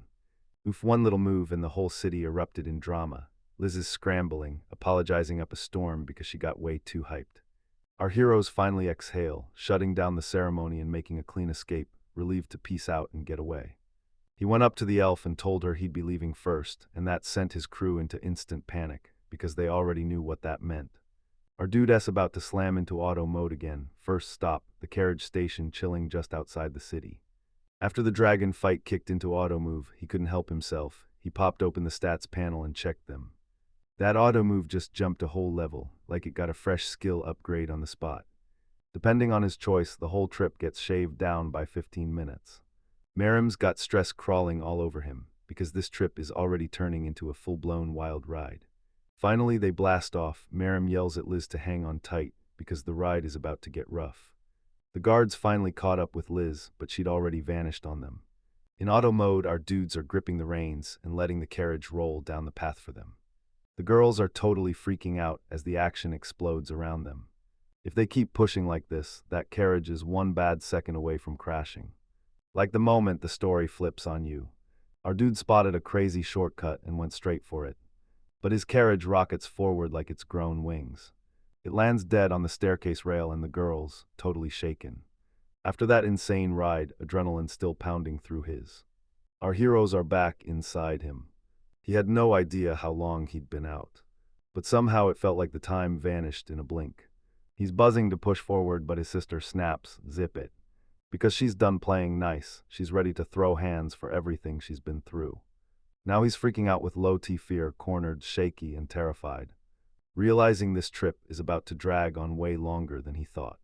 Meanwhile, down in the dungeon, Charlotte's fighting to pry open something that just won't budge. She's gripping her knife and making sure it gets done. She throws herself back, finally catching her breath after getting absolutely wrecked by the chaos. Creepy crabs with skull heads are closing in, and she's got to fight them off right now. Deep in the dungeon, Charlo, their life on the line, fights with everything they've got just to stay alive. Her dagger work is razor sharp, and every strike drops the creatures without mercy. But no matter how hard she fights, it feels like her struggle never, ever runs out. And the exhaustion is creeping in on her fast. On top of that, she's running on empty, starvation's digging in from all that relentless effort. Life would be so much easier. If those monsters were edible, they'd be delicious, but nope, they taste absolutely awful. And it crushes Charlotte's struggle even harder. Because of that deal with the special force, she's trapped here, blades swinging, monsters dropping left and right. She's got just 6 months left to serve, then her sentence is up. This prison is called the Underground Dark Lake, Charlotte's dungeon prison, where the darkness swallows every hope. The elf girl tracked down our hero's caravan as she hunted for every scrap of info. Marim couldn't stop wondering about those edible monsters the area was famous for, especially the seafood. Elf girl finally caught what really happened. Get annihilated, leaving nothing of them but dust. And that sparked her curiosity. She turns to the girls and asks what went down. Liz shrugs like it's nothing while our guys are already tearing up. Staring at Miriam, he blurted, "So you're really a girl," and she snapped back with a deny like it was all just a crazy mix-up. She tells me that once they left the city, it was Liz's very first time in auto mode, and it straight up turned into a full-on dignity accident. Elf girl catches on immediately. Liz totally botched it, and her clothes ended up in a major disaster. That poor girl was absolutely devastated. There was no way she wanted Marim to spill the beans. When she turned 15, she had zero clue what was about to hit her. The elf warned that once they were in the city, everything would spiral into deep trouble, but our hero gritted their teeth, unleashed their skills, and dodged the disaster clean. Marim was with me on the same page, and something felt off, like that place was itching for a fight. and our hero never once questioned her gut instincts. This somehow eased the weight on Liz's shoulders, and for the first time, everything didn't feel so crushing. And yeah, she even apologized to our hero for everything that went down. Finally, she thanked him for saving her, and honestly, only stories let siblings act this sweet. If it were my sister, it'd be a full-on wrestling match. But the real shock, our boy's mood flips like a switch. One second he's tense, the next he's beaming with big smiles. The elf finally got it. She was swept into the wild crew, exactly like the guild leader had warned. She flashed the green light for the mission, and on top of that, she slipped in a special request to guide these siblings every step of the way. Destiny is cooking up something unhinged for them, and their special skills are about to light the whole place on fire. And they had to figure out what the girl was capable of, so the leader demanded a proper, formal answer. The elf leans on that hard-earned trust, just itching to wring out some juicy secrets. But Liz doesn't buy it. She thinks her mission book is way overrated, even with that one-of-a-kind skill inside. She never expected that just by eavesdropping, she'd uncover a mountain of secrets. That moment lit a fire under her and finally gave her the nerve to ask about her own skill. Liz cracked a joke that her cooking tastes way better, like that's not just delicious, but her real power. But this totally baffled the elf, and she just kept scratching her head in disbelief. Since everyone's gotta eat, Liz pulled out the wild strawberries she just picked and totally flexed. The elf looked totally lost, and Liz insisted they were in season, then spotted some bushes and charged right in. Among those little fruits, some of them pack a sweetness so wild it'll blow your mind. And with that, she yanked out her mission book and flashed it for everyone to see. Right then, she's laying down a whole mission plan, centered on the fruits. The elf couldn't stop waiting. He was dying to find out what this rare skill could actually do. She's freaking out with excitement, because if it's even half as epic as her brother's, this thing could turn legendary. Liz has to fire off one question to kickstart her skill, and she lined in, asking which strawberries from the bunch tasted the sweetest. Her skill snapped into focus and singled out 4 exact targets in an instant, which Liz spotted without breaking a sweat. The elf was absolutely stunned by it. It was more than enough for everyone, no questions asked. The moment they bit into those fruits, their taste buds lit up because they were insanely sweet. It was so insanely tasty it shattered the elf's brain, straight up blew their mind. Now she's spiraling in her own thoughts, lost in every question. Wondering if Liz is just doing small stuff, but nope, what she just showed is only level 1 of her mission book, and then the tasks start stacking up. This skill doesn't just exist, it lights up what you can chase in those low-level missions. It's perfect for tracking down foods with specific flavors, but she can still hunt for plenty of other stuff too. But then the girl's mood crashed hard, because she spotted it in the elf's face like her skills weren't anything special. Our hero's spirit sank right with hers, and yeah, he felt the exact same sting. Because of that hypocrisy, Liz forced him to swallow the sour ones. The elf admits the skill is perfect for whipping up meals, but then shuts it down. This isn't something divine. The 3 massive divine sensory abilities, weak point hunting, area scanning, and mapping, are basically your game-changing tools. Maybe Liz's mission book will let her track the enemy's locations, but honestly, that's just my guess. Back in the day, this move was the signal that a player had found a safe path, so they could dodge the enemy with everything on the line. Maybe Liz's skills haven't opened up much room to explore, so she keeps handing her bro those sour fruits, and somehow he digs them. Now she flips into serious mode and jumps into her next mission. She stretched both arms across the space and demanded to know where they kept the bitter foods. And it's really happening, blowing the elves' minds wide open with shock. Signal flares exploded across the horizon, one after another, like the sky was screaming, each one carving a bitter truth into the air. Liz spotted a huge creature lurking in the river, and the stink hit like poison. This thing was packed with thick fur. And the more she spills the details, the more the elf's jaw drops in pure amazement. Because that's straight up the kind of area search skill that feels unfair.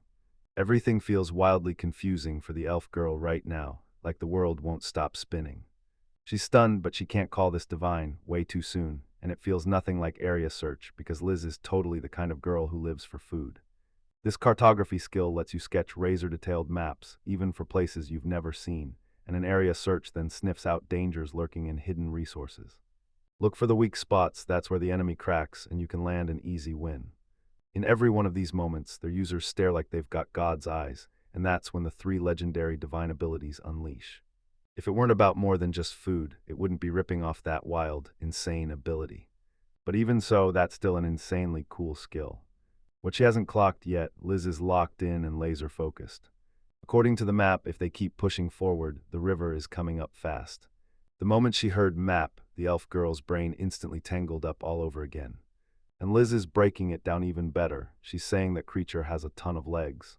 They've got to find its weak spot and drive in something sharp, because this creature is basically a crab with a bite. With a map in hand, he hunted the cracks, then swept the entire area for danger. The elves swear this power is legendary, like myth made real. Liz can literally sense it, the massive crab lurking in the river. That hit her hard and her friends immediately panicked. It was like her brain hit full overload, like it couldn't take another second. After she fired off her ability, her strength crashed, and she might have blacked out. Our boy started freaking out, but they brushed him off, said it was only a little brain overload. Liz is complaining about a pounding headache, and Maram shuts her down fast. She still has to learn how to control her perception skills, suggesting she won't widen her range recklessly, because that could backfire on her fast. Her head's pounding like it's about to burst, but they're treating her, and Miriam knows exactly what she's doing, because Miriam felt the same way when she first trusted her intuition, and once she figures it out, she'll use it way better. Right after that, Maram's gut started screaming, and it had our boy stressing hard. She said if you tweak the daily ability on autopilot without thinking, you're bound to feel that awful vibe. They're almost at the Rocky Mountains now, and it feels like the whole place has been swallowed by water. The elves keep freaking out, wondering if that dungeon is about to show up here next. That would be insane, because the whole area is already submerged in floodwater.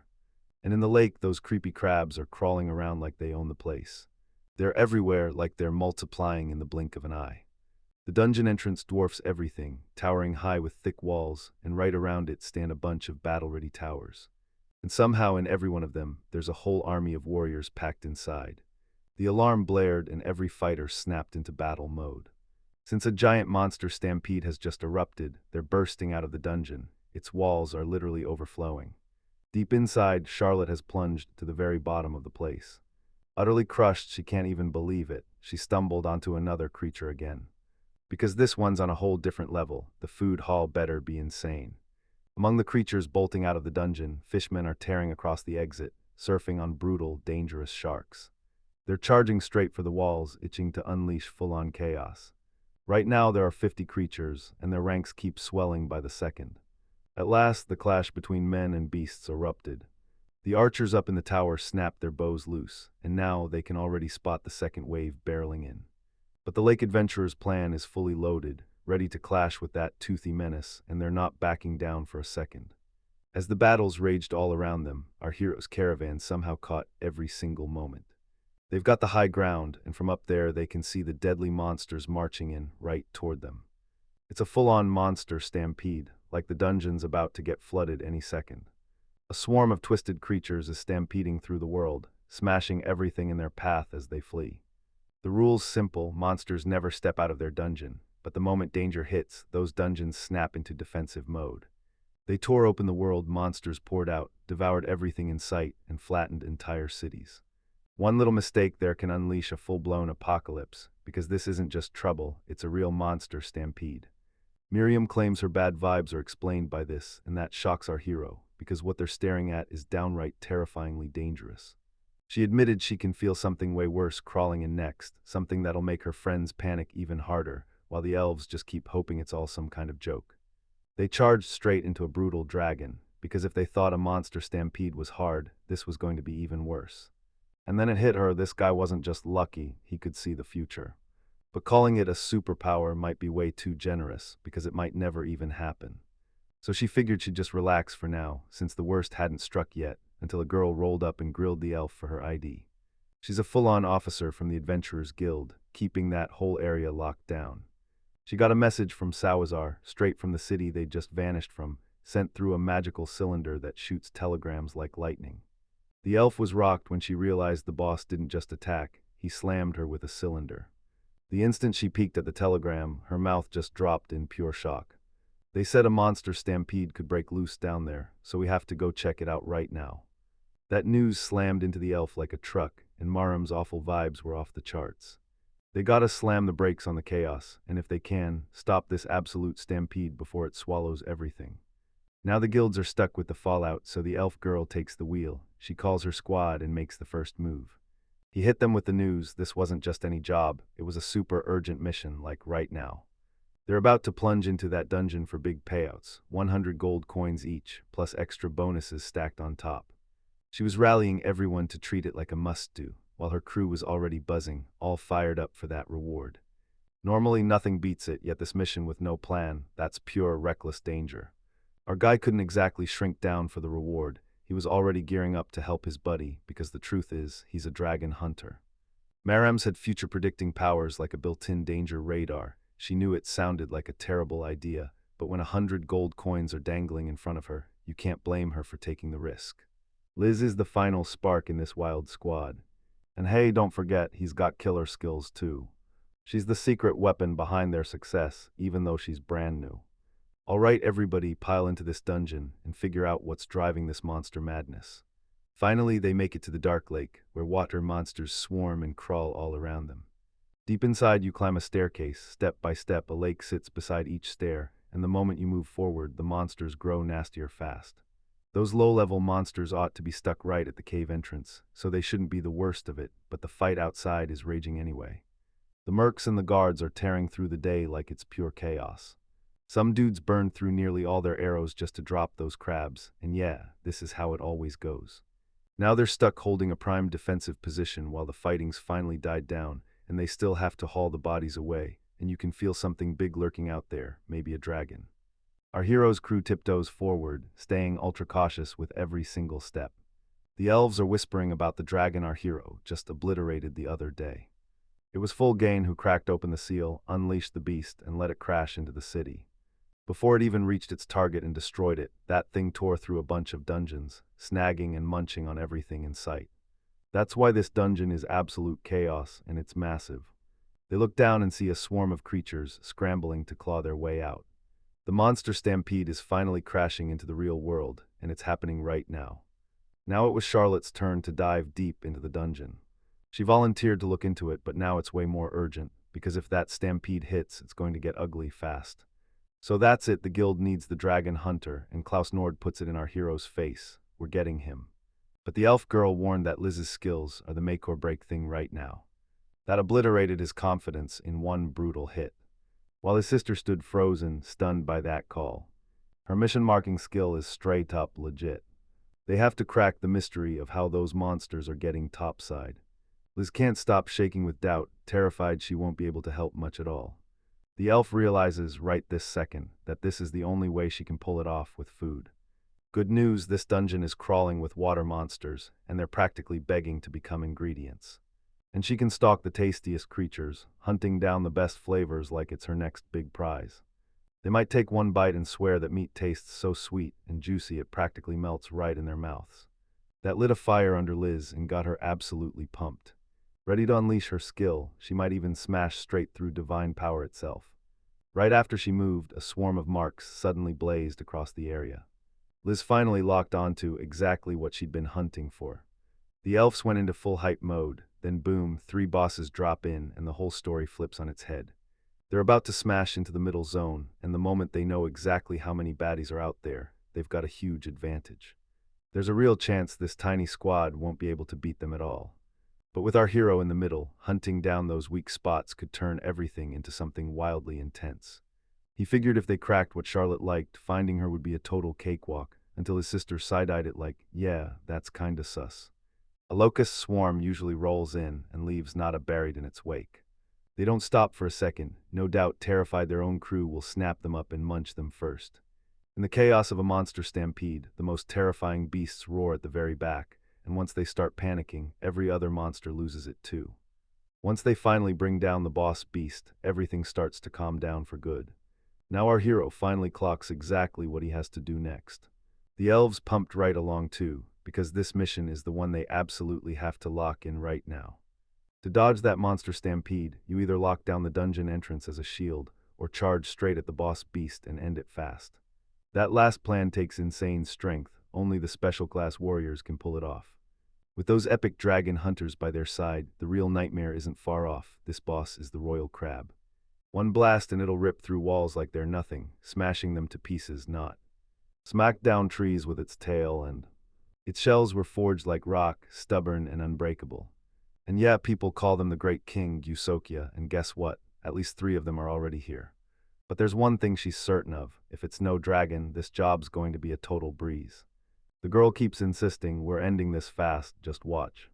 Didn't even clock our dude creeping up on you. Klaus clamps onto her ears and yanks them hard, blasting, are you trying to get me killed on this mission? As she keeps whining, our hero snaps at the fool to zip it, only for him to ignore the fact that elf ears are insanely sensitive, and yeah, that's a big no-no. Their bickering gets yanked to a stop when Marum cuts in, who's walking around like something's seriously wrong. She snaps at them to stop the brawl right now. Her gut feeling won't let up, it's only a little at first, but it's already crawling closer inch by inch. Liz is already panicking, scanning every inch, desperate to spot that monster before it strikes. But the elf girl snaps at them to calm down. This isn't panic time, so lock in and use your skills. The elf tells Liz to use her power to spot edible monsters within 20 meters, and to stay steady this time, because she can't afford to get queasy. Now it's her turn to go full speed, collecting intel with ruthless accuracy, non-stop quantity, and laser-sharp precision on every position. Liz is absolutely thrilled, buzzing with pure adrenaline right now. She snaps into action, unleashing her skill and sealing the mission with a mark. All around them, the land is getting mapped out in full detail. Now she spots something lurking in the water, creatures moving just beneath the surface. Crocodiles are cowering in the dark, but right above them, another monster is creeping closer. The creature crept up behind our hero, right on his back, closing in like a shadow. Thanks to the warning, he barely juked out of the creature's deadly strike. But our dude got totally spooked. One hit like that could have ended everything right there. Meanwhile, his crew is getting geared up for the attack too, ready to strike at any second. In just a few seconds, every terrifying creature surges into that intermediate level. Klaus hooks his sister up with props because her warning totally saved his skin. But the girls looked visibly shaken, even after she poured out praise. Spotting her bro right here, her nerves went nuclear as the other terrifying monsters closed in from every side. But he brushed it off, telling her, don't worry, Klaus already dropped one of those creatures, and he'll fire up auto combat to protect himself, and in just over a minute, it'll all be over. The second he triggered the skill, Klaus barreled toward the creatures, fearless to the bone. Marum's gut feeling mapped the battle plan and kicked off the first stage. Right after that, Liz snaps her skill into place and nails the exact spots where the baddies are hiding. So at last, our hero unleashes his auto combat and wipes every last one of them out. That elf girl can barely breathe as she wonders, will this show match the one she saw back then? She's dying to find out what our dude can do with his skills. Right then, he sprang straight for that monster's jaw. He steadied his dagger and drove it straight into the creature. It's wrapped tight with a steel wire.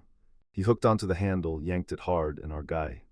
But those daggers jammed so hard into the spot, they basically turned into a brace, holding everything in place. And our boy totally slipped the monster's attack, going full ninja mode with slick, flawless dodges. But oh no, he's already tearing off toward yet another beast. He hits the ground like a stuntman, clean, fast, and flawless. Right on the monster's jaw, clean, slick, and somehow perfectly smooth. Before that thing could bite him, he was gone, already sprinting to safety, safe and sound. As he rockets through the sky, monsters swarm him, while his squad watches from below, chewing their nails with pure dread. Marine and Liz, even with full confidence in his skills, are still freaking out like crazy. People are like, why does he keep throwing hands bare knuckle like it's some kind of brawler brawl? At least grab a weapon. And this comic just she's the elf girl, and now she's spiraling with worry. She couldn't believe her eyes, this wild card was actually happening. Later on, she leaned in and demanded to know if Maram was actually serious about those weapons. Maram's is like, dude, his main weapons are jammed right into that monster's head. The elf blurts, no way, he's really gonna fight without his weapon, what a total goofball. And he's fighting on the enemy's turf, basically handing them his lunch like, come get it. Now her faith in this plan is wavering, because she's convinced he skipped some crucial survival tips. Then she caught her friends waving frantic signals at her, like they were begging her to get the message. A blur of something slashes through the water, charging straight for them. Meanwhile, our boys are still getting hammered in the middle of it all. Then boom, things take a hard turn and get real. A school of knife-headed flying fish rockets straight at the crew, bearing their blades mid-charge. That elf girl never saw it coming, like, not even a little. But she's got insane agility, slipping past every single one of them like it's nothing, yet it still lands as a total heart-stopper. Now she's staring at flying swordfish. Oh no, this is getting way too weird. They're pure nightmare fuel. These nasty critters could totally ruin our boy's fight. Knowing everything that's on the line, she can't stop worrying about him. He's got to dodge every single monster attack flying at him. Her friends are losing it, watching everything explode in real time. Because up here in the air, he's basically a sitting target, just waiting to get taken out. Right when everything started to go downhill, our boy jammed his dagger under the croc's body and yanked it up, turning the dead weight into a deadly shield. The fish are tearing through the water at full speed, and the clock is screaming there are only 21 seconds left, taking them away one by one until it all disappears. Then our hero ripped the steel cable with all his might. He heaved the creature he'd been fighting. Those fish never even had a clue it hit them out of nowhere, and even his crew had nothing on that. They swung their swords at the ugly beast, and the blades sank in, trapping themselves in the monster's flesh.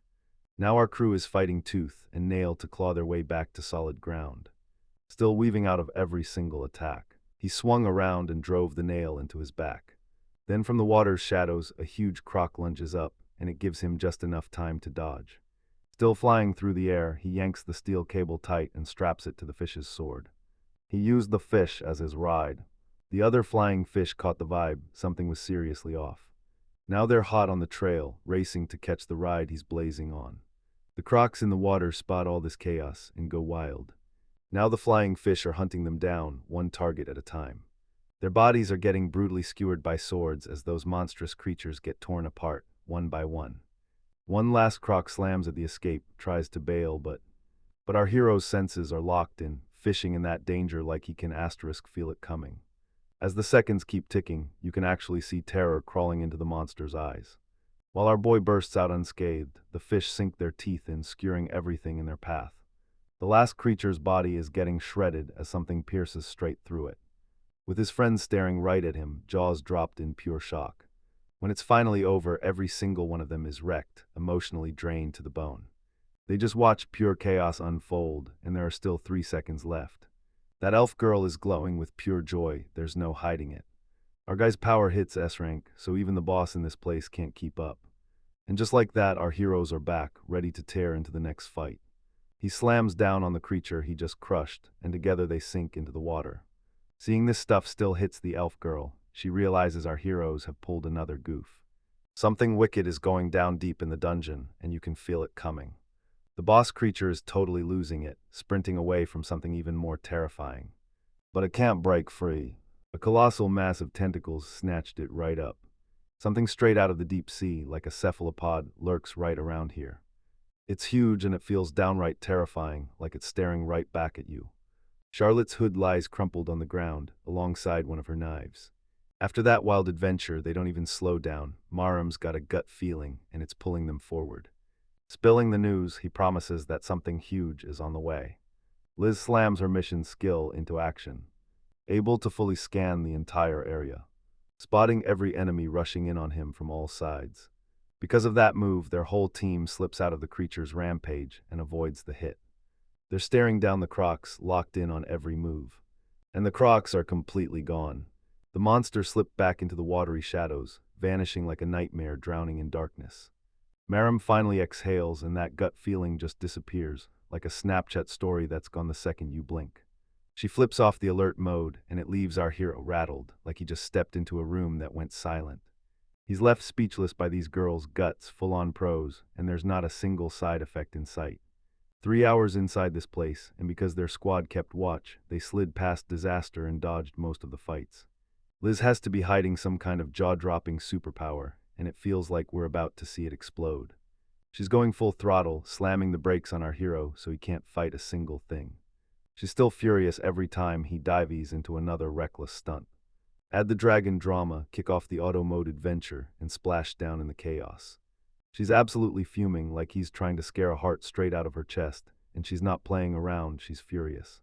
To shut off the stress, she flat-out banned him from throwing down here. Then the elf girl lined in and told Liz to rethink everything. Their missions were clear: crush the dungeon boss, let the gate defenses chew up the small fry.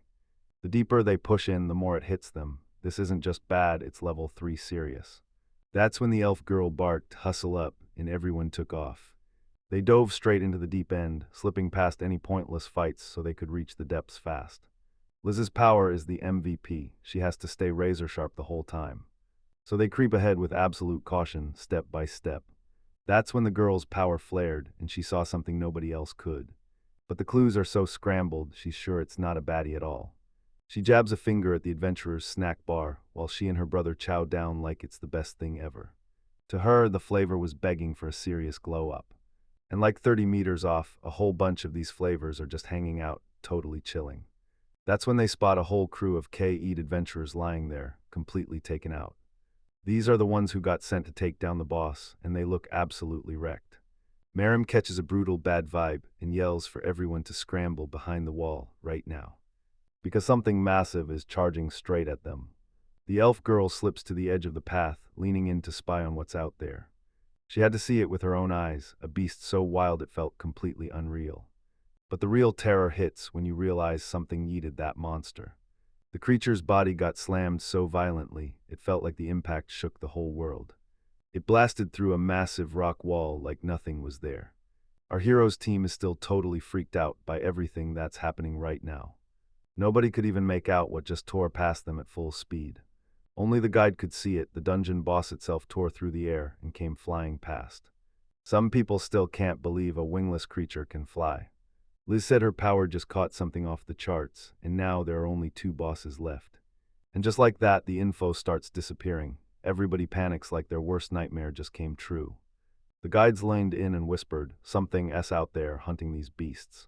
This doesn't look like a normal sign. Something big is coming, and it feels seriously wrong." In the pitch black abyss, they lock eyes with a massive giant eye, and every single one of them freaks out instantly. Don't bother asking Merrim if it's dangerous. Our heroes worry over Charlotte says everything. While the guide finally realizes just how serious this is. She hears a breath drifting from the dark, barely there, like it's whispering from right beside her. They all start marching toward it right now. He's just praying it, asks Charlotte. At the corridor's end, with the adventurers down on the ground, thinking help arrived. Seeing all those guys crumpled to the ground. Our hero whips around and realizes Charlotte is gone. She's not there at all. The first elf to step in says she's with the guild, then turns to Liz and demands the first aid kit. As she stitches everyone back together, she leans in and demands, "So, what exactly happened here?" The guys claim the monster crawled up from the deep, something massive, all tentacles and pure nightmare fuel. Right after they smashed one of the bosses, word spread, people swore it was the legendary Kraken. Hearing that, our hero and his sister froze with pure terror. Feeling a little better, the adventurer says it came up with the dragon, but the truth is, it's the real water champ. His whole team got erased, no chance of beating that. So yeah, the only play is to bail, but our boys are ready to throw the real question back. Yo, this guy's on the edge of his seat, asking if anyone's seen a girl named Charlotte. But when the guy said she ran after the beast, it gave them the opening to make a clean escape. She fired off her space powers, then a sudden dot zap vanished her, and she never even saw it coming. Our main dude still clings to a flicker of hope, convinced Charlotte is gonna be okay. The elf girl senses this enemy's legendary level like a storm rolling in. They found the perfect way to pull op power off themselves. So her squad has to lock in their next move, like right now. That legendary beast began to stir deep in its bones, like something ancient was waking up.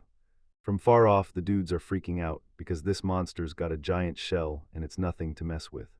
Ancient records from 500 years back swear it's so brutal it could smash an entire army to pieces. These legends are probably pointing to the same beast, yet nobody figured it had been stalking this place all along, cold and waiting.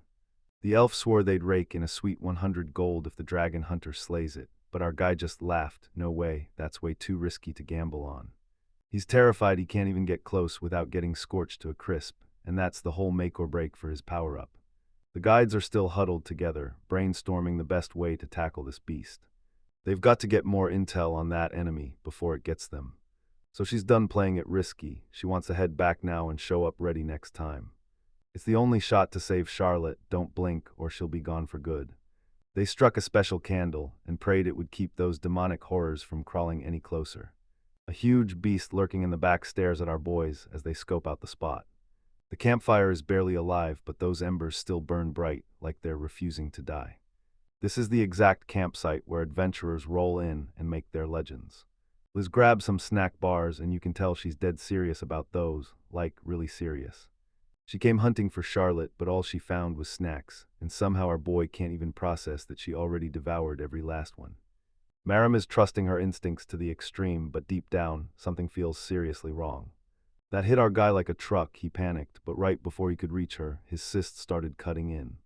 Mariam said she can feel how close the good stuff is, and this place is right at the edge of it. Their missions still blaze right through Charlotte, shaping everything she does.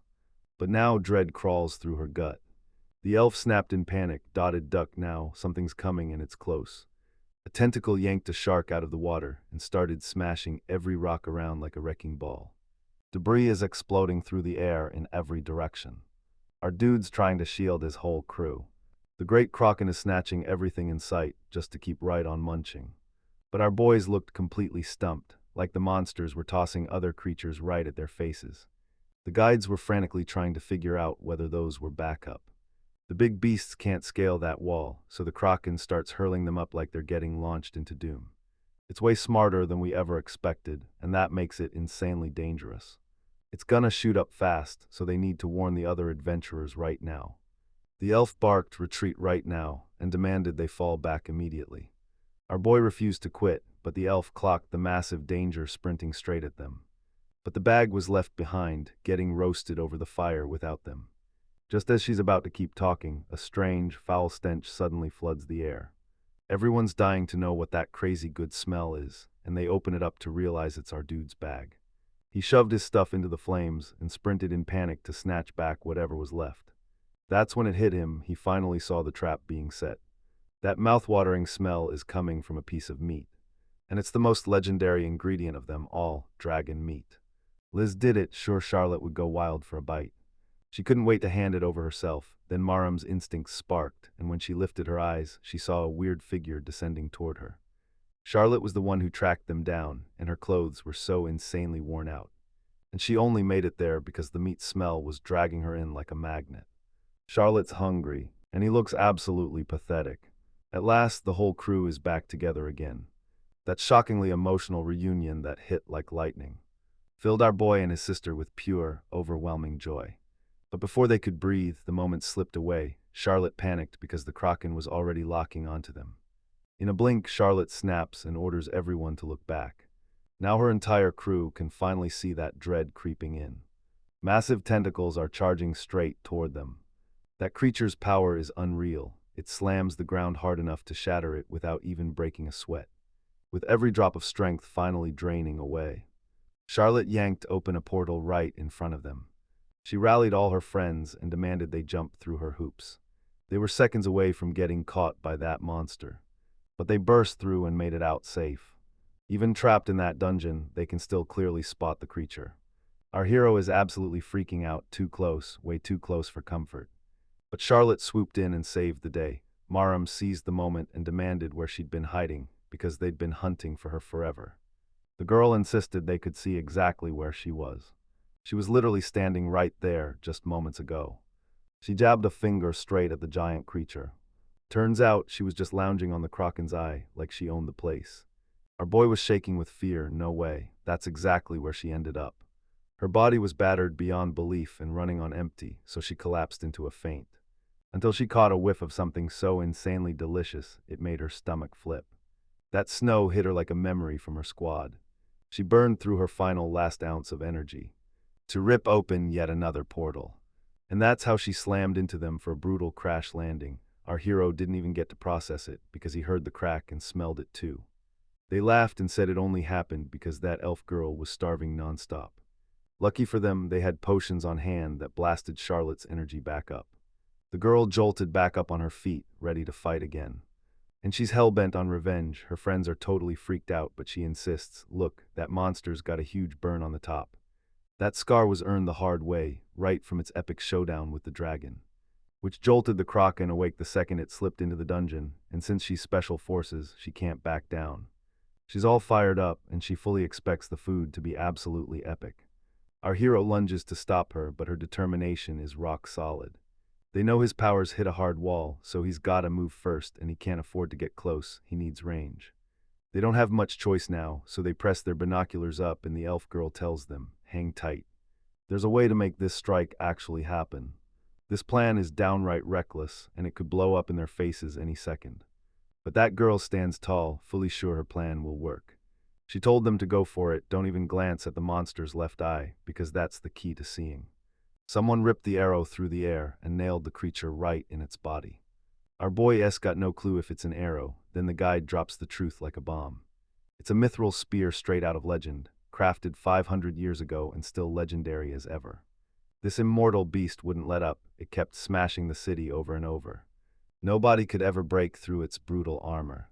So they ripped open the National Treasure Vault right when they unleashed the Spear of Doom. The moment it gets tossed, it always nails a vital point, and it clings there until the target is done for. The hero ripped it off with precision, and it slammed straight into the creature's eye. Then the creature bolted, no one could bring it down, and that spear is still sitting there like a warning. If they can land those hits, that thing's gonna tear the monster apart. At least that's what she's telling herself, because right now she desperately believes it. Liz is totally in, then she checks with her skills and confirms it. The monster really does taste like shrimp. Due to their anatomy, the spear had to be aimed right at the weak spot between their eyes. Still, she won't let her brother so much as lift a finger for trouble. Because this is insanely risky. And right now, our hero's legs are trembling like they've hit full panic mode. Seeing that, embarrassment hit him like a truck, and he blurted out, "Dude, it's completely normal." The two keep shooting the breeze, dissecting this like it's an exact match for other shellfish. Even though she hasn't tried it yet, Liz already knows it asterisk looks just like a nautilus, which was a fancy, ultra-pricey ingredient, and it tasted so damn good you couldn't stop at one bite. Our boys swore that once they got back, they'd tear into that feast together. Only then did Liz finally realize what was about to hit her. She can't stand the idea of our hero diving into danger, but after that chat, he finally steadied and stopped trembling so hard. And Charlotte's got his back, no questions asked. That colossal monster is right in front of you. Its eyes look downright terrifying. Our hero swears they just locked eyes, and the fear hits like a punch. In the blink of an eye, it looks like that creature is plotting something, right as we speak. That sent Maram's spidey senses blazing. And she shot a warning to everyone, watch your backs. Well, hold up, something huge is about to explode. Without warning, the creature smashed the stone platform they were standing on, shattering everything in an instant, slamming into the world with one of its endless tentacles. Our hero and his whole crew tumble through the void, dropping like a nightmare into open air. And he's totally panicked about his sister's safety. That elf girl barely snatched his sister in time. That horse they rode, it totally saved Maram. Seriously, give it up, because this beast is the real MVP. And for the first time in forever, it gave our hero a much-needed breath of relief. But he's still trapped in a brutal spot. Soon, that rock is coming down to crush him flat. But he realized he was dropping slower than everyone else. And he had to zip through the gaps like it was life or death. Those massive boulders kept blasting past him like a runaway train. And our dude stayed ice cold like nothing could shake him. He has absolutely no idea what he just unleashed. Charlotte stayed right there beside him, waiting for this to happen. It caught his hand like a hook. Her eyes blazed with raw determination. Now they're ready to plunge headfirst at the very spear that already pinned the beast in place. Our heroes are totally freaked out. But Charlotte's raring to go. The second he locked eyes with her, he knew the fight was already underway. In the blink of an eye, a monster tentacle whipped in and nearly nailed them. The creature erupted into insane shrieks, charging straight for total destruction. Somewhere far away, Liz watches the madness explode in real time. Her worry meter was screaming past the red line. The elf girl kept peeking through her binoculars, then swore to her friends that everyone was safe. But every time they teleported, that creature came right back at them, always one step behind. This baddie hit's different, no one else in this story can touch her. It's packed with serious brain power, the kind that'll blow your mind. They dodged the final strike and then crashed straight into the water, and realized something sketchy was creeping in from behind. From the dark depths, a squid-like monster surged up and tried to attack them. But Charlotte unleashed her space magic. To shut it down, she snapped, totally miffed. The moment the creature clocked him, it decided he looked way too delicious to ignore. Still annoyed, he snapped that they needed to smash the weak spot, right now. But Charlotte has to dial in full-on laser focus just to haul herself across all those huge distances. As they sprinted, they watched an arrow slam into a rock, then something tiny dangled from the impact. That elf girl's handiwork stepped in to save them. This magic walkie-talkie is basically a spell that lets him talk like nothing can stop him. She figured it out fast with her own skills. Now they're sprinting because someone's hot on their trail, hooked by the smell. Because that meat is still clutched in our hero's pocket. Those rare snacks hit the room, and everyone went absolutely wild. That's why he's become the #1 target. But now he has to stay insanely careful. One wrong move and he's gone. With a burst of speed, he launched the meat as far as he could. It wasn't even that big, so we hurled it like a shooting star streaking across the sky. And it snapped every creature's attention right into place. Giving him an opening to surge forward, he snatched up Charlotte right then and there, so she could lock in her aim and find the weak spot where they'd finally crack. Meanwhile, those creatures are tearing into the dragon meat, going full brawl like savages. Charlotte clenches every ounce of focus and pries open a portal straight toward the monster's eye. Because of that, our hero barreled straight into the spear. The second he touched it, something crazy snapped into action. The monster screamed in pure agony, and it took heavy, unmistakable damage. It's time for our hero to unleash his power right now, before he loses his moment. But when he glanced at the system screen, something felt deeply wrong. The info was right there, but it blurred and smeared so badly he couldn't make a thing out. In *freefall*, a tentacle whacked him out of nowhere, and now he's Superman. His friends went dead silent, like the shock hit them all at once. Our hero, totally out cold, was tumbling straight toward the water creatures. Until he shot a thumbs up. That gesture was so small it barely registered, yet it hit like a spark. But his friends snatched it right out of the air. His eyes were shut tight, like he was running on autopilot. Yeah, but it instantly went sideways. This giant demon fish slammed down and swallowed him whole. Charlotte panicked and lunged in to help immediately. She opened a portal to finally reach him. Liz and Maram could only pray things stayed fine. Then out of nowhere he slipped out of the creature like a ghost, somehow getting out alive. Bursting back outside. So now he's out of that giant, hungry whale situation he was trapped in. The girls had no idea how he managed to break free. Charlotte let out a breath she'd been holding for ages. Everything finally felt under control. And she'd risk everything just to help him.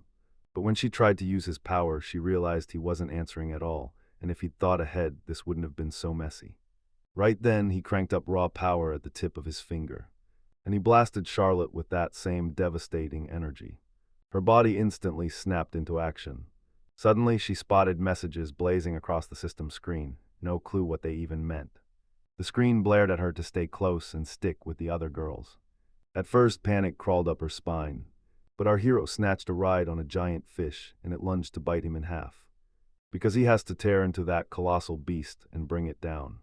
Charlotte spotted it. The system screen was still stuck, lingering there like it refused to move. She's got to rally the squad and straight up call the team out, unlock those orders and get the window open, you know. Liz's stomach drops as she panics, sure her bro got munched again, until Maram spots him the moment the creature nods. Knowing this fight is going to be brutal, it's impossible not to freak out. Maram's sick of only watching, he's done with it. She feels stuck doing nothing, and she can't stop wishing she'd finally do something that actually matters. Liz feels it too. She'd risk everything to keep her bro safe. Even perched on the creature's head, our hero somehow manages to pull it off, and fires up his crew with pure, unstoppable energy, who got hit with the same wild power-up as Charlotte. Now everyone can finally see the team orders for real. None of them can crack what kind of screen this even is. Charlotte blurted out that they finally got to gather up the pieces and crack open a window. Bit by bit, they realize the hero's calling for it, so the system flips into auto mode. He probably leveled up too, same as auto travel mode. The elf girls trembled as they realized the guy's auto battle mode kicked in, right on them, as a full group. And that lit a fire under everyone, because now all they can think about is backing up our guy right now. Without a second to hesitate, they all sprint straight into the front line. Because they're fired up to jump in and do their part too. That horse, after all it's already done to help our hero, shoots them a sharp side-eye like, seriously, you really don't get it. The group order timer is ticking down with 10 minutes left, and right as they try to pull everything together, they hit a snag. They're scrambling for stones up to Tylo, a harpoon, and this massive piece of fabric, at least 8 meters long. The biggest headache is the clock time crushing him, and stones are everywhere like the world's littered with traps. Even so, they still have to get that harpoon in the fabric, or everything falls apart. Earlier, they watched our hero pull out something like that near the abandoned camp. Right where they stood, the elf girl pointed out a tarp they could grab, but warned them the scary critters were still lurking right there. They sprinted toward their next target and took down 5 tiny creatures.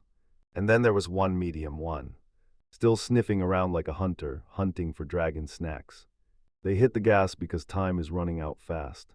But the girls don't believe they can take down those beasts. Now they can't stop twitching because the plan is clear: lure those creatures off and keep them away. All the while our heroes fought tooth and nail against the colossal kraken. And he's taking it on alone. So the girls snap into action and start cooking up yet another plan. Then Liz's eyes snapped to something seriously awesome.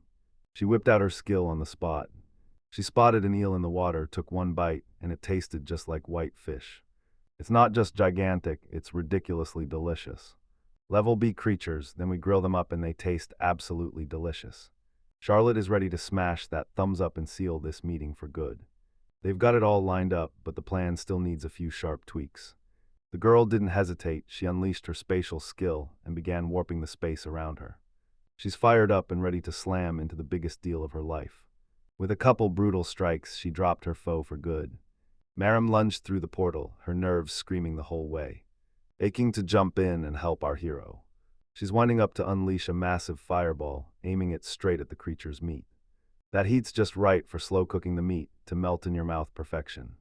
That mouth-watering barbecue smell creeps into the air, spreading fast and getting everyone's cravings going, luring those monsters right out of the way.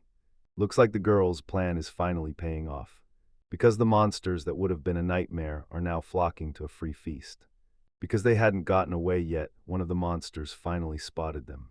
Now they're hurrying to get a bolt ASAP, because those enemies caught their attention first, while the two keep trading sharp jabs over the fact that neither of them thought things through.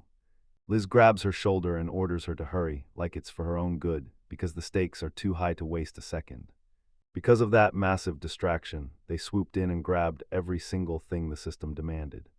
The elf girl snapped at Liz to calm down. If anything hits the fan, Charlotte will portal both of them to safety.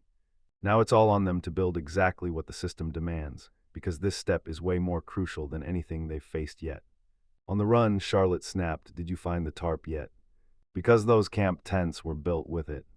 3 minutes, then it's over. And they're gonna need a solid, meaty chunk of all this material.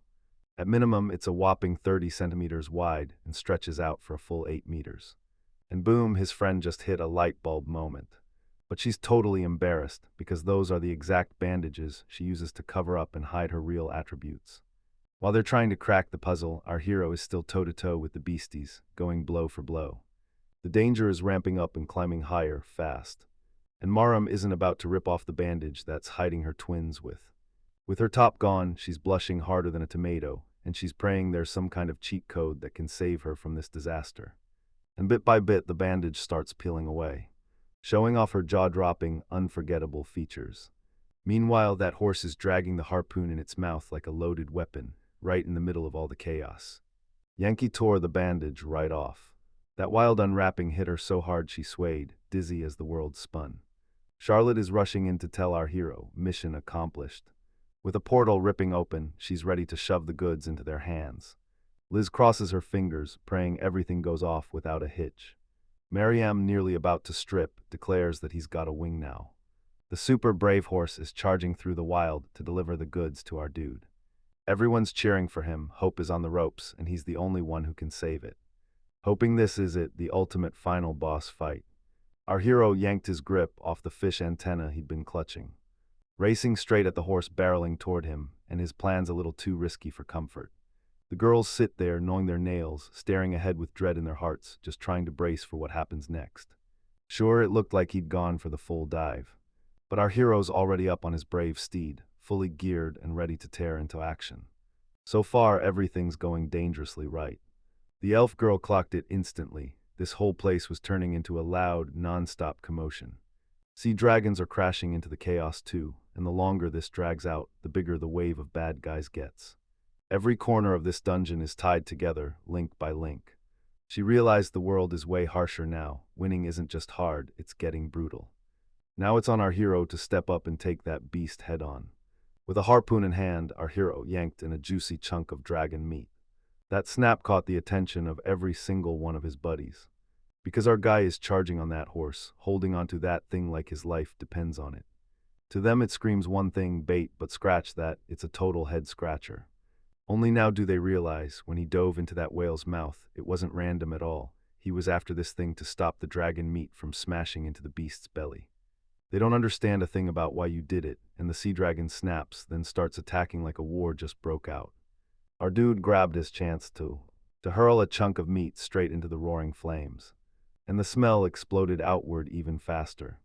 Once again, those creatures can't resist it, they're drawn in like a magnet. And they're all scrambling to get right up in front of our hero. That massive swordfish is about to clamp down and swallow him whole, right there in mid-stretch, sending shockwaves through everyone. But our hero snapped out of the way at the last second. He whipped the bandage around like a sling and swung the harpoon. Because of it, he hauled in the biggest prize and slammed it into the kraken. His wild gamble is finally paying off, and it's just starting to explode in his favor. The sword of that huge fish slammed straight into the scar. The hit was so brutal it drove straight through. And just like that, the whole episode flipped upside down, total shocker for everyone watching.